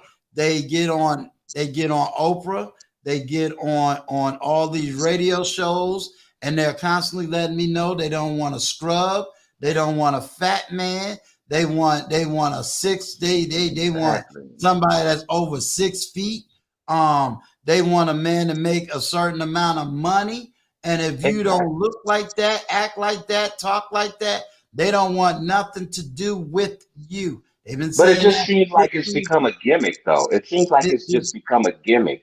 But if for you you want to truth, gain financial gain, but understand that this is what it's women like the say. people, they don't care about people. They care about they finances. But, So but let can me I let just me No, let me I say was let gonna me do ask it. this allow question. me? Let me ask this Hold on. Let question. me Okay. can I answer your other question first? Let me I, answer Okay. yeah, I your wanted other to question. answer Yes. Yeah. Because OG's. that one Okay. started a real ruckus. So yeah, Yeah. please answer, and then I have So another Can I? question. Hey, so can can I Okay. go so let first and me then I'll answer let this. you Let go? me Because mine's stop. gonna Hold be on. very short. I, hold on. My, But I didn't. Let oh, me go let me ahead. just. Go I ahead. have Go 2 ahead. points. I just have 2 points. I'm already to the point. Very concise. So my first point is this, right? Regardless of how Kevin Samuels interact with his guests, it's fair game because he's been around for a while. So when you call, you'll know that hey, this is a possibility to be taught that way. So how he conducts his client relationship is fair game. I don't think we have the right to criticize that. If we're uncomfortable with that, then you should build your own platform, right? If you see a gap in the market that you're uncomfortable with, then that's a great opportunity to create your own. Second, we live in a matriarchy. Like the black community is a matriarchy. It's controlled by women. So when you see a black man that's going to be unapologetically a man, is going to ruffle feathers because black men, according to history, has always kowtowed to women. And you see him not kowtowing to women, so it makes people uncomfortable. And I'll close with that. Okay, Okay. well, let me just say this now. I am learning. I am It's the other learning. guy's I am turn. It's learning. the other I, guy's turn. It's the other Yeah. guy's oh, turn. Let me go real quick. oh, I'm sorry. Go ahead. So OG. Yeah.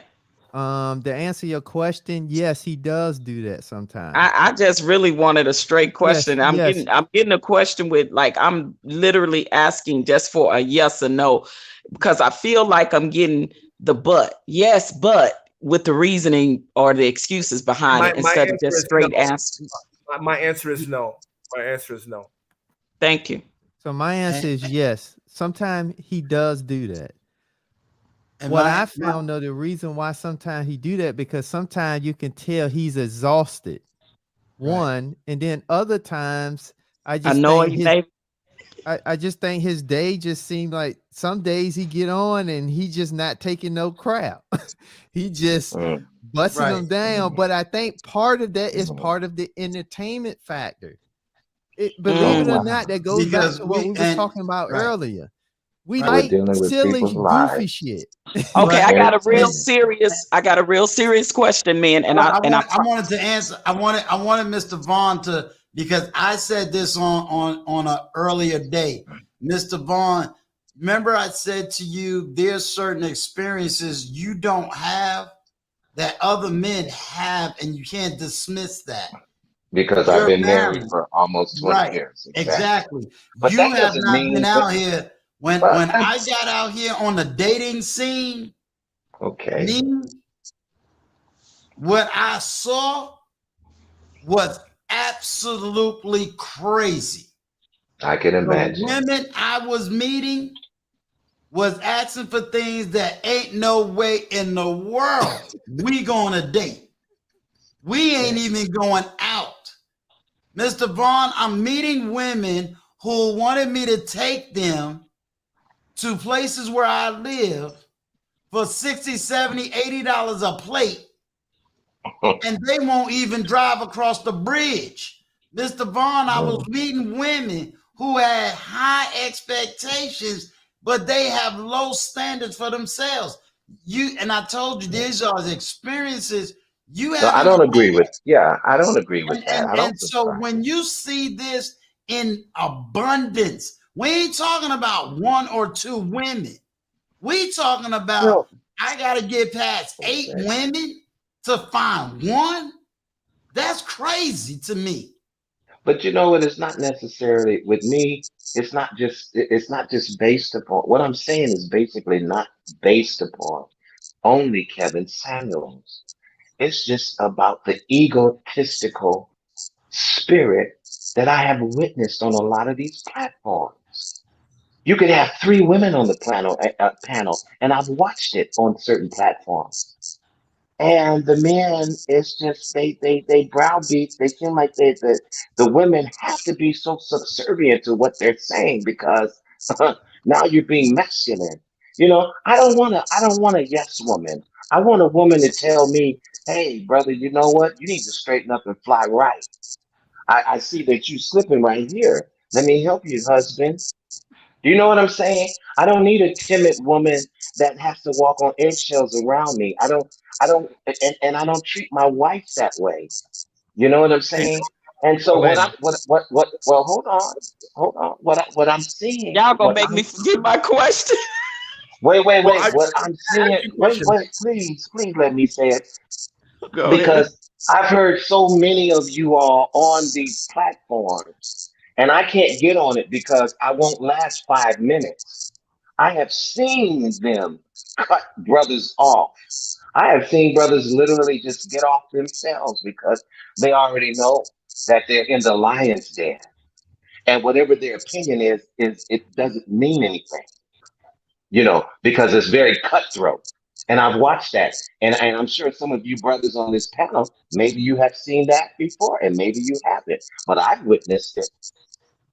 And I believe all of that's unnecessary. I think everyone should be entitled to their opinion and we should all learn something from each other.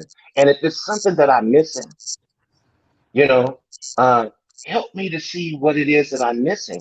But if I point out something that is foul, please don't pretend like it's not foul.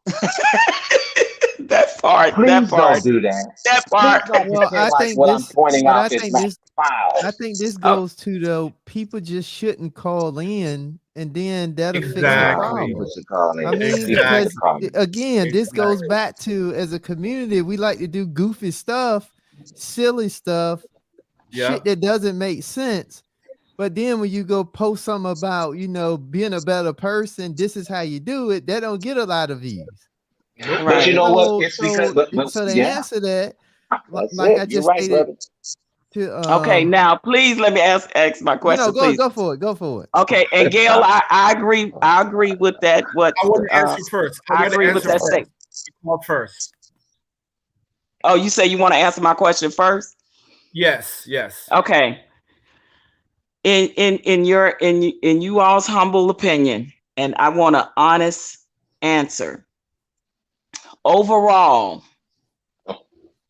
is Kevin Samuels' observation, opinion to these women that call in, do you think that is the general opinion of all Black men?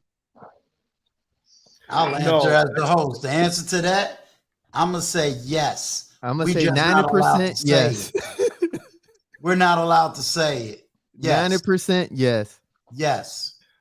So I'm Hence going to the say reason no. why you hear me talk on a lot of the Hold on, cause Ain't Signing said he wanted to answer first, and I don't mind you, and I don't mind you giving me a little story behind each one of your reasonings why you're saying your answer. Oh no, it's all good. It's all good. I'm the host, so when he cut in, it's his show, so that's fair game. So I gotta be right. But the others, I did call first.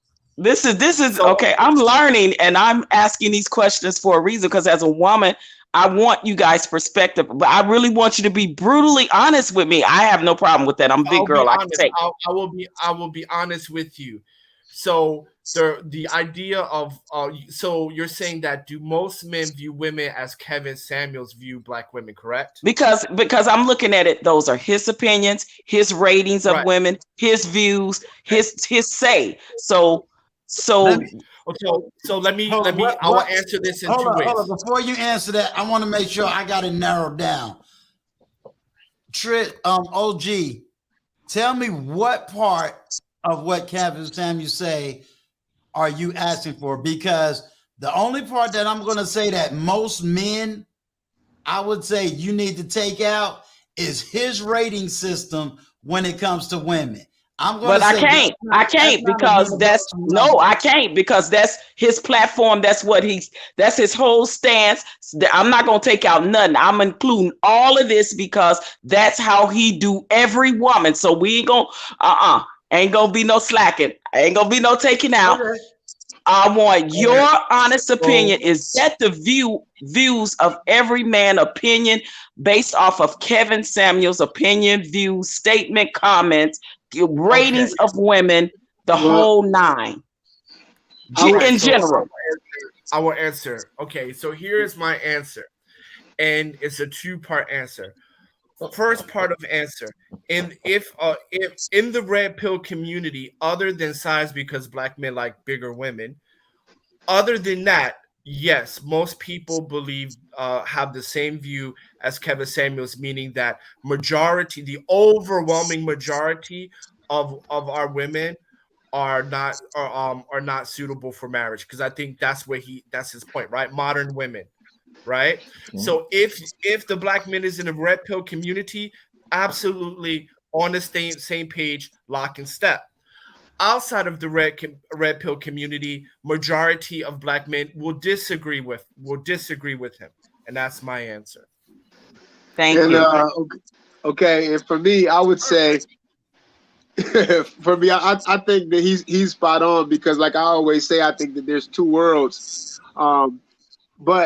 But I think even outside the red pill community, if you like, when they come and they really just listen, they'll be in agreement with most of the stuff. You know what I'm saying? And it goes back to what you said earlier on Miss B Finesse channel, when you said, as you start to listen to the man, you start to realize that we are a lot more traditional than these women out here, right? Right. That's what it boils down to. See, you just hear what men think like, and you're starting to see, but we live with, we know how we think. You know what I'm saying? Like, is this coming to your understanding? But you know, that's why I said even the men that's outside of the red pill community, when they slow down and just listen to it and not just like a sound bite, they be like, yeah, you know, because the only thing that most people have a problem with Kevin Samuels is his delivery. Okay. Thank you. Yeah. And I would say I 90% agree with most of the stuff he say. I think the biggest challenge is that gets a lot of confusion, convolution is because women think just because a man will sleep with them, that means that they will wife them. Right. And the biggest challenge is because of the Instagram models, the social media.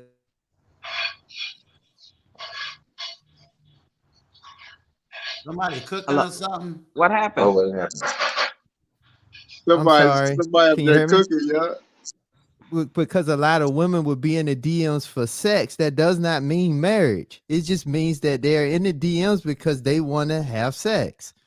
And what Kevin is showing is most men prefer, I think his scale is perfect, because before his Kevin rating Samuels rating scale. Yes, and here's the reason why. Because the reason why he take out 7 is so important, because most women gonna either say 10 or 7, because 7 is a safe space. And I didn't even know he took out 7. And that's what before Kevin ever came into the picture. Women would normally say they are 7, because I'm going back to when there was I can't remember the dating group thing. If you know, when you only had a phone or a page at the time, and you asked a woman how to look, they will always default to 7 or a 10. And most women rate themselves a 10. And it's a danger in that, because most men, we can't rate ourselves all a 10, because the world gonna let us know we are not a 10. Right. And that's the difference. Because what ends up happening when a woman rates herself a 10, and the whole concept of putting the woman on the pedestal, that allows her now to feel like she's the most beautiful, but also now she don't have to do any work to be better for the man. So intentional. Mm-hmm. When it comes to the weight question, is it fair for his judgment of every woman to be a size 4? Yes. In the real world. Well, I would say right now, obesity, diabetes, type 2. Yes, we got to bring the weight down. Yes. I said bring down. I said, is it realistic for every black woman to be a 4? No, it's not. Every black woman that build is not in them to be a size 4. I would love to interject here, but can I answer that? Let me answer that question real quick. Okay, fair enough. I'll let you answer. I would say yes and no. Here's the reason why. I say yes because what he's more or less considering to wait for the possibility of kids. I would say no because he's aware that because of most of the Black women have a more athletic build. So if you notice in some of his later shows, he's actually started to waver a little bit because he's been more aware that the Black woman structure is a little bit different.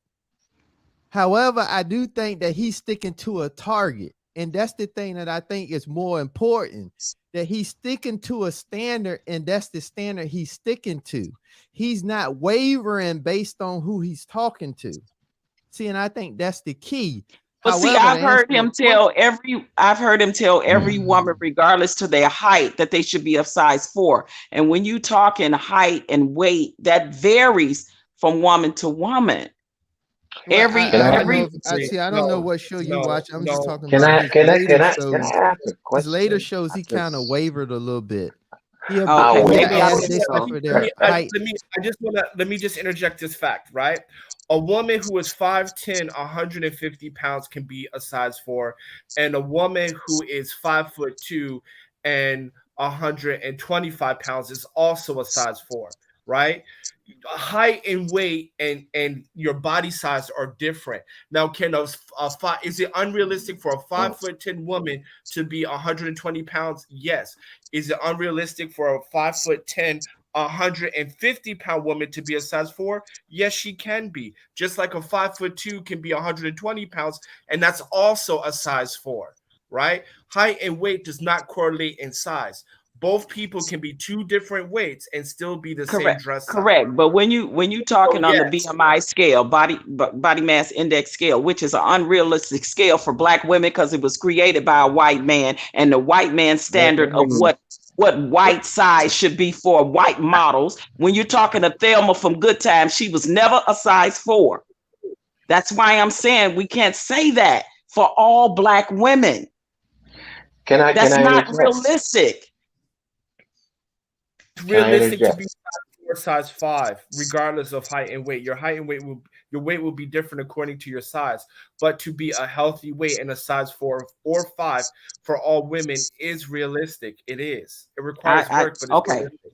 Okay, I respect your opinion. I just disagree with that because I'm 5'7", and I will never ever in life be a size 4 again. I haven't been size 4 since I was in high school. For me, I like a little meat on my bones. For me, I'm cool with being a 9'10". I'm cool with that because I got all the curves and all of that to match, and still got a flat stomach and a nice ass. And I'm a size 10.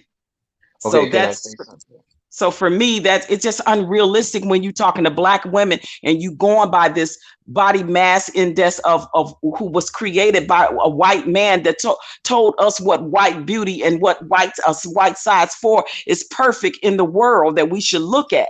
And that's why Thelma from Good Times did not get a lot of modeling jobs, because she was curvy, being 5'8", and she was a damn 7'8", and they told her she was too big. That's just unrealistic what we're doing here. Okay, Black women.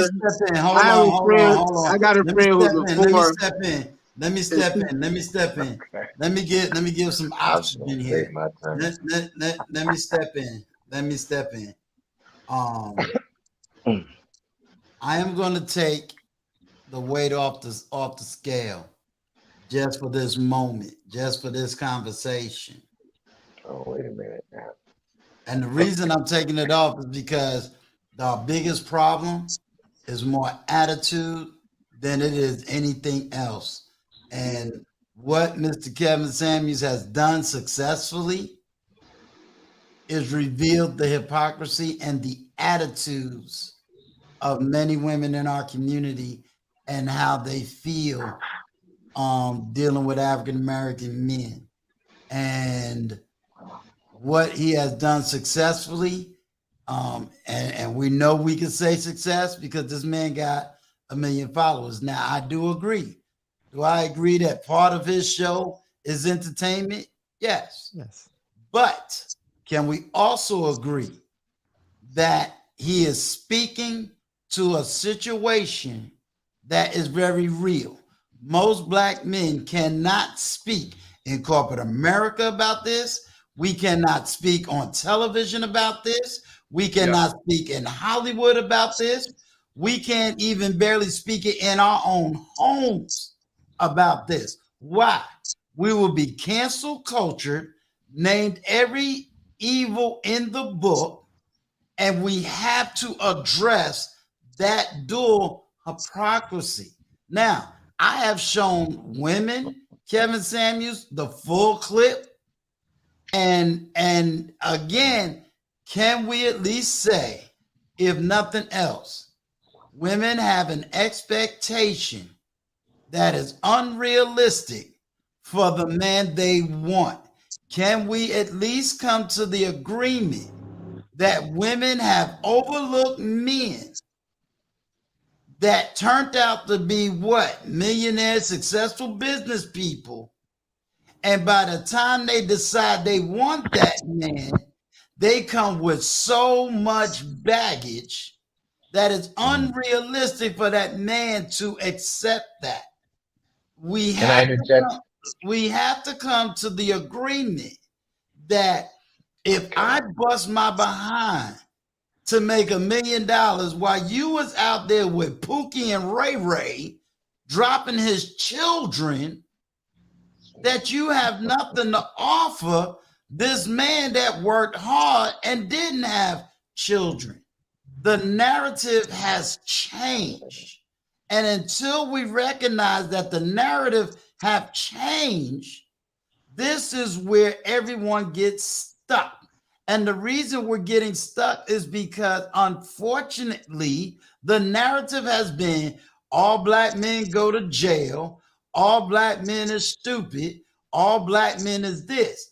And now when the statistics show that there's more black males with college degrees, more black males are millionaires today, more black men above 45 is doing very economically well, and you're still pushing a retarded narrative.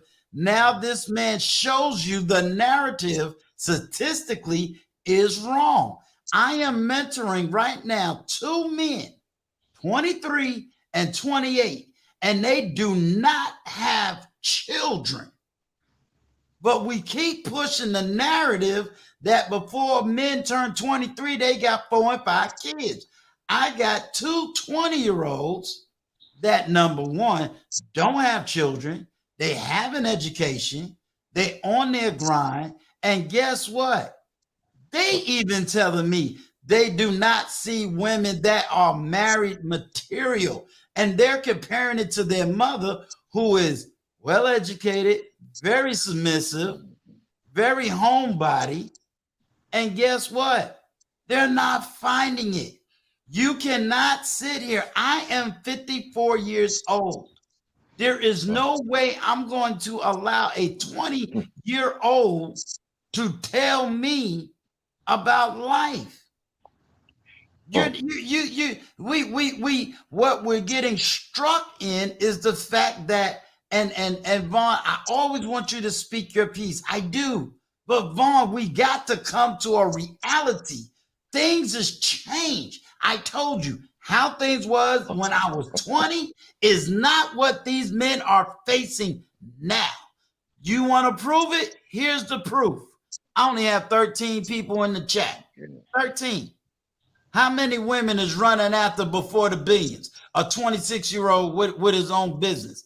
How many black women is trying to chase down black belt? How many black women will chase down intentional millionaire? You know why they won't chase these 3 men down? Because according to them, they're nerds. They like to read books. They don't do what Pookie and Ray Ray do. But guess what will happen? They'll have 4 and 5 Pookie Ray Ray babies, then get the age of 40, and now they want intentional millionaire after they did not have no accountability all their life, didn't do anything right in their life, but they want somebody like intentional millionaire to step in and save them.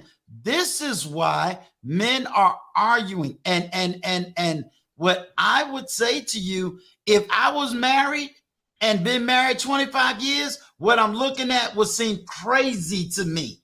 But I am a black man who has come back out into the dating field, and I'm sorry, this is happening, and it's happening on a high number scale. So the woman that you're talking about, for a lot of these men, don't exist, and they do not exist in the numbers that we claim. We can teach these men all day long. Pray, spiritual discernment. Pray, spiritual discernment. Guess what? These women now is running the church. They're running there. They lead a church. They get 4, 5 babies. They get all these boyfriends, and nobody in the church is correcting them and showing them. You know why? Because the church is building up their economic coffins with these women, and they have lied. The first person to ever teach these women about high-value men was the church, not Kevin Samuels. They've been teaching black women to go after a Boaz ever since the 90s. Ever since the 90s. Go on a dating app, and these Christian women will say to you, I'm looking for my Boaz. Looking for their Boaz. I'm looking for my Boaz. I'm looking for my Boaz. If But you they get heard a my broke first ass opening and all statement, kinds of different I say, instead of women looking for their Boaz, they need to be looking for their Naomi. Why? Because unless you got a woman to teach a woman how to be a woman, they'll never be accepted by a Boaz. But it was the church that pushed that narrative, not Kevin Samuels. Now you got all these women running around saying, accept me as I am. Are you kidding me?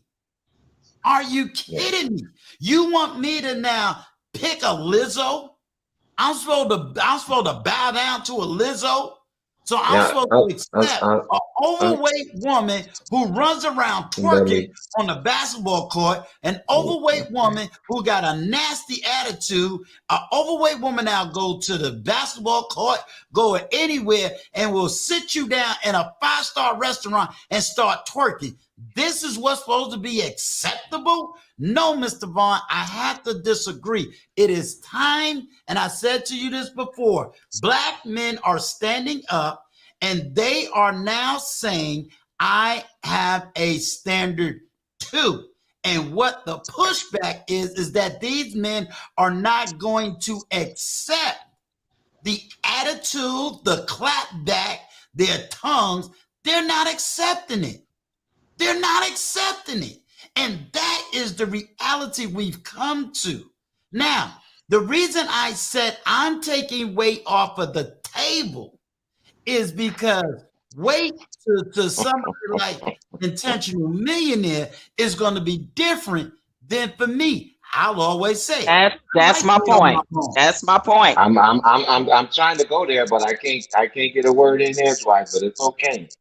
Okay, but it's okay. It's okay. Yeah, but I do what have I'm something trying to to say show about you that. is I have something to say about that. Yeah, married men are in a total different mindset and total different position. So we should be just totally. We should be totally discontinued from the conversation. Is that right? Because we're married? Because we've been married for a long time? Is it because we don't have any wisdom because we're married? Doesn't the Bible? Listen, I'm almost 60 years old myself. Right, but let's use the Bible. Doesn't the Bible teaches us? Yeah, but doesn't the Bible teaches us that single men have no dealings with a married man? Now that's scripture. Okay, that's scripture. And why was that recommended? Let's talk about the interpretation of that scripture. Because why would a single man not have any dealings with a married man if he needs to learn about being married, at which the married man can drop some knowledge and wisdom upon him being single and what it takes to have a wife and to keep a wife. So how are we interpreting that? Is it in the Greek? Is it in the Hebrew? How are we interpreting that scripture? Okay, we're interpreting it as the Greek. So the Bible says a man that finds a wife. So that means it is already established that she is wife material, correct? So you're telling me that the average woman out here today is a wife? No. That's not what I'm saying. And I'm not actually, I'm not even allowed to even say anything right now for some reason. Okay, I've listened to several people talk, and now I wanted to interject, and I politely asked if I could interject, but I haven't been able to. Oh, So now I'm sorry. Go for it. several points have passed that I haven't even been able to address. I'm sorry. Go for it. But I will address this one right now. That's just fresh on my mind, because we're so apt to say the woman needs to be a size 2 and a size 4, and she needs to be a this and a that. But see, these men are overweight and these men are out of shape. Oh, but they do have the 6 figures. Oh, but they do have the good jobs. And some of these women date some of these men strictly based upon their financial gain. Not even for who the person actually is, or if the person is a good person or the person is a bad person. No, you're dating them with their fat ass because they have the bag. I want the bag. So, you have. Oh my God. Okay. So I can't even finish, but it's all right. Let Mr. Vaughn finish. I know I'm fighting a losing battle here. No, speak your mind, sir. I told you there's no agendas here. No, sir. Speak your mind. Well, you talk about this high valued man, and what does he look like? Is it because he makes 6 figures? Is it because he's established? You have a lot of men who are in those categories and know how to do financial and move in financial realms, but at the same time, they're very abusive to the women that they get. Whether she's a size 2 or a 15, they're abusive. So is that what makes you high value? Is it because you have morals and values, or is it because you have a bag? Is that what makes you high value? Wait. What makes can I say something? Here's my other question. I think you're taking and bending the narrative now. Oh, everybody's going to if you're gonna state your point, stick to your point. But you doing the insults now, because you're trying to now say that a man that's doing the insult. Wow. You did, because you just said that he's beating up. Okay, tell me what I did. Okay, that has nothing to do with it. Stick to the subject. I can't apologize and say I'm sorry, but if you can point out to me what I said was an insult, I want to know, because my aim is not to insult anyone. Well, so if you can just point that out to me. I'm just stating. Hold on. Let me do this. I'm not going to say that it's an insult. Allow me to do this. So first, you talked about domestic abuse. Now I'm going to say this is why I don't get on these panels. It's a bunch of bullshit. No. Go ahead. This is why I don't get on these damn panels when it comes to talking about this, because it's a bunch of bullshit. And a lot of people, I'm in the corner, and then boom, here everybody comes. So I'm going to say that it's okay to disagree, right? Like, I'm not trying to change your point of view, right? I told you, I'll accept you where you are. This is not, but we have to be factual. So when we look at domestic violence, Black men are not leading in domestic violence, right? And that's according to the CDC. What's the percentage of Black men being in domestic violence? Do you know that? Yes, I do actually. Sir. There it is. And the largest there's a allow me to percentage. finish, right? No, allow me to finish, right? I allowed you to finish. No, you didn't, but I will allow you to finish. And okay, actually, I'm about to be done with the conversation. Finish your point. I'll fall back. Finish your point, and then after that, I will give you my evidence. So I'll stop. Please finish your points. No. I want you to finish, and then I want the brother, the intentional millionaire. I want him to finish. Please finish. Please finish your point. Please finish your point, and then I'll. Okay. Listen, guys. I'm not trying to be against you. I'm just simply stating, let's call a spade, and what's right, and what's wrong. And you guys are not giving me that. You're making excuses because you want to support this narrative of Kevin Samuels. And I don't appreciate that. I do not appreciate that in the conversation. And I have made some valid points in here. It's like you're talking about the women need to do this and the women need to do that and the women need to do this and they need to do that, but you ain't said shit about what the men need to do. I've heard more about women in this conversation than I heard about what the men need to do. So that's where I get a little frustrated when it comes to the manosphere. I don't like the atmosphere. You know, and I hate to take it there like that, but it's like it is so frustrating to me in my spirit right now. It's like, can we I don't have to be go along, get along. You know, just because you said one thing and the other person goes along with it and the other person goes along with it. I've never been that kind of person. I like to be on the side of what's right and what's wrong. And some of these issues that we're speaking about, I agree. I'm not saying that I don't agree. It's just, let's make it well-rounded, and it's not well-rounded to me. That's my opinion. It's not well-rounded because you got some fat-ass niggas who want these trophy wives just because they got a bag. But if it's the other way around, the sister can't have no weight on her. And another thing, beauty is in the eye of the beholder. Some men like thick women. Everybody don't want a size 2 and a size 4. Thank you, Vaughn. And I'm going to tell you something right now. When you go to other countries, those men don't want a 2 and a 4. It's different cultural things. Unless they Asian. Unless they Asian. If they of Asian descent, they well, hold on. Here's my point. The same stipulation that you put on the woman, it needs to be put on the man. And all of us are not healthy. All of us are not the right size that we should be. Should she require us to be that size and this and that and the other? You know? So here's the thing. I'm not trying to disagree. I'm just trying to express my opinion. And I feel that when I get in, and I see now, because now I believe God is going to push me to get in more of these atmospheres, because I want you to push me off the channel. I want you to push me off for telling the truth, because that's going to let me know how mindful you are of what the truth is. I'm not seeing some of the concept, guys.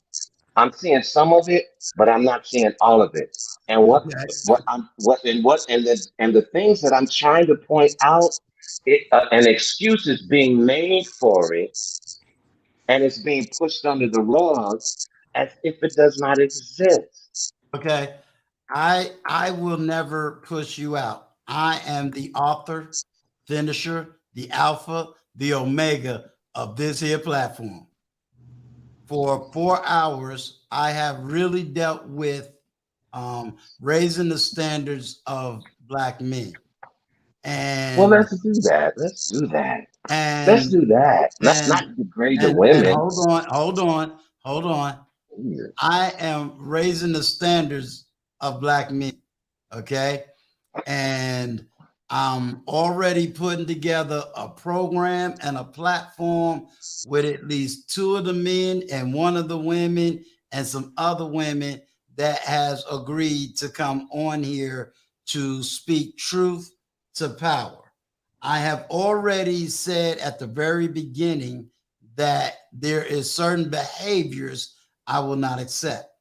I already said that I will not push a narrative. The man. Well, can I ask a question? Can I ask you a question? Sure. Okay. And please forgive me. I'm not trying to be rude and cutting you off, but I just have a question for the gentleman on the panel, because I do hold my opinion, and I'm sure all 3 of you know where I'm coming from and what I'm trying to say. Now, would you categorize me as a simp? That's my question. Stop right there. I'm gonna shut that down. Oh, okay. Well, that's a whole nother conversation, huh? No, I'm gonna shut that down. Okay.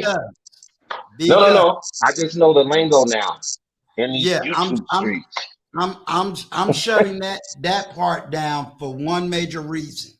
Okay. Number one, there is no real clear definition of what a simp is. So I'm gonna shut that down. 2, my platform. I cannot speak for Kevin Samuels' platform because I'm not Kevin Samuels. Amen. I can't speak for Kevin Samuels' motivation. I'm not Kevin Samuels. My name is Uncle Stu.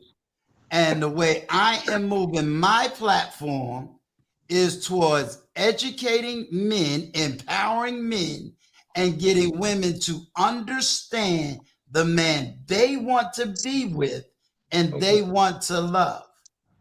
Every man is an individual.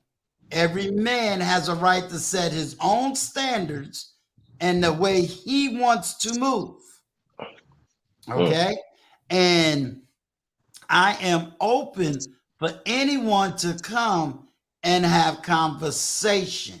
I said, and as always stood on, I can empathize and I can sympathize, but in the end, I must move with compassion.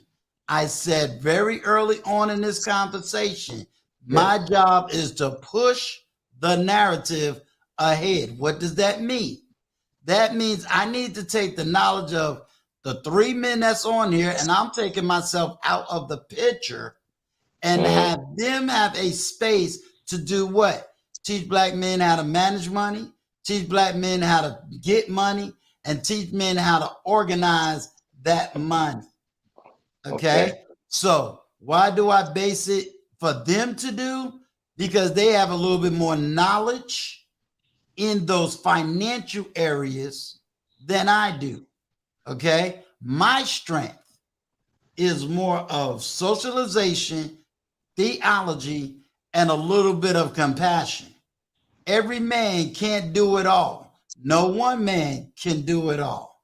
So now, for me, it is my job, I feel, to grab those men who might be wanting to understand some knowledge, who need some re-socialization skills, and then take them into the financial arena to build wealth. Why? Because we know that money does not change your character. Money only amplifies your character. So if you was a fool without money, you're going to be a fool with money. If you was a good man with a good heart without money, you're going to be a good man with a good heart with money. So this is the angle I am going. Now, because I do have women on this platform, I do have women that is willing to stand next to me and beside me in this platform. There are some things that women do that I send them to other women to be able to mold and train and guide them and make them into a wife already. So that makes sense. Okay. So that makes sense. Okay. So now, with that being said, there are certain things where I keep saying, and has always said, there are many things that I agree with Kevin Samuels on. There are some things I disagree with him on. However, the original question from OG Patrice was, is Kevin Samuels doing something right? And now she said, be brutally honest. And so we all gave a brutal honest. Now, once again, we can argue tone. We can argue a whole lot of things. But what I will say is, until I got this experience as a YouTuber and got this experience trying to hold down a platform and hold down a conversation, I can see where somebody that's doing this 5 days a week can become real mentally exhausted. Not because of you, just dealing with people. And if you don't understand that, this is where I say intentional mania is very right. I worked in customer service. I worked in sales. That's right. Don't And do it if you trust ain't gonna me, do it after right, though. working with people all day Yeah. long, Don't do it and if you're then not you gonna do come it right. home, you don't want to even deal with people. I get it. I know. Okay, so Right. now if I'm I'm a not surgical mentally technician, so I straight, know. right? So when we say, you know, if someone who has a great deal more insight into the manosphere and we're asking questions, we have to be genuine and not push back. Just listen. You know what I'm saying? It doesn't mean we have to agree. But like I said, I fully understand you and where you're coming from. You're 60 Thank years you. old, you've had a wife, and I've said, hey, you I have have a a wife. voice as a husband. But there's certain experiences I don't have and I can't speak into. I'm not into the entertainment industry. So I can't sit here and say to Patrice, what you feel about the entertainment industry is wrong because I'm not there. All I can do is sit back and go, oh, that's what's going on. Oh, that's what's going on. Oh, I hear you. But you know what, Uncle Stu? What I can address, Uncle Stu, you know what I can address? Yes. Is when you're being disrespectful. Listen, I don't care how long I have to be married or been married. I still recognize disrespect and disregard when I see it. I don't like it. I don't like it. I don't like it. I don't like it on me if I do it. I don't like it on you if you do it. I don't like it on Patrice if she does it. I can recognize disrespect. So that's what I'm calling out when it comes to the manosphere. Right. When And it what when I'm it when saying it to when it you, comes to the manosphere. okay, But and there's no acknowledgement of it. There's no accountability of it. Hey, can I say but something? Mr. Vaughn, have you ever Okay. seen something? Let me ask you this. Mm-hmm. Have you ever seen something factual and still denied it? Yeah, through my ignorance. Yeah. Guess what? Mr. Vaughn, I just sat here for at least 20 last minutes and told you that I held certain people in the manosphere accountable. I just sat here and said that there are certain things that I do not agree with in the manosphere. And I just got finished saying that there are certain men that have done certain things that I am putting that on accountability. Exactly. And In the beginning of the string. totally. Exactly. Right. You overlooked me totally. No. Don't misunderstand. I didn't never overlook you. Mr. The only Vaughn. reason I'm saying what I'm saying is because you made me feel comfortable to say it with your opening remarks. Right. And See, what I'm so saying to I'm you, thinking by me saying what I'm saying, me and you are both on the same plane. right. And so, and this Based is on your why I opening said, statement. right. And this is why I'm saying to you, Mr. Vaughn, I'm never kicking you out. There's no reason to kick you out.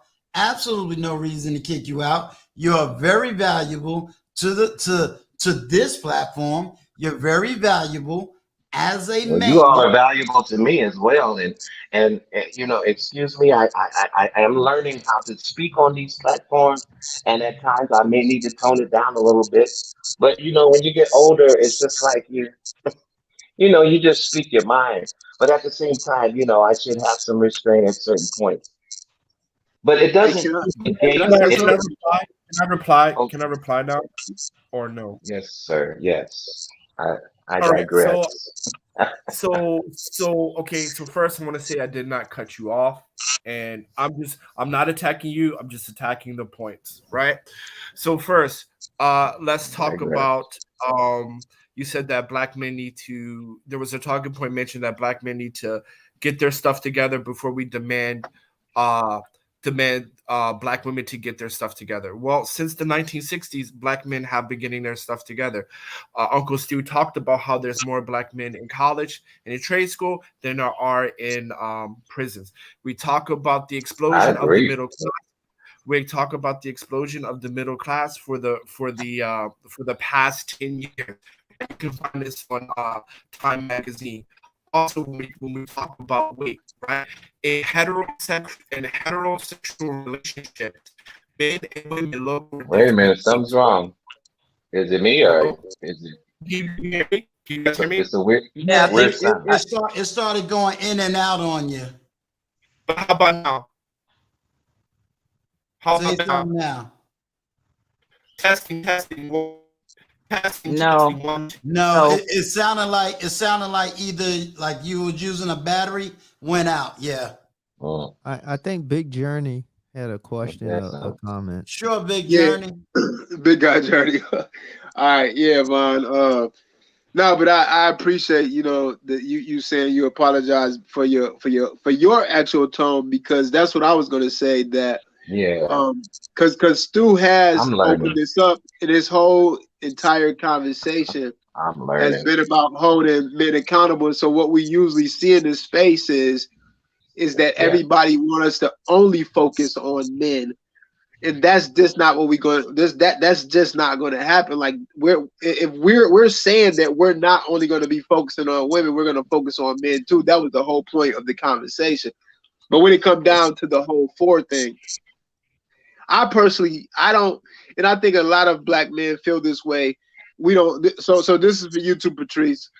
I'm not looking for a 4, right? I got a friend who's a 4, and she's Thank looking you, like, big guy journey. no, but listen, but listen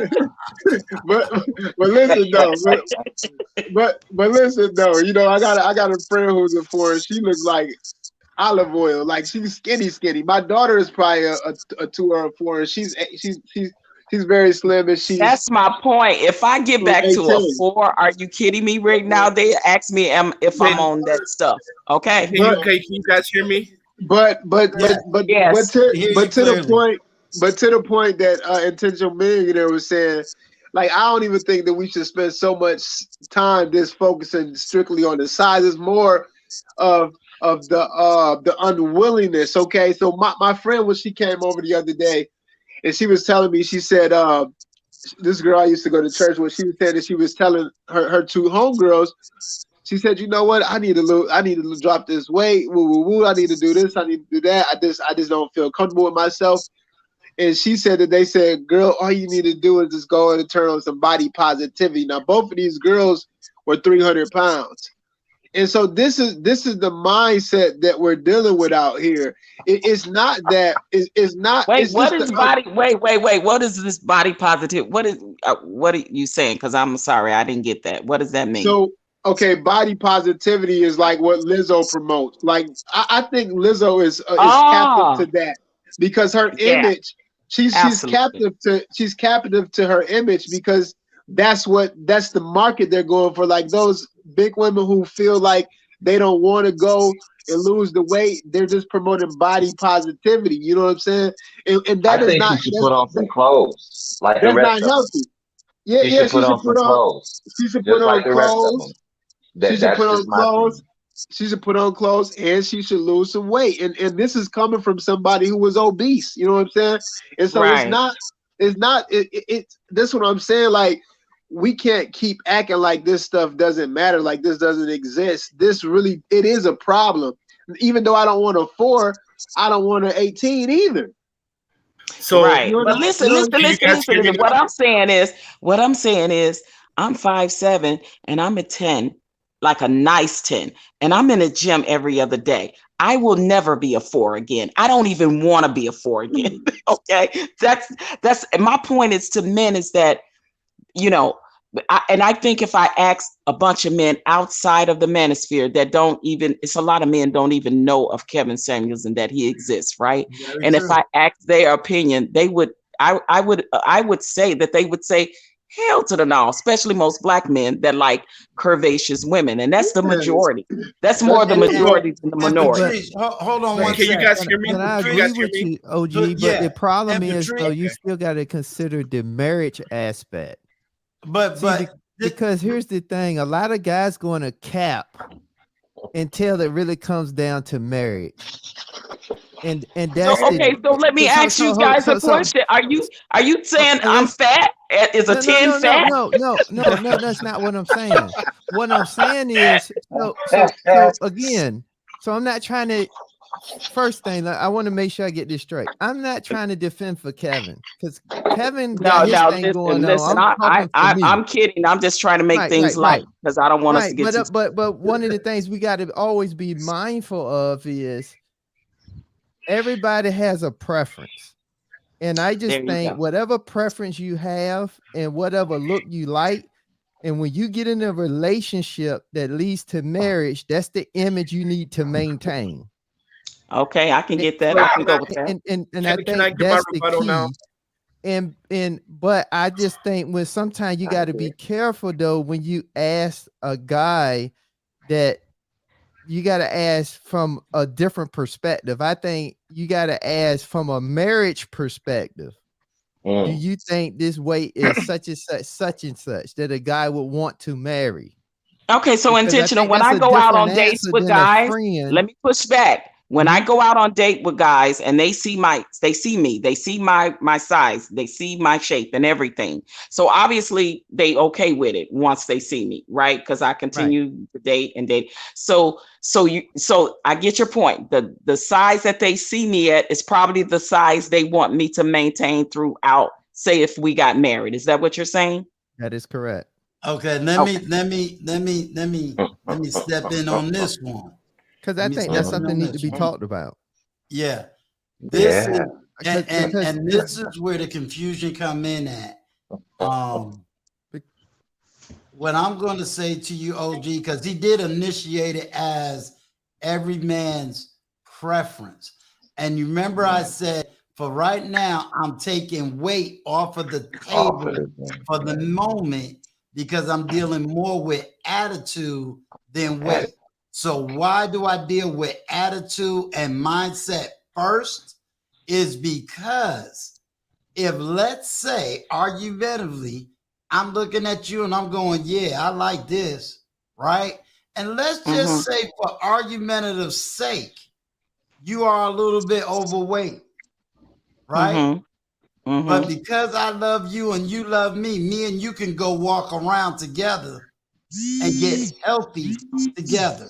Now, you also have to remember that Intentional Millionaire said not only marriage, but childbirth.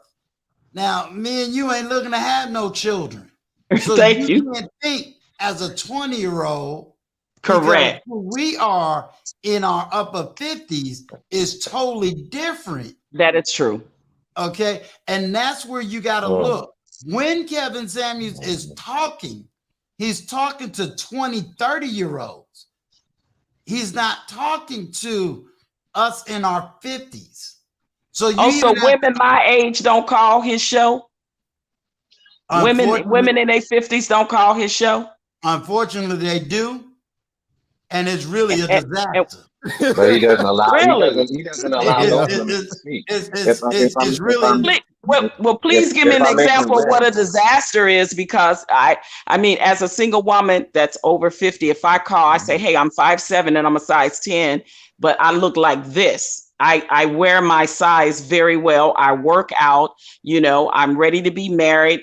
I got my own money. I'm this, I'm that, and this. And listen, I don't have to have a 6-figure guy, this high value, because I've dated everybody from the doctor, the lawyer, to the Indian chief, to the garbage man. So I'm more on character and all my principles that I stand on. What would you think he'd say to a woman like me? You're average. Hold on. I'm going to answer that question right now. Right. And Trees. Okay, you all see my face on my avatar, so I look like that. Let me shut that down real quick. But Trees, just because of what you said, you wouldn't call into a show. You know why? You saying I wouldn't call in? Right. You know why? Why? Because that's not what you're looking for. Oh, okay. So you're saying because I would say I'm not looking for a high value man, I shouldn't call in. It wouldn't be a need for me to call in to his show, only if I'm looking for a high value man. Exactly. Exactly. Do you understand? Okay. See, what I'm trying to explain to women is this. This is why I said you got to take certain things off the table. Number one, these women are looking for guys that's making $250,000. And here's the questions he normally Are you asks. wait? Are you seriously telling me that every woman call him is looking for a six-figure man? Is that what you're Yes, telling that's me? correct. Yes. And then there are Well, now that's then the older crazy. women that do That's what they say. That is crazy. and So then hold the on. Let me. older women that Can I normally get back call to the in is point? more or Can I less get back trying to to my get point? guidance to So the I younger just women want to by get back to telling my them, point real quick. Can I just get go back to for my it. point real quick? So okay. So the thing about it is, we're in a heterosexual relationship, and for men who are looking to get married, and like I'm not married. I'm in a relationship, but I'm not married yet. I do not have children.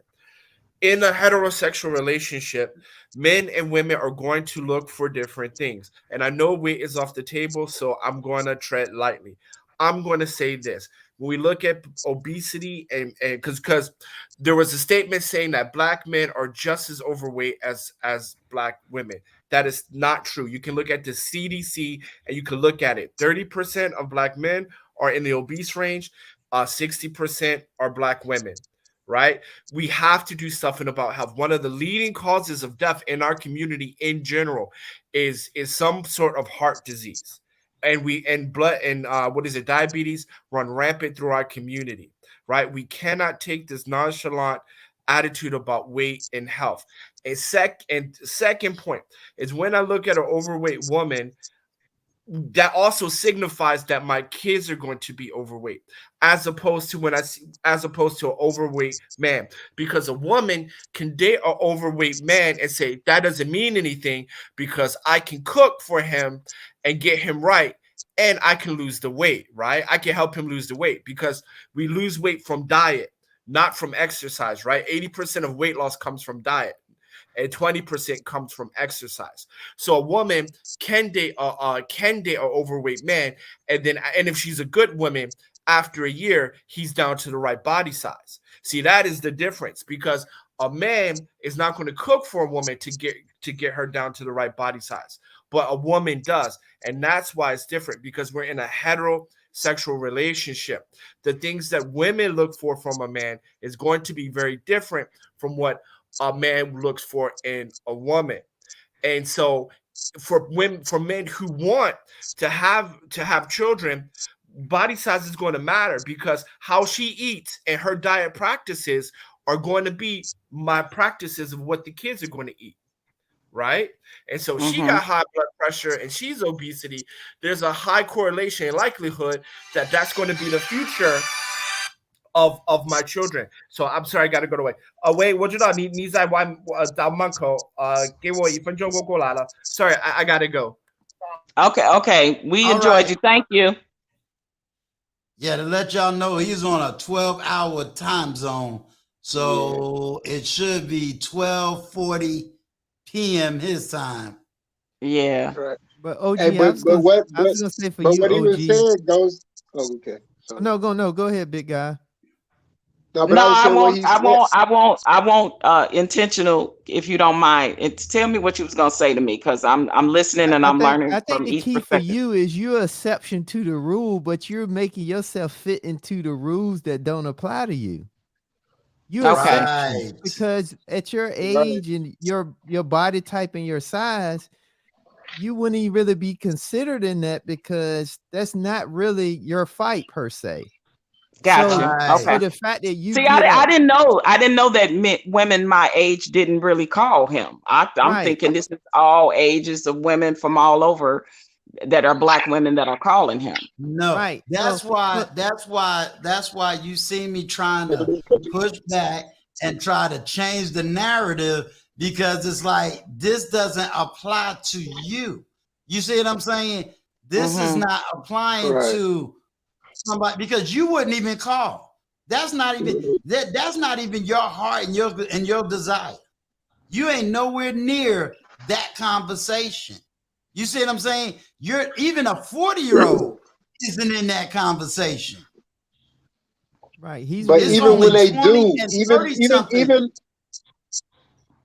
no, Go but ahead. even when the older ladies do call, they still are talking the 6-figure talk.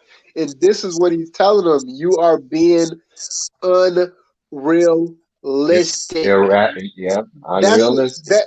That is the whole point. He's always going back. Why can't you just get an average man? And they always say they want this, they want that. And back to intentional millionaire's point, because I always like to use real life situations. So I started dating a girl that was 27 years old. This to see, like, I'm 40 right now, but I think I was 39 at the time. And I was already figuring like she was even seeming too young to me. But every time we went out, all she wanted to eat was starch and ice cream. She would eat cakes. She would never eat regular stuff, and she never was trying to cook. But her body was still stacked. Like, she wasn't a 4, but she was like, I like the thick thighs, all of that. You know what I'm saying? And I'm just like, when are you going to start eating something different? I try to tell her, like, it's going to catch up to you one day. Now, say I married this girl. Say I married her. She have the children. Well, my man was saying she's going to pass all of that to the children, and she's going to blow up. I've seen it time and time and time again. And I'm somebody that's trying to be healthy, but she's something totally different. Like, it just is not a good fit. And this goes back to Zahara Ali. She said that she was going around doing all of her talks. The man was like, okay, let's get our health together. Let's get off the hog. Let's get off of this. She said the women wanted to fight her. It all goes down to them not being willing to cooperate. They're not cooperative. And this is the main point that Kevin Samuels has been trying to push. Like, listen, y'all are not being realistic about this stuff. You're saying you want something. You want a man, a high value man, but a high value man is not going to accept your crap. And that's really what it all boils down to. See, and I want to add this. Can I add this? Think about the things that you say, OG. When you say, hey, I've taken accountability for things in my past. I'm doing this. I'm doing that. OG, you ain't got a problem getting a man. Why? Because of your attitude. You fit. For most men over 50, you good. You good. You said, I ain't looking for no high value man. I just want a man that's going to be A, B, C, and D. I'm telling you, as an older man, you good. You good. So I want to. Thank you, Gail. I want to acknowledge what Gail is saying right there. So she's saying she's the same at 8-10 in the gym, eat right, which is what I do. Okay, right. Okay, Gail. See, sometimes women put themselves in arguments that they don't need to be in. No, I wasn't putting myself in the argument. I'm literally asking questions, just trying to learn more and get the viewpoints of the things that I see that I didn't too much care for that he does, and the things that I do, just to weigh them both. I'm not trying to put I just use myself as an example and say, like, what would he say to me if I called? That's all. So I want to say this. Let me say this. And you're not beyond getting a high value man. You're so hold on. Patrice, Patrice, can I you're definitely not beyond getting a high value man. I don't know. Please just add something real quick. Yeah, okay, I've been listening. But let me interject right here. I've been listening. But I never got a chance to finish. You always say that, like, wow, I've been quiet for a while. No, I've never gotten a chance to finish. Not once. Okay, not once. Wow. So the point is this, right? I'm 6'4". I was 340 pounds, right? My mom never cooked. So me and my brother developed very bad eating habits, and my brother even blew up. He's 6'1", he blew up to 360, and it took us a while. Like, now I'm 240 pounds, so I lost like 110 pounds, right? Good for you. And I'm actually probably going to do a YouTube channel about that, probably, because that's my passion, like eating healthy and weight loss. So I'll probably do a YouTube channel about that. So my brother lost 100 pounds, I lost 110 pounds. But all those bad eating habits came from my mom, because she worked a lot. She gave us money for fast food. We're eating fast food every weekend. That turned into every day, right? And my mom, she's not a thin woman, right? So that's my point. So when you're looking at, like, it's not only just because, yes, we want a woman that is aesthetically pleasing, but overweight An overweight woman has a lot more damaging implications in the family unit than an overweight man, because an overweight man, that is not going to dictate that goes down to the children, but an overweight woman will, because she's going to teach those eating habits, because she's the first chef. You see what I'm saying? And she's responsible for she's going to be more responsible for making sure that the kids have eaten more than the father, because the father's just in charge of making sure there's financial resources for those to happen. So as an ex-fat person that got down to 240, trying to get down to 200, right? That is a very sensitive issue, especially for guys like myself, because again, most men aren't overweight. Most black men are not 100 pounds overweight, right? Only 30% are, right? So that's the reason why that being a fat man is not weighted the same as being a fat woman. And I'll close with that. I can agree with that. It's harder on us as women than it is on men, because I mean, living in Las Vegas, you'll see all the time beautiful, slim women and their spouses are fat slobs. And I'm just gonna keep it real. And then we say, oh, why she chose him? Why they together? But it was because he made a lot of money. He was a CEO or a CFO, but he was out of shape. He wasn't that attractive. You see it all the time in Vegas. You see it all the time in California. Well, then it's on her. If a woman is dating a fat man and she's married to him, that is a slight on her, not him, because she could be cooking, delivering meals to make sure she looks that he gets his weight down. That's a blemish on her. I agree, but you know why I believe a lot of them don't? Because they actually want them to be unhealthy, waiting on them to die so they can keep all their money. Okay. I'm just gonna keep that real. There it is. So let's hello. Let's do this. Hey, I'll give you whatever. I'll give you those points. Here's my question. Woo. Are we finished with Kevin Samuels now? Because that's not what my platform's supposed to be. Oh my God. Oh Lord, I got tears in my eyes, Patrice. You crazy. Patrice, where you go, Patrice? Wow. Well, let me say this, if I could say something. Sure. Okay. And to everyone on the panel, all the brothers on the panel, you know, I would have to apologize for my tone at times, and I am learning how to be on a panel, because I'm not used to, you know, being on a platform and talking and doing all of this stuff. So, you know, I need to know when to pull it in and when to, you know, bring it up. And so I am still learning, you know, and I do have a desire to learn and to gain some information. You know, I've learned a lot in my almost 60 years, but at the same time, there's still more for me to learn, because times are changing. Like you said, times are changing, you know, but I still know what's right, and I still know what's not right. And I don't think those things have changed too much since I was born. You know, right is right and wrong is wrong.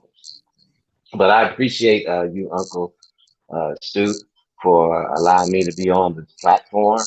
And I appreciate the patience of the people on the panel. If I offended any of you, it was not my intention at all. I was just trying to just be a free spirit and express my opinion. That was it. And you are not kicked out of this platform. I don't do that at all. I don't see a need to be saying, well, Vaughn, don't come back because you would disagree with something. That's foolish. That's real foolish. One, you add value, and you got to understand that you're a 60-year-old man. You have been married for 25 years, and that is almost that 20. has value. Okay. And everybody opinion matters, whether we differ with it or not. Everybody opinion is important and it matters. So exactly. Yeah, and we you appreciate you for coming feel- on, because this is where it starts. It starts, Right. you know, you coming up. You know, we you know, we all probably had a little bit of disagreement, but that's okay. That's how we learn. But we all sit back and, you know, kind of gravitate and learn stuff. Because I was quiet when I can't remember the gentleman name in the middle that say note with the Nike chat. We ain't signing ish. Yeah, we ain't signing ish stuff. Ish. But when he came on, it just kind of gave the background of who responded and things like that. I was quiet because I didn't have no idea, and I'm learning. So I just think that we all here to learn, and but one of the key things is I don't think anybody was defending KS per se. I think it was just everybody stating their points based on what he said. And just trying to come to a understanding, because for me, I mean, I don't, what he shared is great, but I got to fend for myself, because he's not gonna send me a paycheck. So, Amen. So I mean, that's kind of my stance true. on it. But I just think that for me, I don't know if you know about my whole thing is this: as men, we just got to become the best versions of ourselves that we can, so we can take away the excuse it was because of us. Meaning it was just because the woman didn't want to be there, but it's definitely not going to be because a man being a dusty or busty or whatever the case may be. So right. And see, you I got to agree. As far as I understand go, when I say Mr. Vaughn, people add value. I got quiet not because of you talking, because he was teaching me stuff that I didn't know. I didn't know who spoke up. And when he said what this person did, I wrote the names down like, oh, okay. And I said I was going to do the research and be able to apologize and say, hey, this person spoke up, this person spoke up, this person spoke up. Because the big names that I was listening for, I didn't hear. You understand? But he also did something that I haven't heard either. He asked, he said, do you know about the manosphere, which is white, versus the black manosphere? And then he's dropping historical names that all of us, I ain't gonna lie. It was like, wow, okay. I learned something. And I was familiar with the Tom Liken, so right. I was like, so I had he's no idea. adding value. What everybody, well, I don't know if you heard, he's also going to be on a platform with me talking about talking about business, talking about international business, a little bit about his background, a sense of how he came up, how he got into what he got into. That's probably going to end up being a conversation with him, an intentional millionaire, and they going to let the panel do what they do. And I'm only going to put the disclaimer out there that this is not no professional coaching advice. They're just really trying to educate men on how to level up financially. Well, and you know what? And I've heard him before on many occasions, and I was very impressed by what he was saying. Exactly. I mean, very impressed. My whole thing was just based upon your stance you took in the beginning of the video, as how you wanted to separate yourself from the manosphere because of whatever reasons. And so and I felt the same way. So maybe I expressed it in a way where maybe I could have done a better job at it. I'm still learning. But I did. I'm about to run. You were coming. I'm about to run. I'm about to go. I gotta get up in the morning. But I wanted to say, no offense taken, Vaughn. And I just want to say I appreciate it. I appreciate all of y'all. You know what I'm saying? So just have a good night. Same here. Yeah, same here. My lunch hour is over. Thank you. And Uncle Stu, just let me know when you're ready, and we can just take it from there. Thank you, everyone, and have a good night. And I want to say, wait, don't go, hold up, because I want to say to you guys, I really appreciate your honesty, your openness, and your willingness of all of you to answer my questions. I'm learning to, even though I don't belong on Kevin Samuel's platform. Thank y'all for letting me know that. I appreciate that coming from you guys, and shout out to you, Gail, Uncle Stu, same thing. Thank you. Much love and respect. Yes. You guys keep doing what you're doing, because you are the example of what you're showing, that the women that come on his platform that are delusional about those type of things that you're saying, no, that this is the way it should be. Now I still keep my stance with I believe he's condescending, I believe he's dismissive.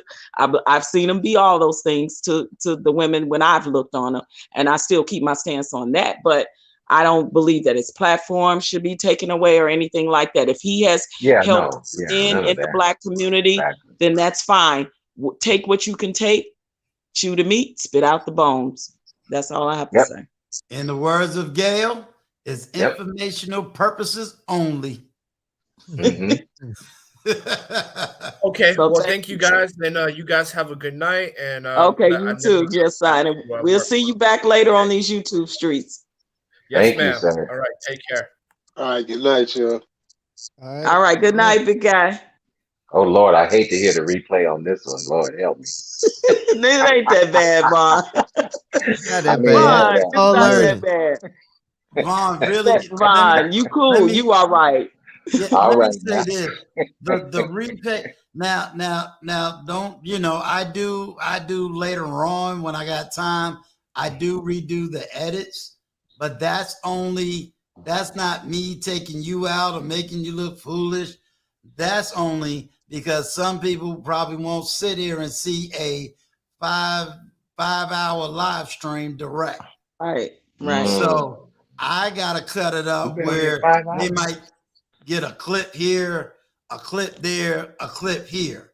So I'm 5 hours and 40 minutes. 5 hours and 40 minutes. Gail, you are, oh my God, you a trooper. You are, wow. Like literally, Gail, I have so much respect for you. Miss B Finesse is here.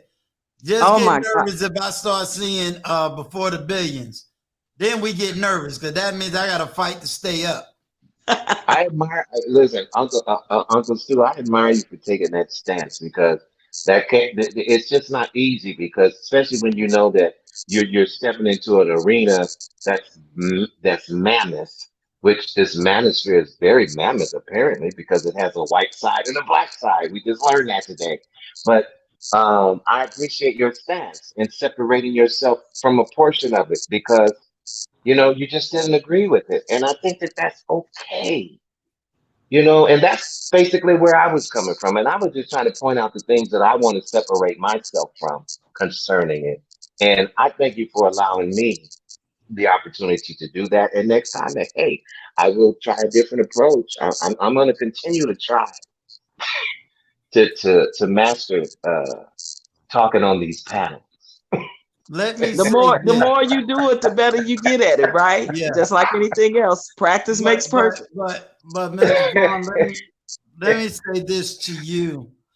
I could never tell you or give you a book or anything about how you should talk on a platform.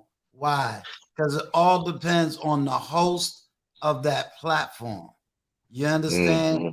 I said that I would never push a narrative. That means I'm not going to push somebody's agenda off on anybody. You understand? So, but if someone asks me a genuine question, then I'm going to give them that answer. You see what I'm saying? Or somebody in that has that answer that I may not have. You see what I'm saying? At the same time, I know where I want to drive this whole thing. You understand? So where am I driving it to? I am driving it to bring in connections of people that can add value to other men, whether they got their own platform or they just got an intellectual voice. You understand? Okay. And with that being said, I also have to look at the generation. Who am I talking to? Mm-hmm. A 20-year-old is going to be in a whole different mindset than a 30-year-old. And a 30-year-old is going to be in a different mindset than a 40-year-old. So true. With that being said, I have to, this is where behind the scenes come from. I have to study the analytics.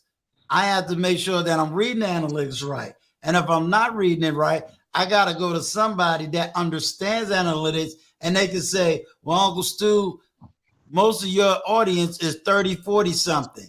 Therefore, this is what you target. This is how you have to set your stuff. An average 20-year-old don't want to hear nothing about marriage today.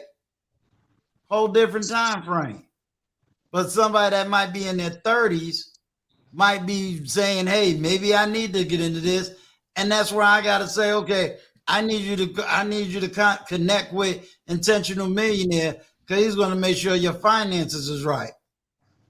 You come to me because I got to make sure your mind and your spiritual life is right.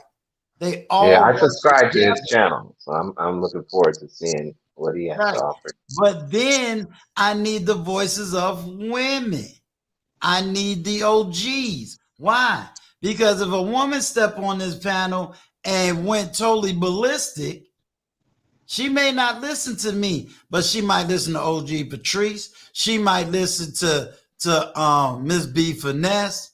She might listen to other women that can step in and say, whoa, whoa, whoa, sister, this ain't the man that you mad with.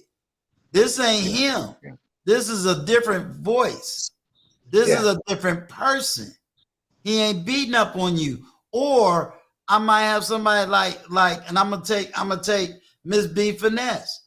She might contact me on the back scene, or maybe Reigning Woman might contact me on the back scene and say, hey, Uncle Stu, this is where she was coming from, or this is how you may need to handle this situation next time, or she was offended because you said this word, so let me explain why she was offended by this word or this term.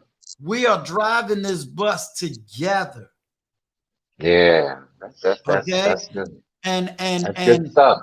Right. And you know, I'm out here. I'm out here on these YouTube streets. You see what I'm saying?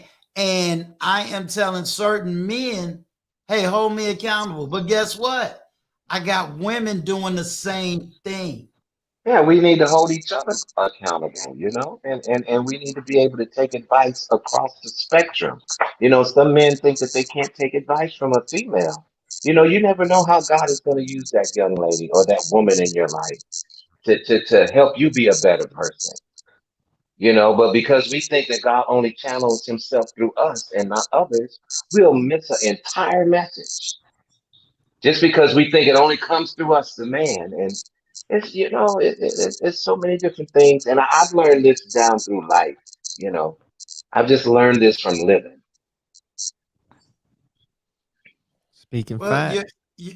I want to say, Vaughn, I do understand your hesitation why you did not come up on panels for a long time, because when I first started on these YouTube streets, all I did was went in and I listened, you know, before I would make a comment, before I would cam up, I would just listen and see what the conversation was, what the chat was saying. And I knew the ones to stay off of, because I would watch, you know, the vicious ones. And then when somebody say something, and they literally just asking a question, or maybe even say, well, why is this? And if you just simply do not agree with you, they come at you, and man, they are vicious. So I get it. I get it. So that's why we have to be diligent with picking and choosing the right panels that you want to be on, that it's okay for you to voice your opinion and it be totally something different from what their opinion is. And I think that we have lost the respect because we have become so sensitive as nobody can even have an opinion anymore on a lot of these platforms. And that's the problem. But platforms like Uncle Stu, platforms, you know, like Miss B Finesse, it's okay, you know, to have a different opinion or to agree or to disagree without somebody cutting your head off, being disrespectful and all of that, and cutting you down when you are literally trying to learn, when you are literally asking questions, when you are literally trying to get something from the conversation and be a part of the conversation. But there are platforms that just won't, if you go against what they Yeah. Oh, yeah. I've seen it, they and cut you. you are so right. You are so right, Patrice. I have seen it. They're vicious, and and I can't imagine how the person feels when they get offline. It's just like, wow. Now And everybody knows my name, and that's why I everybody. like Frank and Jen's channels, because they have the Yeah, I like objections. those. You are Yes, I like Frank allowed to too. object. You are allowed to have a different opinion and speak Exactly. reasons why, Yeah. and it's okay. And platforms like Yeah. this and platforms like Miss B Finesse, we have to have more of them, because we're living in a society now that's so sensitive. They trying to cancel you for everything, and we cannot allow that. Yeah. People have to have a right to have an opinion. People have a right to disagree. No, and it's the truth. It's the truth. It is definitely the truth. And so, I know I did a lot of venting because I think I feel like these are issues that I've really been holding on the inside of me for a while I'm watching. So, Mm-hmm. you all are experiencing me letting it out, but now that I'm letting it out, I may take a different approach. You know what I'm saying? With my response Right. when it concerns And me. another thing that I'm noticing is it's a lot of charlatans behavior is coming up with a lot of these content creators. Just watch, Mm, just watch. It's a lot of people that are becoming charlatans. mm, Their angle is really not to help Black people or help the Black community or help whatever their mm. stance is on their platform. They are really there to serve a purpose of gaining nothing but the money, and You, they dangling the carrot and the shiny yeah. objects, and a lot of Black people are Mhm. falling for it again. So you have to be very careful and pick and choose, very careful of who you choose to follow on these YouTube streets. Do you know what I was so surprised of? And I just I don't want to be too long, but I just want to say this. I was so surprised that I was watching the TLA show the other day. It had this beautiful young lady on there, and I'm not sure how old she is, but she's I'm Oh, you pretty talking sure about she's Suzette, the attorney? exactly, yeah. I Uh-huh. was just so shocked and surprised at The how stuff they were saying in the the, chat. the things that they were saying about her in the chat. And it's like the men, even when they were doing their super chat, it was like nobody gave her compliments of how beautiful she was. And hey, and she was so sincere about expressing her plight to where, hey, I have to work. I don't have anybody taking care of me. I'm not gonna flip burgers. I'm gonna be an attorney. Is she an attorney? Yeah, she's an Right. attorney. Okay, so exactly. So, but it was just so shocking to me how none of the men in the chat or any, even when they were giving super chats, they were, it's your fault why you're not, Mm-hmm. you don't have a man and blah. It's just some of the stuff is just a little twisted to me, and Mm-hmm. maybe it's just the way I see it, gentlemen. I don't know. Like I Me, said, if you don't follow the majority of what they feel or what they go for or what they want, then and you could be a totally difference of opinion on it. Different from what I got from her is she was saying basically off of how she was raised, the yeah, environment she was in, the type of work she does. yeah, She lacked a lot of things, or maybe was missed out exactly. on some things. And And she that could put doesn't make her herself a out bad there. person. No, it didn't. But she could put herself out there a little more. But at the same You time, could my be God, exactly. She could put how could herself you out just there a little. how could you walk past the cup purple Well, and and don't acknowledge it? I had sent Right. I had sent a super chat, but it didn't go up because because I think he was reading certain thresholds. But I had Oh, Mm-hmm. sent a super chat and just stated that I think she has all the tools for a great relationship because mm-hmm. she was calm, she was very Yeah. transparent. I Yes, she just think was. that her challenge was she was in an echo chamber because she was getting a lot of her reference and bouncing her ideas off of other single women like herself. Mm-hmm. Mm-hmm. And Okay. I just think that she probably needed a man somebody that she trusts to bounce some of those ideas off, so he could be honest with her and help her just make that one step that would have pushed her over. Yeah, Wow. teachable moment. She That was yeah. needed men. Instead of the right. things that they were saying against her in the chat and super chat, they should have been saying those things as teachable moments, like more productive, things. Yeah, They should have been something to encourage her to get out there because you're beautiful. You know, you can it's no reason for you not to be with someone, you know. And you have made your career a priority because you didn't have a choice. But at the same time, now that you have a career and blah blah blah blah blah, you have to take some time now to, you know, put yourself out there. You know, and I don't necessarily always go with the what is that? The online dating, you know, because you never know what you're gonna get with that. But at the same time, that's been a tool that a lot of people have used, like Tiara said. Well, I know for me, I have because of COVID, and I'm not going out a lot. But pushing back on that a little bit, you can meet a horrible guy at the grocery store. You can meet a horrible guy at church. Right. So I just right now during COVID, the day naps is the best option for me because I don't go out that much to meet anybody. But I wish her well, and you too, Patrice, because I know you're gonna find your high valued man, and I believe the same for that young lady.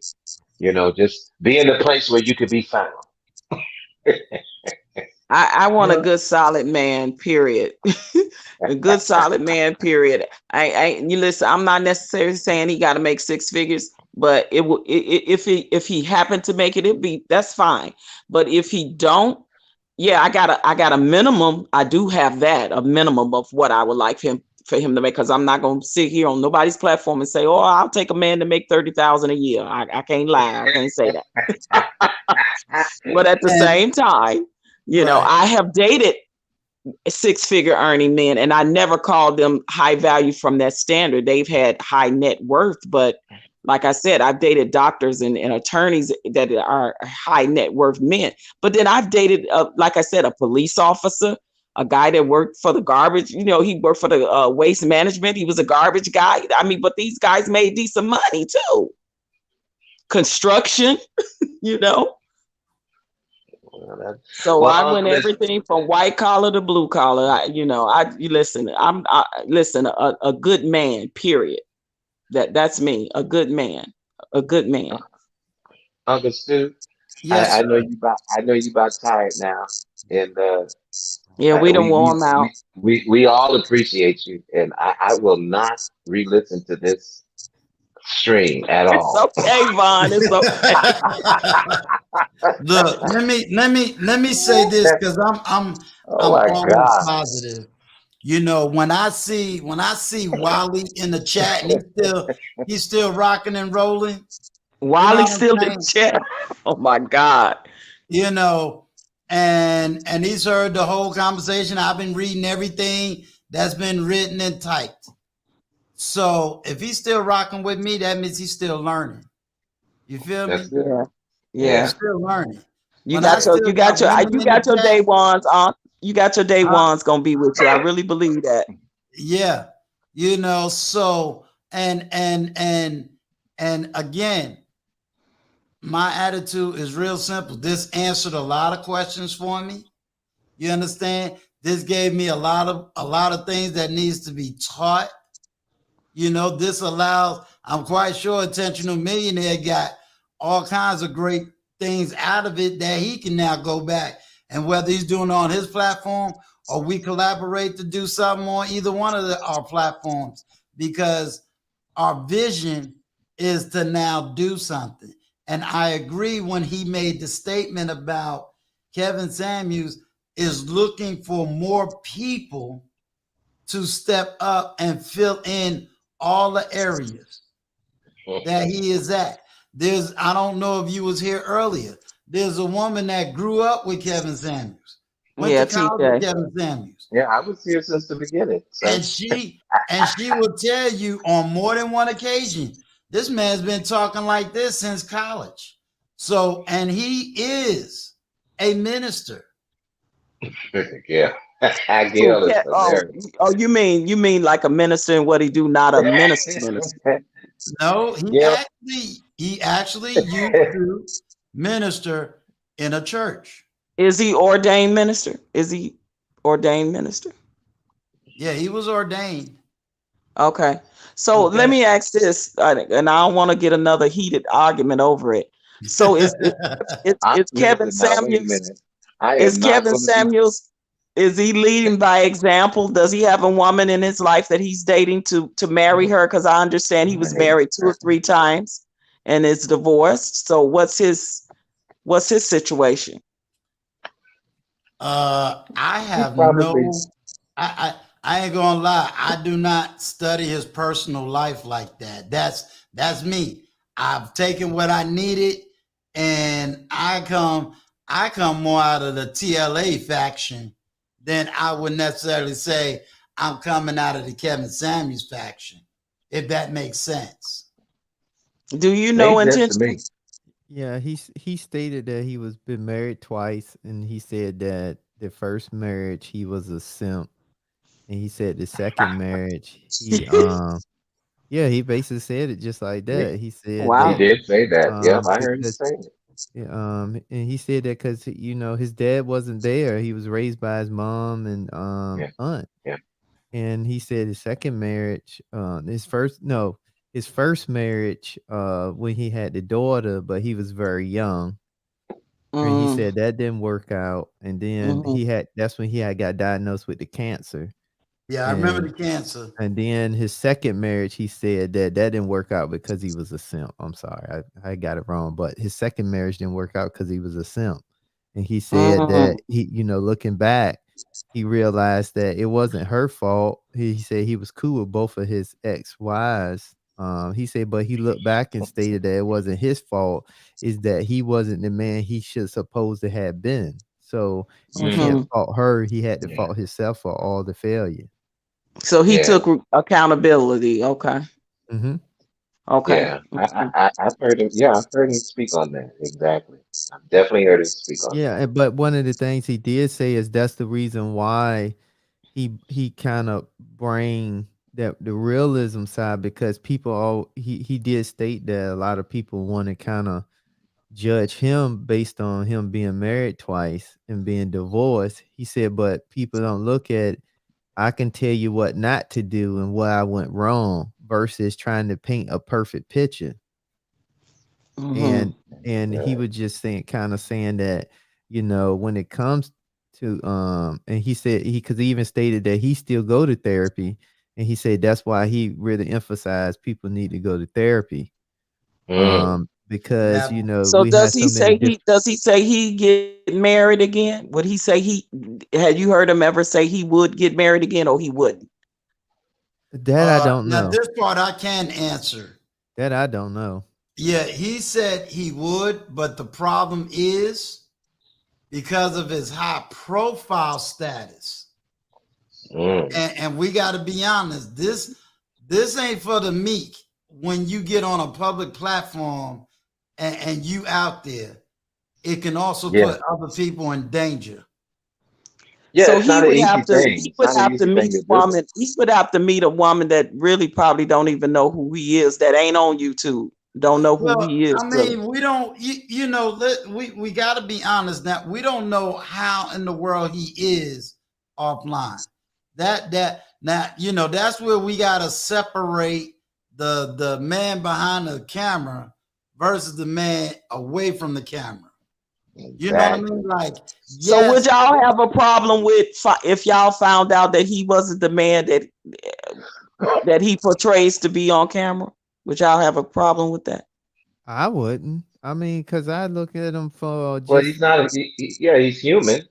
Right. I can't, because again, but a lot of people would have a problem with that.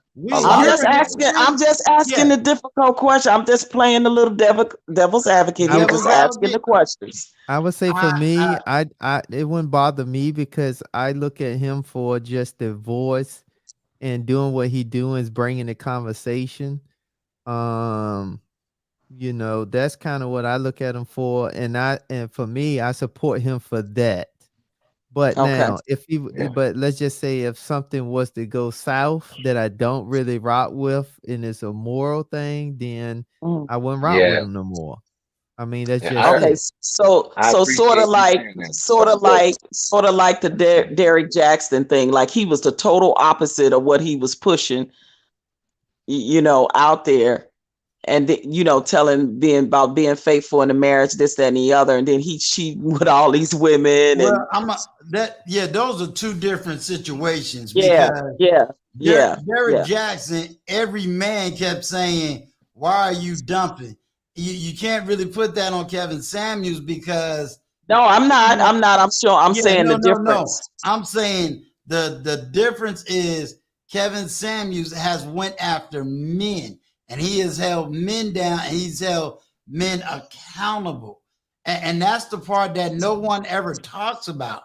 Kevin Do you Samuels. think now, Uncle Stu? Do you think that maybe he could balance it up a little bit and really address the men? You know, He just as did it for much over as he's 4 years. addressing the women. No, He I did know, it for and 4 I years. heard him speak about it, and you know, and he didn't have a lot of numbers, from what I understand, is because you know nobody was really following him when he was just addressing the men, but when he started addressing the women, then he just blew up, blew up, blew up, blew up. But now that you've blown up, do you think it would be proper for him to kind of balance it out and now give a whole bunch of segments to the men? Or maybe I'm just missing that and he is doing that. I don't know. I'm just asking. Well, I think he's seen more of a niche and an avenue with women because it's more women than it is men. So that's why I believe he's focusing on women now because it's profited in him more too. Okay. Honestly, I'm just trying to learn and understand. That's just my opinion on it. Looking at it from a woman's perspective, I think that he is profiting because he knows there's more women than men, and the niche is there more for the women than it is women. Okay. As far as profit wise. And I think that if it was somebody to come up now that would do the same thing that he used to do with men, then there will be a balance. Yeah. Well, maybe that's for somebody else to do, you know. I get it. Maybe a woman. Maybe a woman. Right. Well, and see, let me say this to you, Vaughn. Yes, sir. Yes, sir. And I think Intentional Millionaire will probably agree. I come from a business standpoint, right? I could start my platform of fighting for men, fighting for men, fighting for men, fighting for men. Right. But if all of a sudden my platform turned to all women, and that's where my money is coming from, would it be economically profitable for me to stick with men when my money might be coming from women, or my money might be coming from white people, or my money might be coming from overseas? Well, I have to admit, I get it. Listen. I know let me jump in and speak on that right quick. For me, I will continue doing what I started to do because that's just how I roll. Right. However, what I would do is I would identify somebody else and put them on and tell them, hey, you might want to take advantage of that. That's what I would do. I've done that before. Okay. Because for me, when I do something, I'm 100%. That's what I'm going to do. And it's not about the money. I have to fully believe in it, and I'm going to fully stand behind it. And because I know money's going to come in other shapes or forms. Right. So well, you stand on your principles. Yeah, I'm just very principled. That's something I saw my dad was. He was very strict on principles, and I'm very strict on principles. So for me, no, that's and then some people may say that's cap, but it ain't cap for me. So amen, brother. I hear you on that note. And then you know, he said a key word, and that's the other thing, Mr. Vaughn. Remember when you said you made the statement about simping, and he used the word capping. I know what that means. I take those words out of the vocabulary because however you start is how you want to finish. You know Okay. what I mean? Like I don't see where my voice would be needed in a woman's space. Me personally, I can't raise a woman. I can't really tell a I woman how agree to with be a you. woman.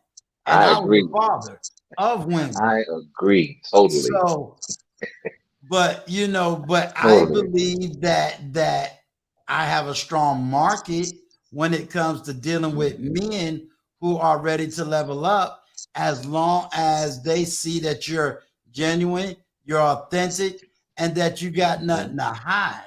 I don't have Yeah. anything to hide. You see Yeah. what I'm saying? My dirt, I'm going to tell you my dirt. Now, whether you want to receive it or not, because I'm divorced, you don't want me to help you in relationship, fine. If you feel that because I had children out of wedlock that I'm dismissed, cool. That's your choice. But there are other people that will say, hey, Uncle Stu is real. He's been down certain roads so he can relate to my story.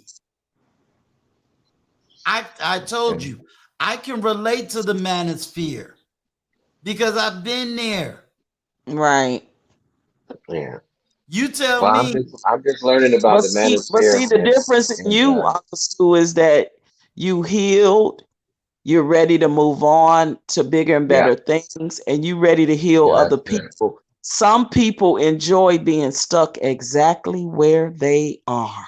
Right. Yeah, see, and I think with the whole manosphere, though, I I think like to learn. the bigger challenge is you take a group of guys like Fresh and Fit, in my opinion. I think they the worst detriment to the manosphere Oh because my they God, teaching a yes. lot I of false agree. teaching. They doing it I agree. fast and they doing it at the millennial culture level.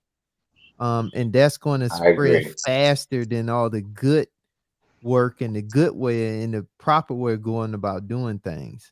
A lot Yeah, of very toxic. exploitation. Because Yeah. the shortcut method is always going to travel and go faster because normally more flashy. It's normally more, got all the buzz whistles and all the buzzwords and all of that, and that's what a lot of people going to gravitate to. Wow, yeah. That, So April that makes Mason good is the sense. woman that That's right. the lead attorney just did his thing on. Was it today or yesterday? Yeah. And it's sad. And these are all three Black women. Oh God, that is giving up basically on Black women. Oh They my did. God, And that's did you sad. hear? Do you know why Ivana Van Sant quit, Mr. Vaughn? You She was know what? canceled. Yeah, I was watching her for a minute there, and some of them I could take, and some of them I was just like, oh God, a little bit too much. But You know why she quit? I did know that she was gone, but I didn't understand why. She was She canceled. right. She Oh, is canceled that herself. And you know why she canceled herself? Because she made it real clear. Because she was sick and tired of dealing with women. yeah, Her people yeah, who talked more about her clothes and her hair and yeah, did not want to do the work to get the healing. I got several of her books. This woman is yeah, butt naked honest about the things she's been through, even down yeah, to the point of apologizing to her own son. She said yeah. these women didn't want to do the work. They didn't want to do the work, and she Okay. was probably fed up. I saw her being fed up toward the end of her show. Now I said, oh let's wow. even take it further. We talk about Kevin Samuels, but two white men made millions of dollars going to the worst of the Black community, and we didn't say a word. Wow. Kevin Who's Samuels ain't that? the only one that talked like that. Wait, you said who went to the Black community? We got Maury Povich. Yeah, Maury Povich. Oh yeah, and Jerry Springer. That's right. And then his offspring, the guy used to be a security, got his show bounced off of Jerry Springer. Steve. That's right. And then Steve what about Wilkos. the world famous chef? Hell's Kitchen guy. That's right. And then what about the guy that did what is that dude from American Idol?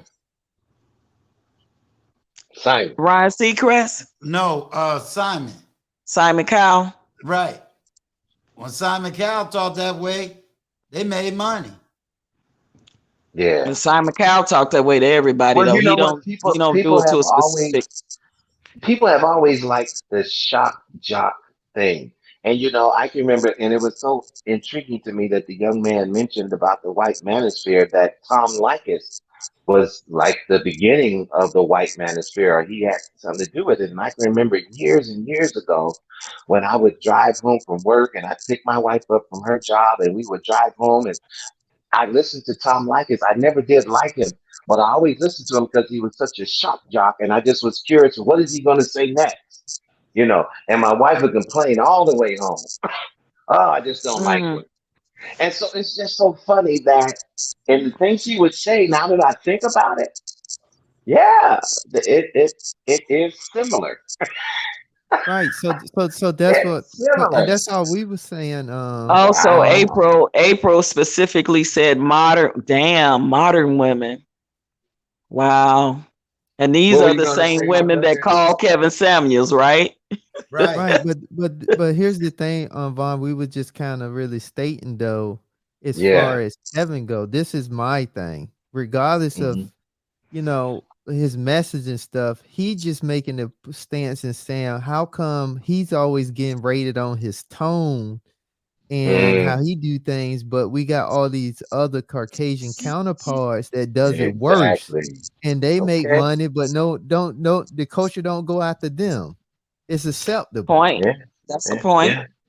Because I remember that. But so many times we'll overlook that because we don't like his tone.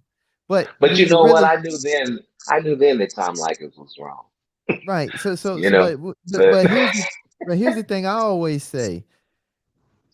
But you got to think about when we was kids and our dad, particularly when we done something that we shouldn't be doing, and he really got into us, his tone was the thing that set the pace. Well, that's it was true. never about the words, it was his tone, because his tone created fear in the household. I agree. So now as I'm justifying that, no, I'm not, because I understand. All I'm saying is though, we can't keep questioning his tone when people now know what his tone is going to be, but they still decide to call in. And what I have seen is hilarious on many occasions. I'm like, why did you call in? Well, then I feel that they are glutton for punishment. They glutton for punishment. It's some of these scenarios to me, and I've watched many. I'm just like, okay, what are you thinking? It's like there's no knowledge. There's no knowledge. I'm just like, really, you're calling in, and this is the point you're trying to make. Oh, well, you're not even gonna make it 2 minutes on his show if this is the point you're trying to make. And Mr. Vaughn, you basically answered everybody's question. You basically answered what we've been trying to explain to you. What? It takes me a while. I missed it. You missed it? If you got these women who's bold enough to call that is not in their right mind, he's not a psychiatrist. They calling up there not in their right mind. What are these men facing when they talk to them? I can't imagine, because I'm just like, man, you need to go sit down. No, like the old people say, go sit down. Hey, Mr. Vaughn, can I ask you a question? Yes, sir. A genuine question. Sure. Oh my God, I got Melissa up late at night. Hey, Melissa. They like, what the hell? Yeah, right. It's always my mouth. The last time it was my mouth. How would you feel? I'm gonna do better.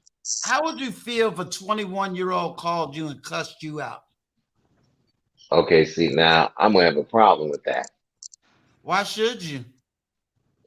Well, number one, I'm older than you, and as far as I'm concerned, I'm an elder, and if you recognize me as that, whether or not you do or not, you know, I don't really subscribe to young people talking to me any type of way. because you should show me respect the same way I'm showing you respect now. You have to give me respect. So why should Kevin Samuels accept it? And I'm not, and listen, I'm not saying that he should not, but at the same time, but if I was in the street and a young lady disrespect me, I'm not going to say, well, let me not say that, but I'm not gonna. I'm gonna have to figure out how to address her because see, I already know. You know, I could just like say it a certain way, and I can say it a respectful way. Now, I choose oftentimes to try to say things in a respectful manner, you know, and if you still persist with bullshit, then what I do is I will dismiss myself from that situation because I really am trying not to go there like that. But suppose that that's your job, suppose that's your business.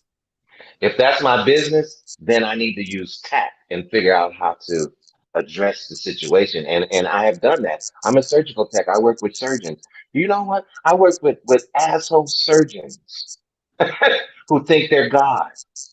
Oh You know? yeah, I dated a couple doctors. They do Oh think yeah. they're God. And so I've had to figure out a way. Listen, you know, I've been working with the county for years, and you know, they know my temperament. And I don't disrespect them, but I don't allow you to disrespect me either, because I'm good at what I do. Just because I'm not doing what you're doing, but you can't do what you're doing unless I help you do it.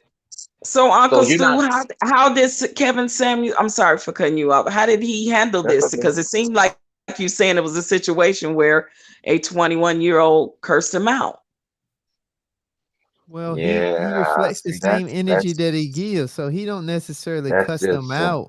Right. But He then that's usually when he hangs up, start right? asking the tough questions, and then he gets kind of in their face, and then it's kind of like he don't necessarily cuss them out, but he gives back the same type of energy that he's receiving. Mm. And then that's when sometimes he don't do anything. He'll just start hitting his stream deck and playing the different sounds and make it entertaining. Right. Yeah. See, so all I'm saying is, because we kind of talked about this earlier, but if you really think about it, why is it that he has to play by all these different rules and he got to make all these adjustments? But why can't, because he's running a business, he just make it entertaining, but he move on, but keep it all in the level of respect as much as he can, if that make any sense. Well, it does, and it makes sense to me. Only thing I don't like is, you know, when he addressed the young ladies who are a little healthier than they should be, you know, and he pushes that button and it goes, you know, as if, you know what I'm saying? It's like it's it's like you're making light. See, but Vaughn, at this point, I As- think a as woman to that's say, here overweight to comes call in, they that la- got to be expecting that that lady they or done something. watched the show before. But you're right, though. Hey, my brother, you are right. It's like you already I- know what you're calling into, you know. So if you're willing to open yourself up to it, then hey, there it is. It's like if you see a hornet's nest full of bees, I mean, and you say, I want to see that one pretty yellow bee, and I'm gonna go touch it. Oh, I got stung. I can't believe it. Exactly. Yeah. That's all I'm saying. I mean, Okay. but I get it though. I get it. I totally get it. I I don't get want it. you all I to get think it. I don't get it. I do get your standpoint, but I'm just saying Yeah. this is one of the things why he pushed back, because he's Yeah. saying, why is it that we allow everybody else to do it? When people you know directly, indirectly, right in front of you, you interact with, they do it indirectly, but when he do it, he gets so much flack, judgment or flack. Exactly. Mm-hmm. But you know what? But you know what? My issue really is not with Kevin But Samuels, you more do so know than with that the manosphere. My issue we is are not the so much. hardest on each other. We are the hardest on each other. Yeah. Look at the standard that we're made to be at. But in all honesty, do we ask for that same standard from anybody else? No. Yeah. I right. just, I just, I just hope for a better. I just hope for a come to Jesus moment where we can all get together and communicate and be on one accord. You know, as black men. You know, because there's a lot of knowledge within our group, and we have so much responsibility, especially when it comes to our younger men and our youth. You know, who's going to teach them? You know, who's going to show them? You know, we need more mentorship and things like that. You know, Vaughn, we've never had a utopia. We no, just I take know the that. knowledge and we run. We can't have a utopia. No, I Okay. get it. What I what get it. what we can have is we try to do all that we can to do what? Try to leave this world a better place than we left it. You understand? Yeah, I get Everybody it. didn't follow Dr. King. Everybody Nope. didn't follow Malcolm X. Everybody didn't align themselves with the Black Panther Party. They did the best they could with what they had to move the conversation forward. Uh-oh. Did we lose you, Mr. Vaughn? Attention a minute here. You still here? I'm still here. We lost OG Patrice too, right? Yeah, we lost OG Patrice. I'm about to make real talk with Miss Melissa to come up here. They almost got me short. Let me see. They got me at 6 hours, 24 minutes. Yeah, Uncle Stu, listen, I'm about to get ready to get off myself. It's I almost ain't 2 mad o'clock. at you. I ain't mad at you. You know, I'm like, Lord, they're gonna try to make me beat before the billions record. Well, I'm looking at this chat. All right, now if he go, you know we're gonna have to almost shut this show down. I tell you, Princess C, what are we gonna eat? Uncle Stu, are you okay? Got super plans. It will cut off at 7 hours, I think. Oh, Vaughn trying to come back. I don't know how long does StreamYard last? I think that's a good question. I don't know. I think you can go up to what, 10, 12 hours? Yeah, that's what I'm thinking. Link in the chat. Yeah, link is in the chat. I don't know, Princess C. Talk to me about something now. Oh, there you go. Hey, Melissa. Wow. Am I back? I have to make sure that my mic, my camera is off because I was ready to go to bed. But let me. I just jumped on the computer and you're still going. Hey guys, how you guys How's it going, doing? Melissa? Look, you see how I did that real quick? Like, all right, now I was trying to get the other superstar up here.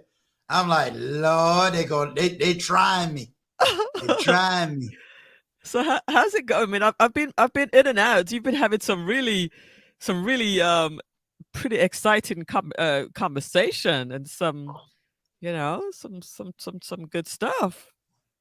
Well, what you think? I mean, in all honesty, what do you think? How as far as what you've heard? I know you've been in and out, but what do you think as far as you heard and everything else? Man, I know you talked a lot about the red pill and stuff like that, and Kevin Samuels. A lot of you referred a lot to Kevin Samuels. His ears are probably burning tonight, right? But every time I did try to change the narrative, it kept going back. So I just gave up. No. Let me ask you this though. Why don't could I get just a little sort of an overview of what the conversation was talking about, especially from is it Vaughn? Is it Vaughn? Yes, ma'am. Yes. Hi there. I think you heard me do my monologue, right? Yeah. Oh, I sure did. Yes, I did. You know what? You did an excellent job. Oh, thank you so much. Did you do one It, too, right? I think you did one I too. yes, I did do one, and their Yes. accent, it was so good. Me and my wife listened to it together. Oh, You did a great job. thank you. Appreciate You it. did a great job. I know you're gonna get a call back, so you're gonna be Oh, good. that'll be nice. I just did it because because I like to take a challenge. Sometimes it wasn't my intention, but I like to take a challenge. And you know what was interesting about it is you did the same monologue that another person did prior to you, Right before me. and right before you. And I almost didn't know you were doing the same monologue because your approach to it was just so different. And I Wow. said, like halfway in the middle of it, I said, wow, she's doing the same monologue. And it was good. Listen, listen, you up there with Patrice and all the rest of them, you did a good job. Wow, really, I really appreciate that. Yeah, you did It excellent. almost threw me for a little bit when I heard the person do the one that I wanted to do right before I'm just doing it, I and I can't thought, imagine how that would have felt. I can't imagine how that would have felt because when yeah, the one I did, I just made it up because I felt like, well, I don't know if I want to read somebody else's monologue because I don't know if I could tap into it like that, so let me just make up something myself. oh, But okay. man, you did awesome. You did Oh an wow, awesome thank you, job. thank you. So we took Yeah. the topic right away from what you want. What I wanted to hear was your opinion though on because it looked like you had some pretty some challenges against other people during your thoughts here. So could you just tell us what you were thinking? Yes, I did have some challenges and now, that everything is kind of, a little mellow, more mellow. Mhm, mhm. Um, I will not, like I told Uncle Stu, I will not go back and listen, you know, but at the same time, it felt really good to express my opinion Mm, and to be on a platform that allowed me to do that. mhm, I don't believe that I was very passionate, but I don't believe that I was disrespectful to anyone. mm. And if I offended anyone, I did apologize about that. Okay. But yeah, I'm very passionate when it comes to Black women Mhm, and their plight and what I've watched my mom go through and different ones. mm, And I just don't like to see when I feel personally when people take that lightly or disregard them in some way. mhm, mhm. So I don't know if that answered your question. Yeah, it sort of put things into perspective. Um, just like I have on the comment on the screen there, I don't know why people would call in to his show in to Kevin Samuel's show, and they know exactly what's going to happen because Yeah. they've seen the show, and it's really funny because on one hand, you don't want to laugh at them, and you don't want to criticize them, but it's like why would you call in? You know exactly what it's gonna say. It's like you're a fool to call in to me. It's like you're a fool to call in. I Exactly. wouldn't call in. Exactly. Not I would Exactly. want I would the first thing that he's gonna ask you before you say anything. Weight, height, Yeah. How weight. how old are you? What is How your old are weight? you? What is your It's like it's like are you interviewing me? Is this the standard for you to interview me? Come that's on, like man. whoa. I've You never know, heard anything like it. So but a lot of these young people they don't know how to deal with that. But to me, that's what you lead with. And okay, hold on. How old well, are you? What is your weight? Now I understand why he would ask how old you are. yeah. Because just like Uncle Stu was sharing with me earlier, and he said, well, you know, um, you know, you need to understand what age range you're speaking to, because Yeah. according Yeah. to whatever age they are, then you can address them a certain way. I'm not going to speak to a 16-year-old the same way I speak to someone that's 52.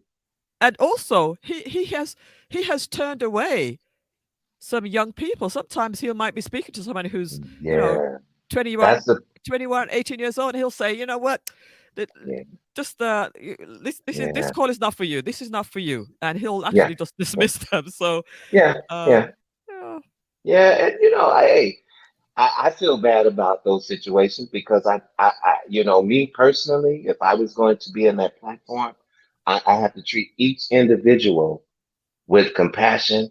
And and even if the other people had to wait, I need to and if I see that I can't get through to you, then I would have to just like say, okay, I'm going to have to discontinue the call. And maybe you can call me at a different time and we can pick this up later. But right now, it doesn't seem like you're getting it. So I'm going to have to go to the next call. Mm, mm, mm.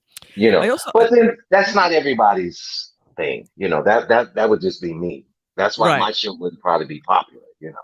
Do you have a show? No, actually, I don't. Okay. I'm looking at people like Uncle Stu Right. and a lot of these other people, and it makes me think about doing it. But I'm still learning how to speak on these platforms right now, and it took a while for me to even speak. Oh. I would always just only be in the comments. Well, I So think you're halfway there because obviously today it's probably, if I'm not mistaken, is this the most vocal you've been on any platform or? Yes, it is, and it's Uncle Stu's fault because on his last platform, he made me feel so comfortable to speak, and then I feel like I was unleashed today. But at the same time, I probably will go back and listen to it because I want to learn. Yeah, you should. I want to learn. My tone and all of these different things. What I did notice, and I just did it right there, was that there seemed to be a lot of over talking on some of the parts that I heard. Would that be a right description? Big what's his name? Uncle OG? Stu. Uncle, what's his? I'm sorry. Uncle Stu. Uncle Stu. Was there a lot of over talking? Yeah, it was. Yeah, at times I will say that. Yes. Mm. And what I would say is there was, and I think what it was, I know on my side, I was trying to honestly change the narrative. Mm-hmm. But the narrative kept coming back, and oh my God. No, that's not your fault. But then I noticed that there was a lot more of, let's say, misunderstanding than we was getting understanding, and I didn't want Mr. Vaughn to feel attacked because at one time he was feeling attacked, and I think everybody was trying to explain in their way exactly what that whole understanding of the Kevin Samuels platform is. Got you. So that's what that was about. Right. But I don't think, it end up, as they say, coming out in the wash, I hope. It all worked out. Yeah, and he also needed to see that, one of my biggest arguments is I'm not pushing a narrative. Mm-hmm. Yeah. So if you come here and you're trying to genuinely get answers, and I got, let's say, 2-3 men, 2 women, and everybody's trying to give you the answer, even if you're pushing back, I never want you to feel like, oh, they done attacked me. I'm not going back to that platform. They beat me up. I want you to walk away and say, well, let me go watch it again because I'm going to keep the stream up. Maybe I missed it. Maybe I didn't understand. So communication is sometimes hard when you're when you feel a certain way and then you've been accustomed to people beating you up, you're ready for that beat up. I have a question. I have a question for the intentional millionaire. Actually, before I ask that, Uncle Stu, did you hook up your new camera and your new equipment yet? Yes, it's all set up now. Because your camera does look quite clear. It does look quite, quite impressive now. Yeah, I work hard trying to get this thing together. I work hard. You're doing your thing, man. You're doing your thing. We're proud of you. We're proud. I had to call Intentional Millionaire just for some tech advice. I about to fly him into here. I was able to get certain things done. So far, I'm good. Excellent. So the Yeah. Intentional Millionaire, how you doing, my brother? I'm doing great. Awesome. Were you on a private mastermind with the lead attorney and some of and the inner circle today? No, not today. Nuh-uh. Oh, maybe that was a recording. There was in the Discord, there was a group, and I think it was supposed to be a private group, but I just went in. It wasn't secured or anything. It was just like, so I'm going to talk to the lead attorney tomorrow to see if that is actually supposed to be private, because I just walk. It's like, like when you just walk into a private room and then you're like, oh, let me just walk back out, No, I didn't know nothing about that. I just know that he sent out the Patreon for a live Q&A tomorrow at 1. Yeah, I saw But that too. I'm not part of the mastermind group yet. Oh, because I thought I saw that you were in there. Maybe it was somebody else. But all right, I'll ask him about that tomorrow. Yeah, I barely use Discord. I was on it with I was on it for a while, but it was just so much stuff going on. I was just like, yeah, I gotta get off of this because notifications keep popping up, and I'm trying to work, and yeah. It doesn't even seem very active to me, though. I'm in another Discord, which is crazy, but this the lead attorney's Discord is very quiet. Rarely you see messages going back and forth in there. Maybe when you were in there, it just started and it was popping off. But right now, it's very quiet, I think. It's a possibility I could be logged in and I don't know it. I'm gonna do a tech session on Discord. Somebody else did ask about that, to be honest. Yeah. So then moving on to Miss Patrice. How you doing, Miss Patrice? Is it Miss Patrice? OG? Is it OG? Hey, Miss Melissa, how are you? Yeah, I was on mute. So. Oh, okay. Yeah, I'm doing good. I was listening to you as well earlier when you were talking about what would Kevin Samuels say to you if you had called in, and then following that, it was determined that that was a mute point because you wouldn't call into that show. You definitely wouldn't call into that show. Exactly. I don't fit that narrative. And you would have way too much sense to call into that show. Yes, I would. In my opinion. Exactly that part. But I will say that I asked the questions because I wanted to know. From a woman's perspective that has watched this show and from the outside looking in, I've seen some things that I don't agree with, and I've seen some things that I do agree with, because there is some delusional there, delusions of grandeur, if you will, with some of the women. I did not know that every woman called there is looking for a six-figure man. I didn't know that every woman called there is mostly younger, 20s, 30s, 40s. I didn't know that. So yeah, I've only watched him maybe 3 times, 4 maybe tops, if that. And I didn't watch like a full, complete show. So, yeah. But I wanted to add the questions I asked the men. I genuinely wanted them to answer, honestly. And I told them, okay, please be brutally honest. And I appreciate, the answers that I got, from them, because it gave me a better understanding of their point of view.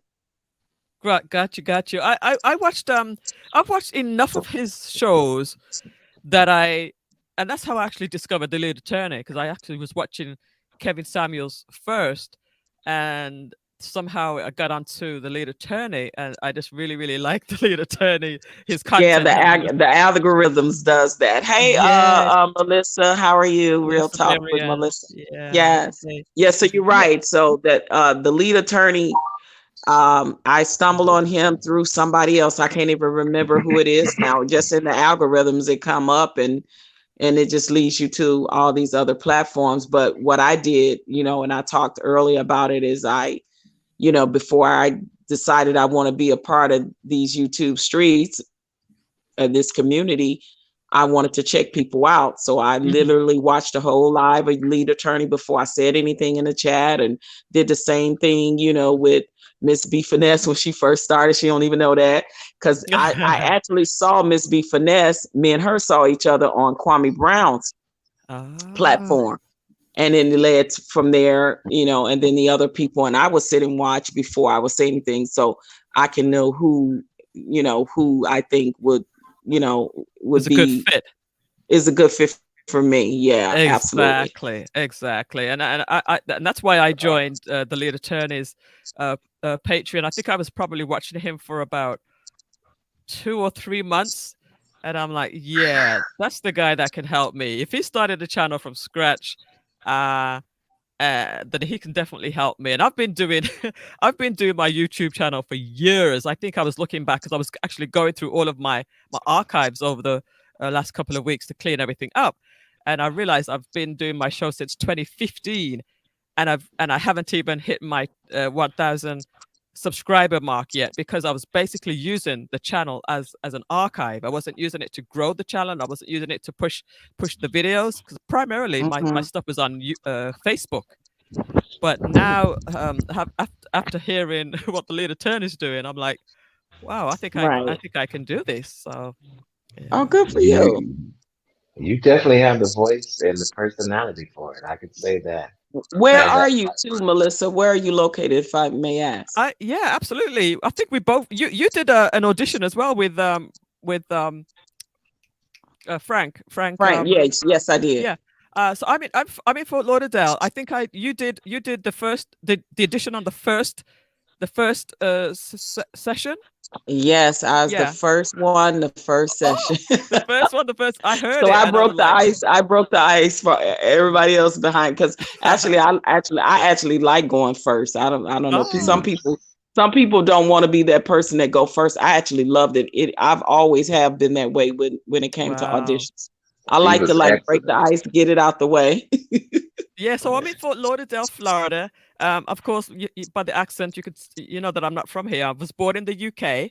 Okay. But I moved to New York when I was in 1998, and then in 2005 I moved to Florida.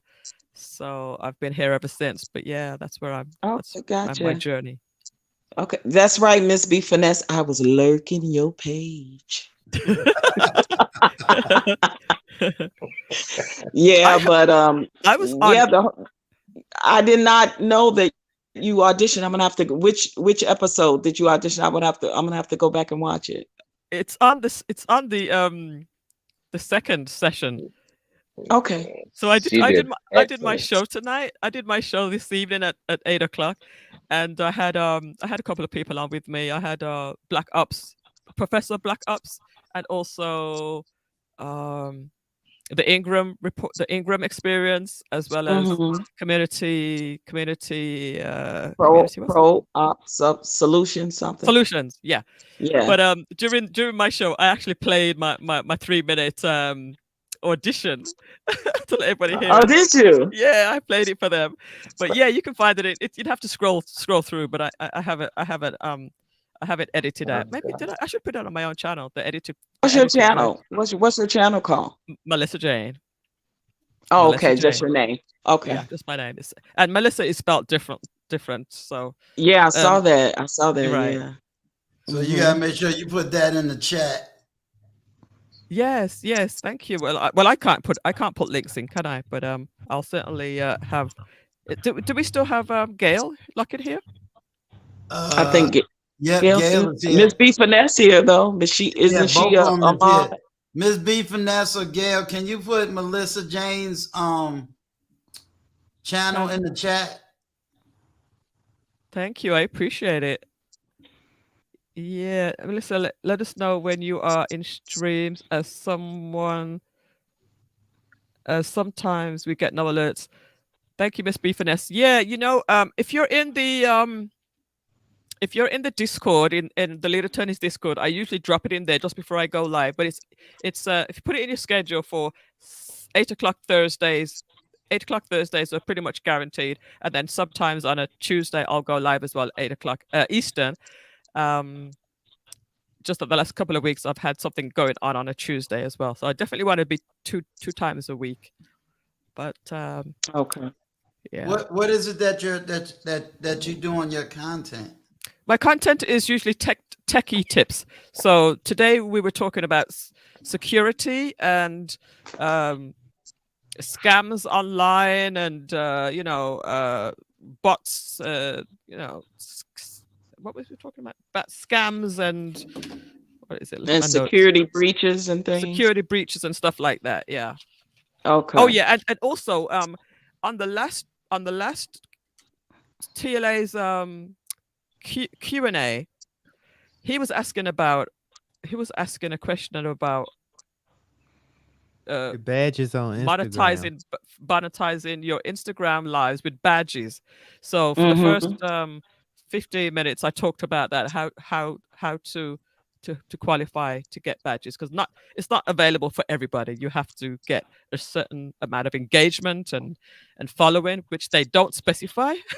So you just have to be very, very active as far as your account, your Instagram account, before you can be eligible for that. Okay. So if you check my channel, you'll see some tech tips. A lot of Instagram, how to do stories. A lot of people don't know stuff like that. How to do stories, how to post to multiple places, how to stream to multiple places. So a lot of cool stuff. I have to check that out. I have to check you out sometime. Yeah, for sure. Definitely. Now, do you be having Before the Billions on your channel? Because yes, Before the Billions and She Stole My Thunder. Right, She Stole My Thunder. Wasn't they on your program, or you was on theirs? Yeah, we were on the program together at least. That's right. Once or twice, I think. Because I think I popped in on one of them 4 o'clock live streams before. Yeah. Yes. So we definitely have been on the same show together. Last week Thursday, Before the Billions was on my show with me, as well as the Intentional Millionaire. You were up with me, right? Yep, I was up there for a little bit as well. That's how I know about the badges, because you was covering the badges. Yes. The different levels. That's right. Cool. That's right. I was wondering how they get those badges. I see some of the Instagram people that I follow, and when they go live, and then they be saying thanks for the badge, for the badge. So a badge is something you buy, just like it's like a super chat. That's right.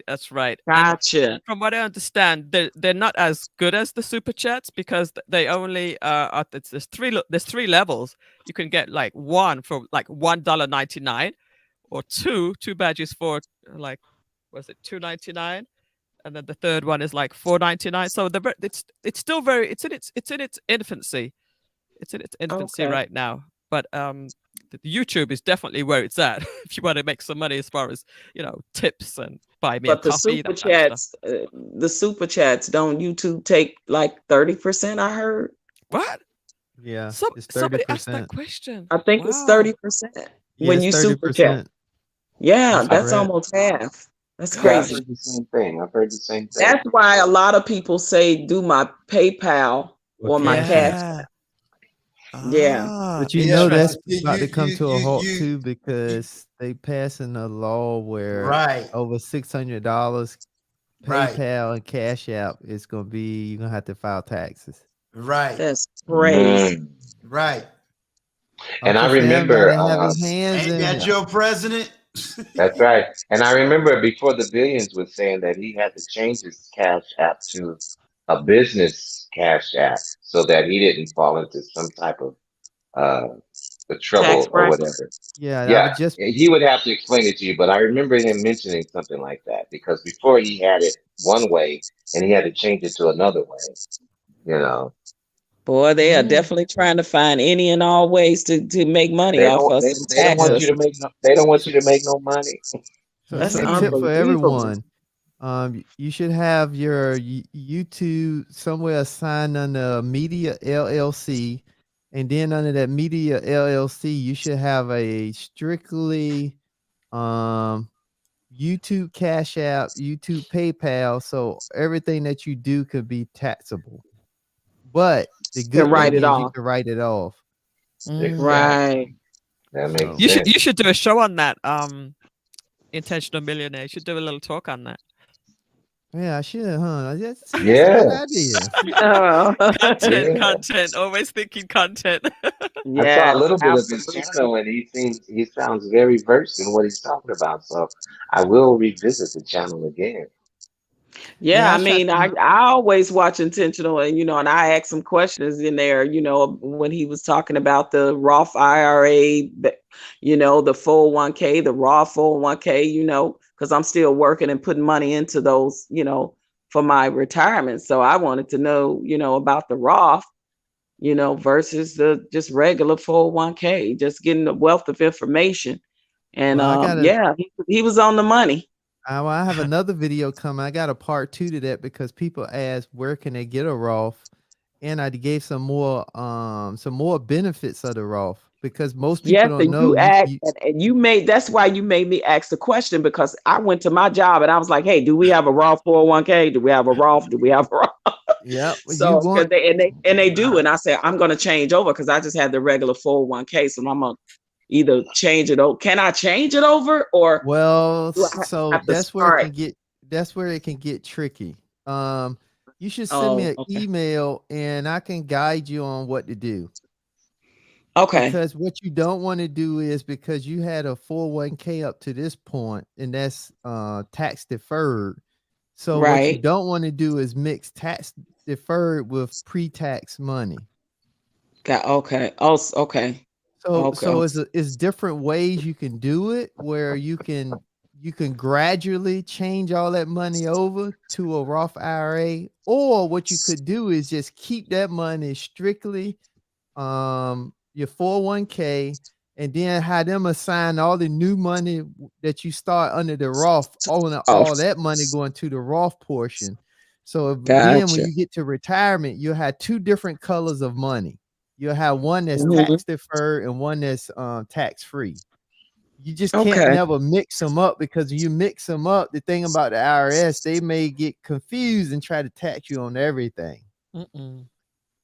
No, we don't want that. We don't Yeah, want that. Only but the if problem. you definitely, should shoot me an email and I can kind of guide you on some things that you need to do. Okay, Yeah, I will do that. Put your email in the back chat, in the private chat.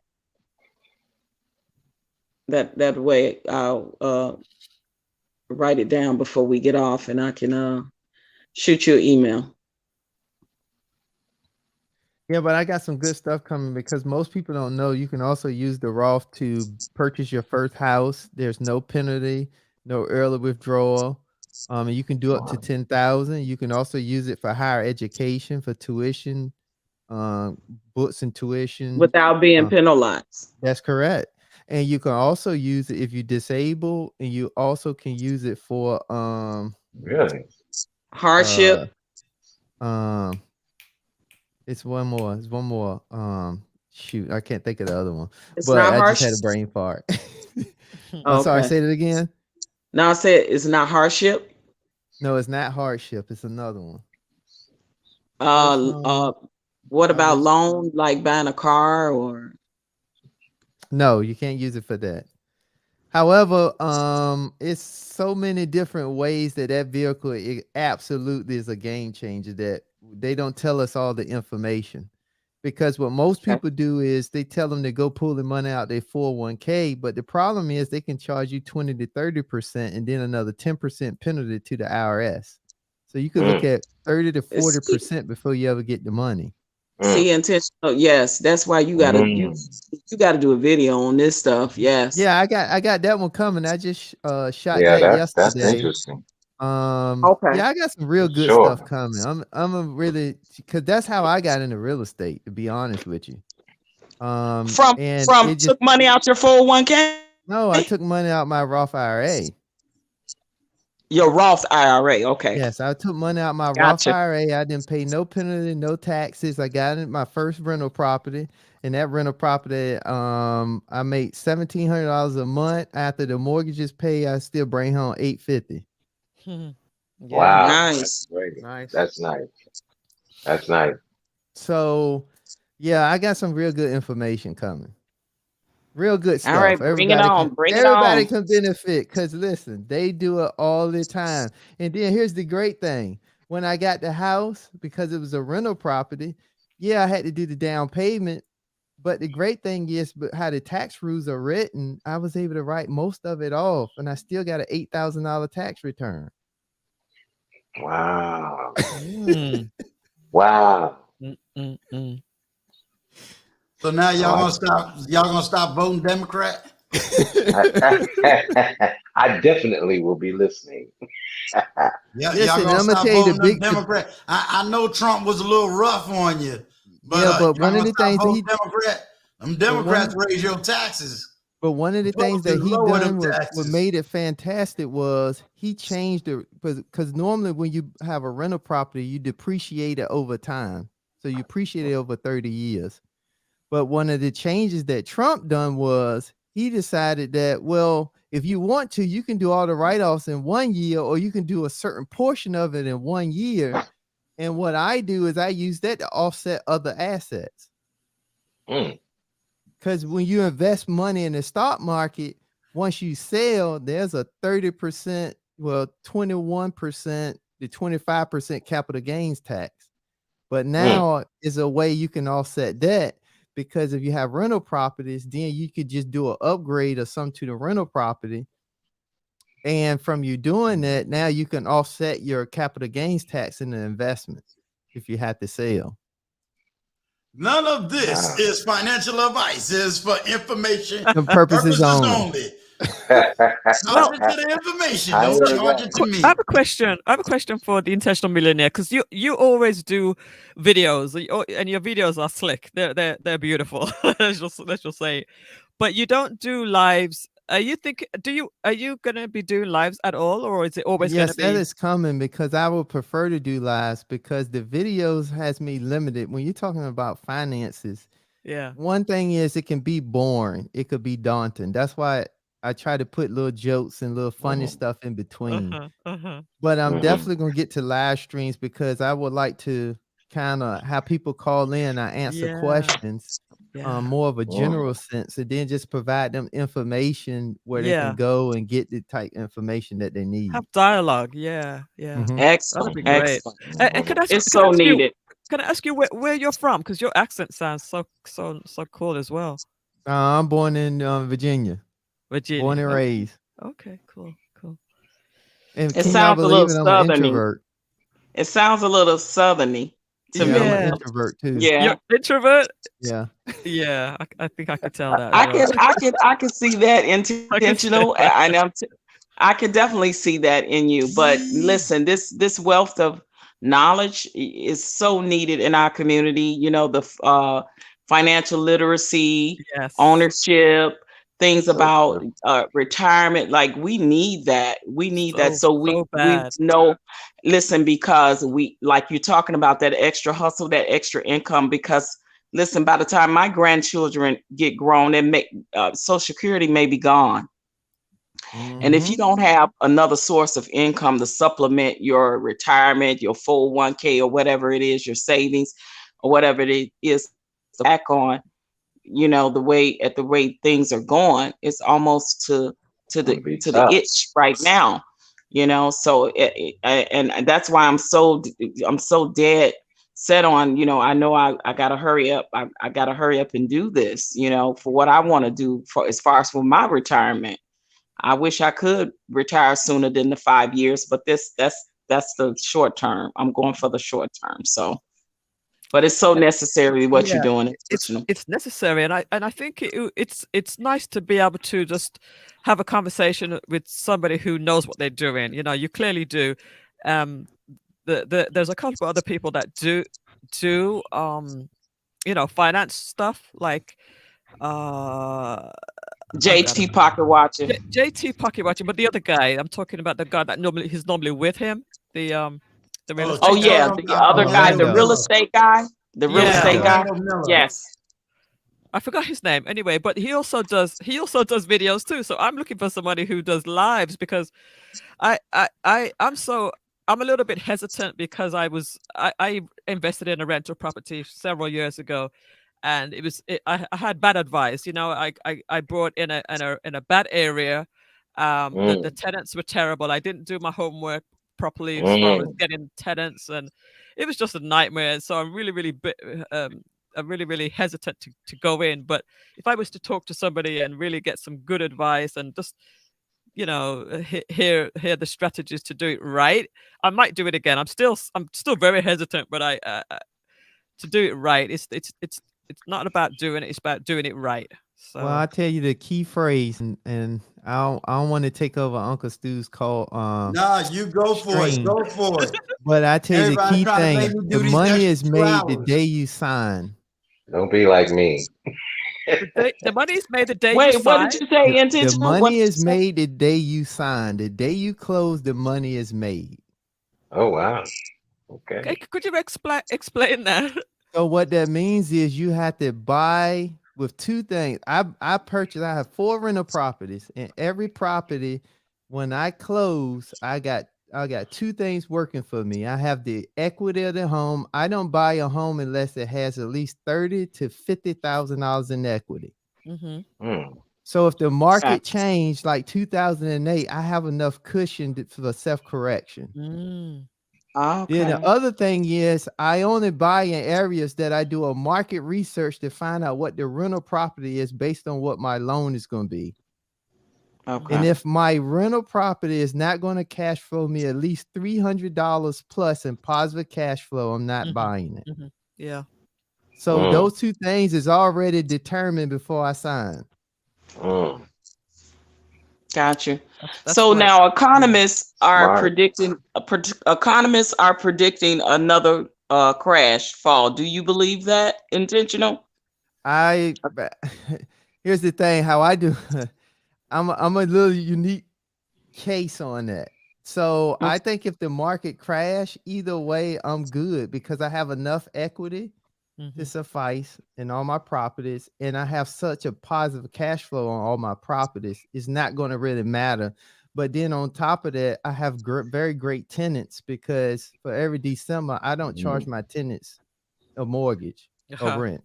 Wow, that's nice. Oh, wow, that's very nice. So So how you- did I do that though? So this is how I do it. I That's give you awesome. my secret. I don't mind sharing because I'm real. I'm very transparent. What I do is I calculated the mortgage instead of charging them. I calculated the mortgage for over 11 months. So that 12th month they get for free. But it's already built into the price. Nice. But here's the thing though. I'm not getting over on them because as long as they stay there, I don't go up on the rent. Right. Okay. Mhm. Wow. I used So to let be- me I ask you this. I'm sorry. Yeah, Let I'm me. very strategic in what I do. I read a lot because I want to make sure I do solid stuff. I always focus on a foundation. Let me ask you this, because I was right before COVID. The C word, C-19. Sorry, Uncle Stu. I'm not trying to get you strike. I was getting ready to buy a house, but of course C-19 hit and that stopped that. Now with the market the way it is now, which I think it's kind of actually really high right now, so I choose to try to wait another year to see what's going to go on. Do you think that's wise to do that and not buy while the market is high? Well, I think And especially if the economy, crash. Well, I think it's one of those things where you have to be in position. Not everybody is in position, and because the market is high, I would recommend most people probably shouldn't buy. However, that does not mean good deals is not around you. Because I just closed the deal at the beginning of September. It was the house was valued at $175,000. I got it for $100,000. What? Yeah. Because everything I do is intentional. That's why you're an intentional millionaire. And I'm not no pun intended, but really, I do everything intentional because everything that I do, I look for my decision today and how it's going to affect me 3 years, 5 years, and 10 years from now. Right. Okay. And if the numbers don't make sense, I walk away from deals. I walk away from more deals than I do good deals. But I just don't want anything. It's just I treat how I do my business just like my body. If I'm just not gonna let anybody work on me or anybody just lay down with me, then that's just how I'm gonna do my deals. I hear you. That's a good analogy. I mean, it makes sense. Well, you gotta but look then at again, it I like built this. I built a good team too. I read a lot. Now, have I made mistakes? Absolutely. The worst mistake I ever made was buying a house cash. That was the worst thing I ever could have done. Wow. Because all my benefits, that the leverage that I have, I just only could get one time use of all my benefits. Plus, that cash is now all in the house. Whereas I did an analysis and showed in the same time, if I had invested that money, it cost me almost a 50% rate of return. Oh, wow. So you just got to know, your purpose and what you're trying to do. So and that's what I need, somebody that can show me all the breakdowns of that for when I'm ready to purchase. You know what I mean? Yeah, and the me difference too. in, you know what I mean? That's what I need. Because I don't want to lose the first time around that I purchase, right? Like what Melissa is saying, mistakes, like if I can avoid those things. Yeah, because now it's making her more hesitant to want to buy again because of those experiences, and I want to try to avoid that the first time. Yeah, learn from other people's mistakes. I looked out actually because I wanted to say one more thing regarding what Intentional Millionaires said about giving them they don't have to pay at Christmas. I used to give them a discount at the holidays. I would like take a couple of $100 off their bill. I had a duplex, my one and only property, that investment property, but I brought it very, very low because it was in a very bad area, and then somebody wanted it badly, so I just said, you know what, if you want it, that's it. Orlando Minor is the person I was talking about.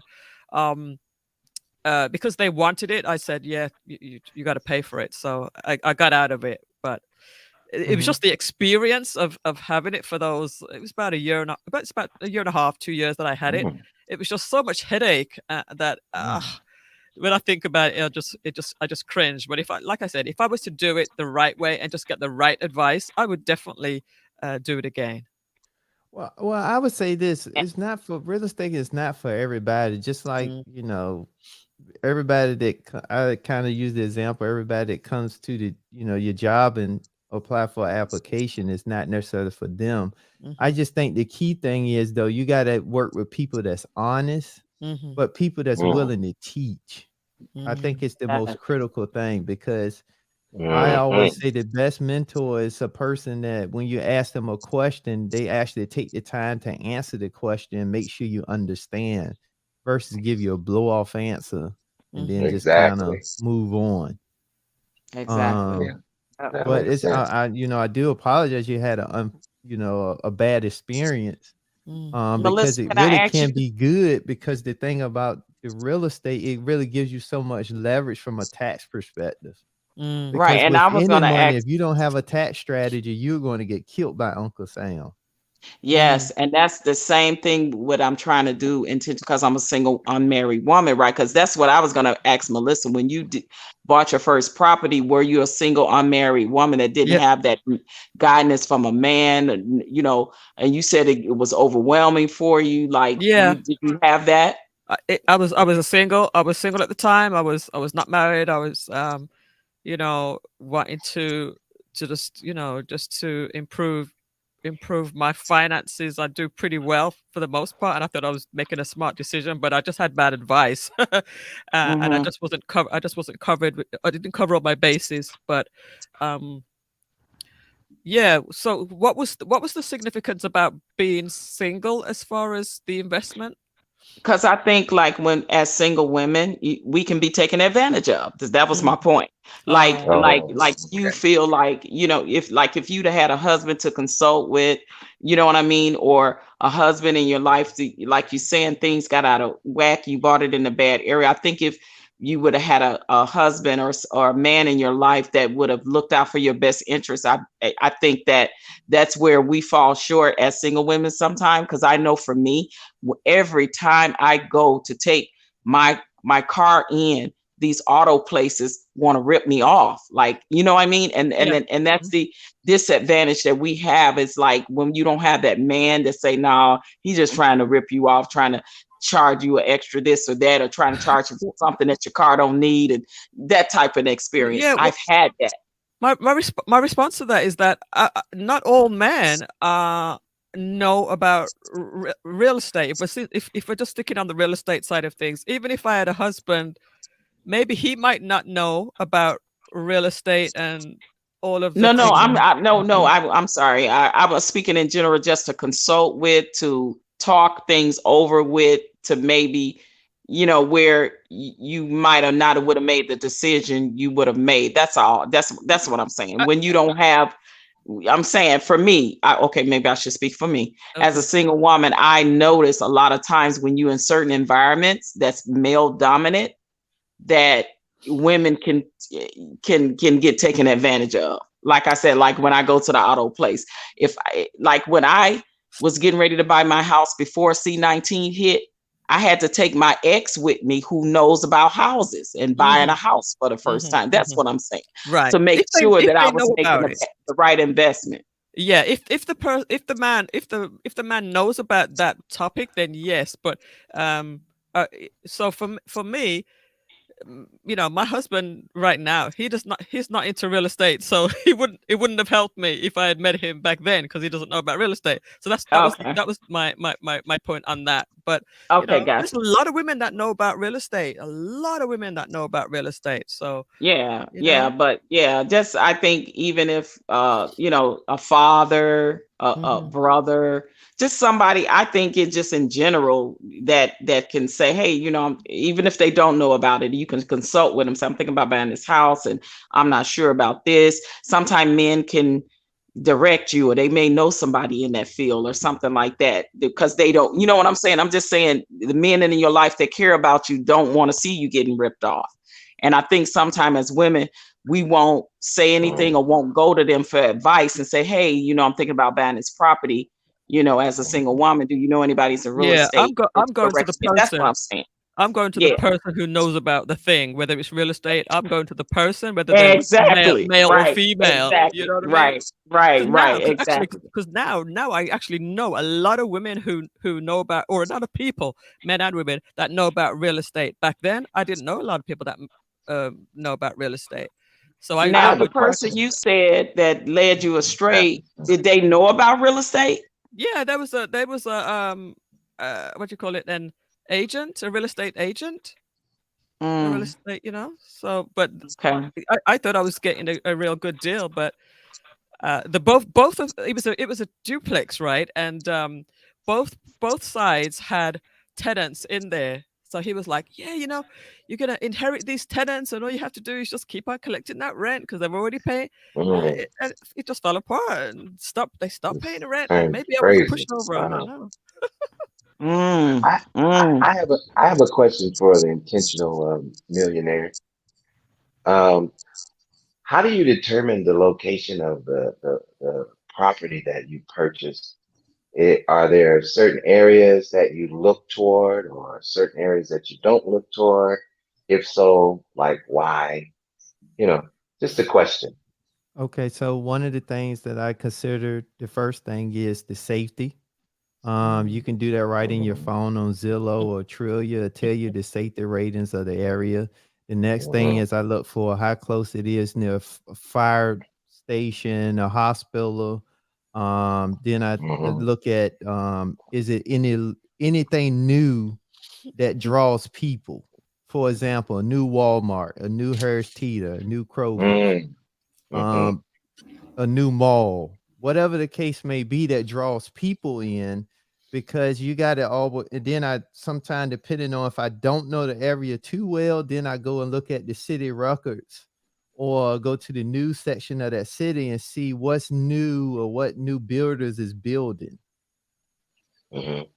See, I do a lot of homework. Now, it does require work, but that's why I find the better deals for me. It's because I do the work to find what I'm looking for. So you just don't seek out an area where you know property may be cheaper because of the neighborhood. No, that's the wrong way. That's what gets you in That's trouble. what. That's how I got in trouble. Yeah, that's what gets you in trouble. Got you. Yeah. Because what you're assuming is nothing is gonna never change. Mm-hmm. Yeah. What's interesting with what you just said there, millionaire, is that you the first two things you mentioned, you said the first thing is about safety. The house that I bought was in a bad area, which was not safe, and then the other part was it was just like not too far from a prison too. So and then within a year or two they started building a Walmart, and that was when I decided to get out. And that was why somebody else wanted it badly, because that started to develop the area then. But I was done at that point. But really, really interesting. So in other words, don't purchase a home near a prison. and in the hood. And in the hood, okay, I hear you.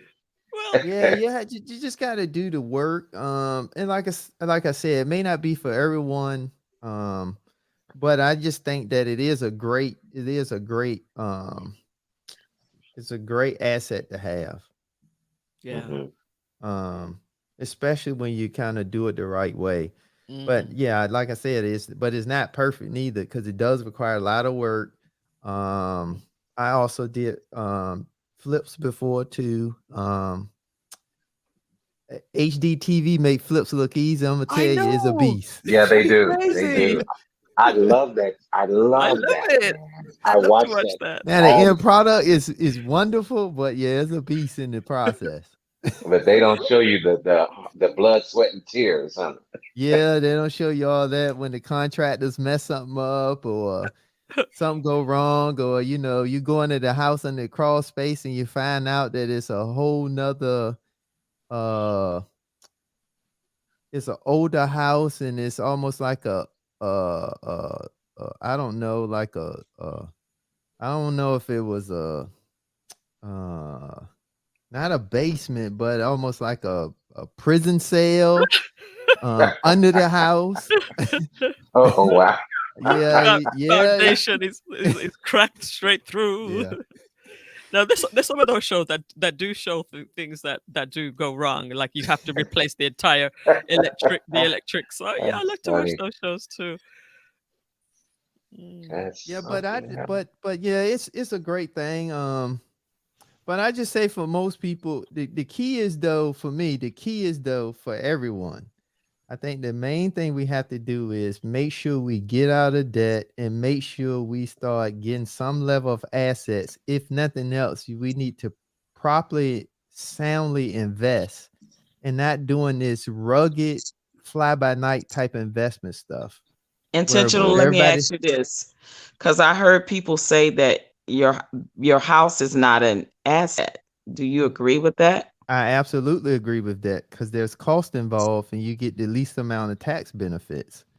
But for me, I decided to fix that because I rent out of the room.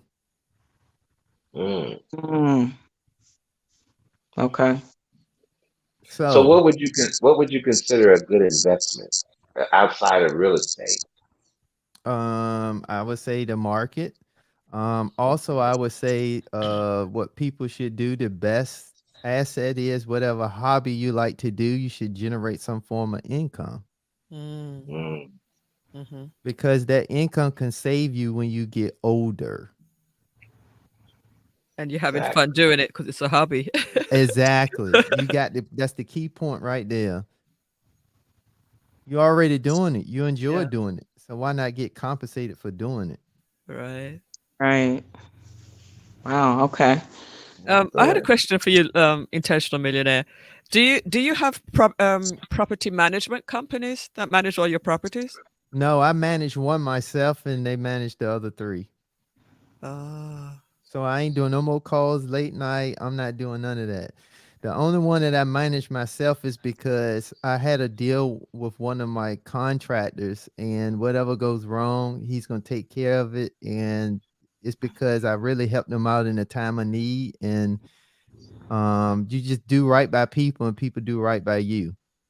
Right. Lessons. You're dropping gems. Appreciate it. Also, thank you for letting us all know. You need to go to you need to go to your local city and see what type of redevelopment stuff is going on, because sometimes they offer land for $1. Ain't that Oh, For the crazy? Wow. land? Yeah. You just had to build on it. You had to find a builder, but they offer land for $1, especially in areas that they gentrify, and they don't have a lot of people that know about a lot of these benefits. Mm. Well, I know Well, I've this been has checking the been very market good out information. here where I am in Arizona, and it's just way too high right now. I Yeah. would not buy right now. There's no So way.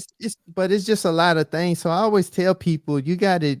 So now I think because the market is high, now is the time for everybody to prepare if you do want to get into real estate. So get everything kind of lined up, know exactly what you want to do. So when the market shifts, you'll get a windfall, because everything has a cycle. yeah, there you go. Everything has cycles, and you just got to be prepared for when the cycle hit. What do you want during that time? Right. But most people not prepared. Mm-hmm. Right. Exactly. So we now need I would to say stay ready so we don't have to get ready. Mm-hmm. See, because I would have missed that deal in September if I weren't ready. Mm-hmm. Mm-hmm. That's when I bought my rental property when around the time of the crash, 2008. Mm-hmm. 2008, 9, 10, yeah. somewhere around 8, 9, or 10, and I was like, okay, everything's looking bad. Let me jump in now. Yeah. Hey, Right. Wally was asking you, do you do international online training? Online Yeah.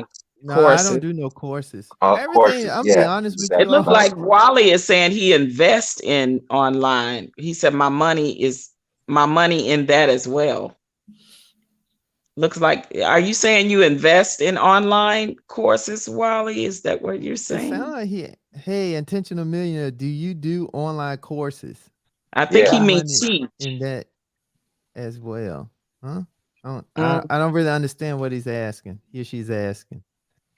Yeah, Wally. I think he asking you, do you teach online, and then my money in that as Yeah. well? Are you saying you invest in online? More money in that. He's corrected himself. I No, guess, I don't I sell guess he's trying to courses. say. I think he Hold may on. be asking, do I do online courses that Yeah, that's what I thought he and was there's asking. money in doing that? Oh, he's trying to Yeah. say I you don't can I make don't money in I don't doing that. necessarily do that. For me, Okay. because somebody took the time to teach me and they didn't charge me, I normally just try to get the information back, because how I look at it is, for all the information that I just generally sell, because I was taught a long time ago, just give all the information you know out free. It'll all come back around. That's the Wow. truth. That's why I feel like I've been That's awesome. blessed. And that's That's why a awesome. lot of people like you are on YouTube giving it away for That's free. awesome. Because remember back in the day when we had the Tony Robinsons and the Rich Dad Poor Dad, they were charging people an arm and a leg to take the same things, take the same courses and all of that stuff for real estate. And now they realizing that people is doing it for free on YouTube. It's like, yeah, so they market is pretty much dried out. Hey, Patrice, you went all the way back to Tony Robinson, huh? Yeah. I mean, you know, that's well, I'm telling my age, but it's the truth, No, right? but I know what you're talking about. And that's We why I had try all to these people charging, and listen, these people made millions and millions of dollars off of it. And that's Wow. why that's why I'm trying to do the That's YouTube funny. videos, to really make sure that it's systematical, but it's something that can be followed, because I want people to genuinely get the products and start really getting themselves in order.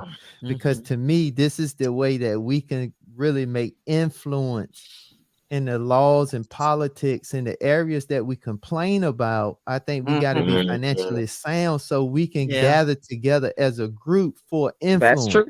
So we can buy the politicians we want to put in office to get the laws and policies changed for the things we want to do, the same way these other communities have done it for years, and stop going with these ones that making promises that they don't never keep for us. Right. Oh, y'all gonna finally leave the Democrat Party? Oh, Keep asking that I question. There you go. Hey, look, listen. can I get some jokes? I in? left long. I listen. I left a minute ago. I've been trying to tell the Negroid population to run from him a long time ago. Look, They I called vote me a for what's coon and right. Uncle Tom. You know. Now they all trying to run back. I said I give you the argument when it come to Trump, but even Trump had his good points. You know, he just messed up a couple of areas, and that's what got him out. But I told you. Yeah, it's like I said on another platform, everybody kept saying two of the lesser evils. I said, okay, that's a fair statement. But are you gonna go with the one we know both of them are the R word, right? We know that. But are you gonna go with the R word that it's not offering you nothing, or the R word that's offering you a loaf of bread? Which one? Which one should be easy? That's it. Slim pickings. All right, let me help you with that answer. You want to know what's funny? What? It's real funny to me that the R group raises up more African Americans in positions of power than the D group. And that's even when we had the R word I was talking about was that other word that they said that Trump was that other R word, but the Democrat, he's the R word just as well. So yeah, to me, I heard when they you. talk to the left, the evils, you know what I'm saying? I mean, catch on, wink, wink. Right. So if I'm gonna choose between two of the lesser evils, I'm gonna choose the R that's giving me a loaf of bread instead of the R that's telling me wait till you get in the office and know me Jack-ish. Well, that's what I'm saying. Because the Trump guy did have a $500 billion Black Platinum plan for Black America, and we slept on that because we were so gung-ho on what that other man over there was saying. Now, you want to know what happened? Wow. The sisterhood got together because they wanted a sister to be in there so bad.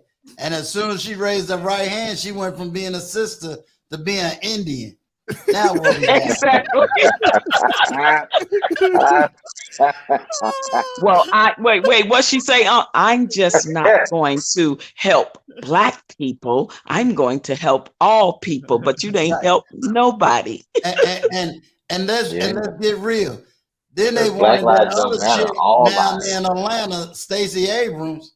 They wanted her so bad, they forgot about the only Black man that was in South Carolina that had more Black people in South Carolina. They do in Atlanta. They totally forgot him. And now he didn't get a chance to win the state. That's my exit. That's my exit. Politics. Yeah. That's my exit. That's your exit. Hey, Patrice. Now I'm gonna really be sexist. Y'all women got what you want. You happy now? All right. No, not me. Melissa said she has to go, y'all. Yeah, I didn't listen. I just want to say goodbye to everybody. It was nice to meet you. Definitely want to tune into the Intentional Millionaire, hear more stuff about finances and real estate. It's so exciting for us all. Yes, yes. Remember Melissa? Uncle, you're gonna need to get some coffee before you fall asleep. You ain't lying. But you tell everybody where you discover him. You say, y'all go to Uncle Stu. He trying to find connections for us to get paid. He's trying to free his people. You go to them other platforms, they're trying to lock you up. And oh no! And congratulations! Congratulations! Social programs. Congratulations on getting all your equipment and everything. It's looking good, man. And you're almost 7 hours now. Woo! Yeah. You know what though, Unc? I think you bought the 8-hour plan because I think they got a 4, a 6, a 8. I think it go in like increments like that as far as how much StreamYard thing you can purchase. So you gotta have at least probably 8 or more because it ain't cut all of us off. Now, if it go off in the middle of the thing after the 8 hours, then we know you pay for 8 hours because that's how it go. You pay for increments of hours on StreamYard. All right, guys. Let me get out of here. Get some sleep. Thanks. Nice to talk with you, OG. Yes, and you too, Melissa. I'm check out your channel. For your You're welcome. Well. Thank you. All All I'm gonna right. say is All I right, got a have a whole good lot of night, editing to do. everyone. I'm about to head out myself. Yeah, me All too. right. But we about to Bye-bye. call it. We about to call it a night. It's been That's it's right. been We ain't, fun. try, we ain't trying to beat before the billions record. I think It's Listen, been you'll a I done worked. yeah, I done worked a awesome. whole 8-hour shift on Miss B Finesse, almost her shift plus your shift. I done worked overtime on these platforms. I was working, I work from home. So all the time, when I was working, I was dipping in and out and then going into meetings, coming back out, staying back on the platform. So Look, yeah, it's crazy. if B Finesse go on and she don't see the both of us, she'll forgive us. She'll be like, nah, them two old folk was up late. Oh my God. Look, Well, you one going, thing I can say yeah, is I definitely appreciate the opportunity. Again, I appreciate the absolutely. opportunity. And Absolutely. Thank you so I much. look forward to many, many more.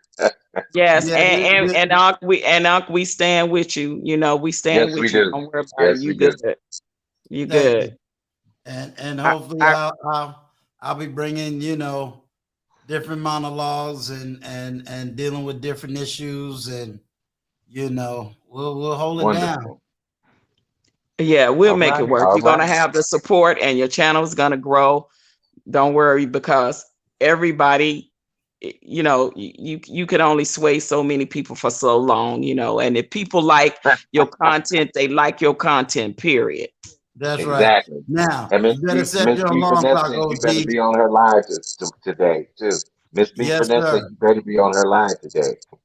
Yeah, I saw that. So she let me know real quick, So and she you get put to it in sleep for a all little caps. while. You better get right So back I gotta set the alarm clock. Well, I'm up at 6:30. It's almost 12 midnight here where I'm at on the Yeah, me on the too. West Coast. Me, So we on the same time, right, Patrice? Yeah. yes, yeah, We we on got the about same time, 10 minutes Vaughn. to midnight. That's right. Yeah, It's the bewitching hour.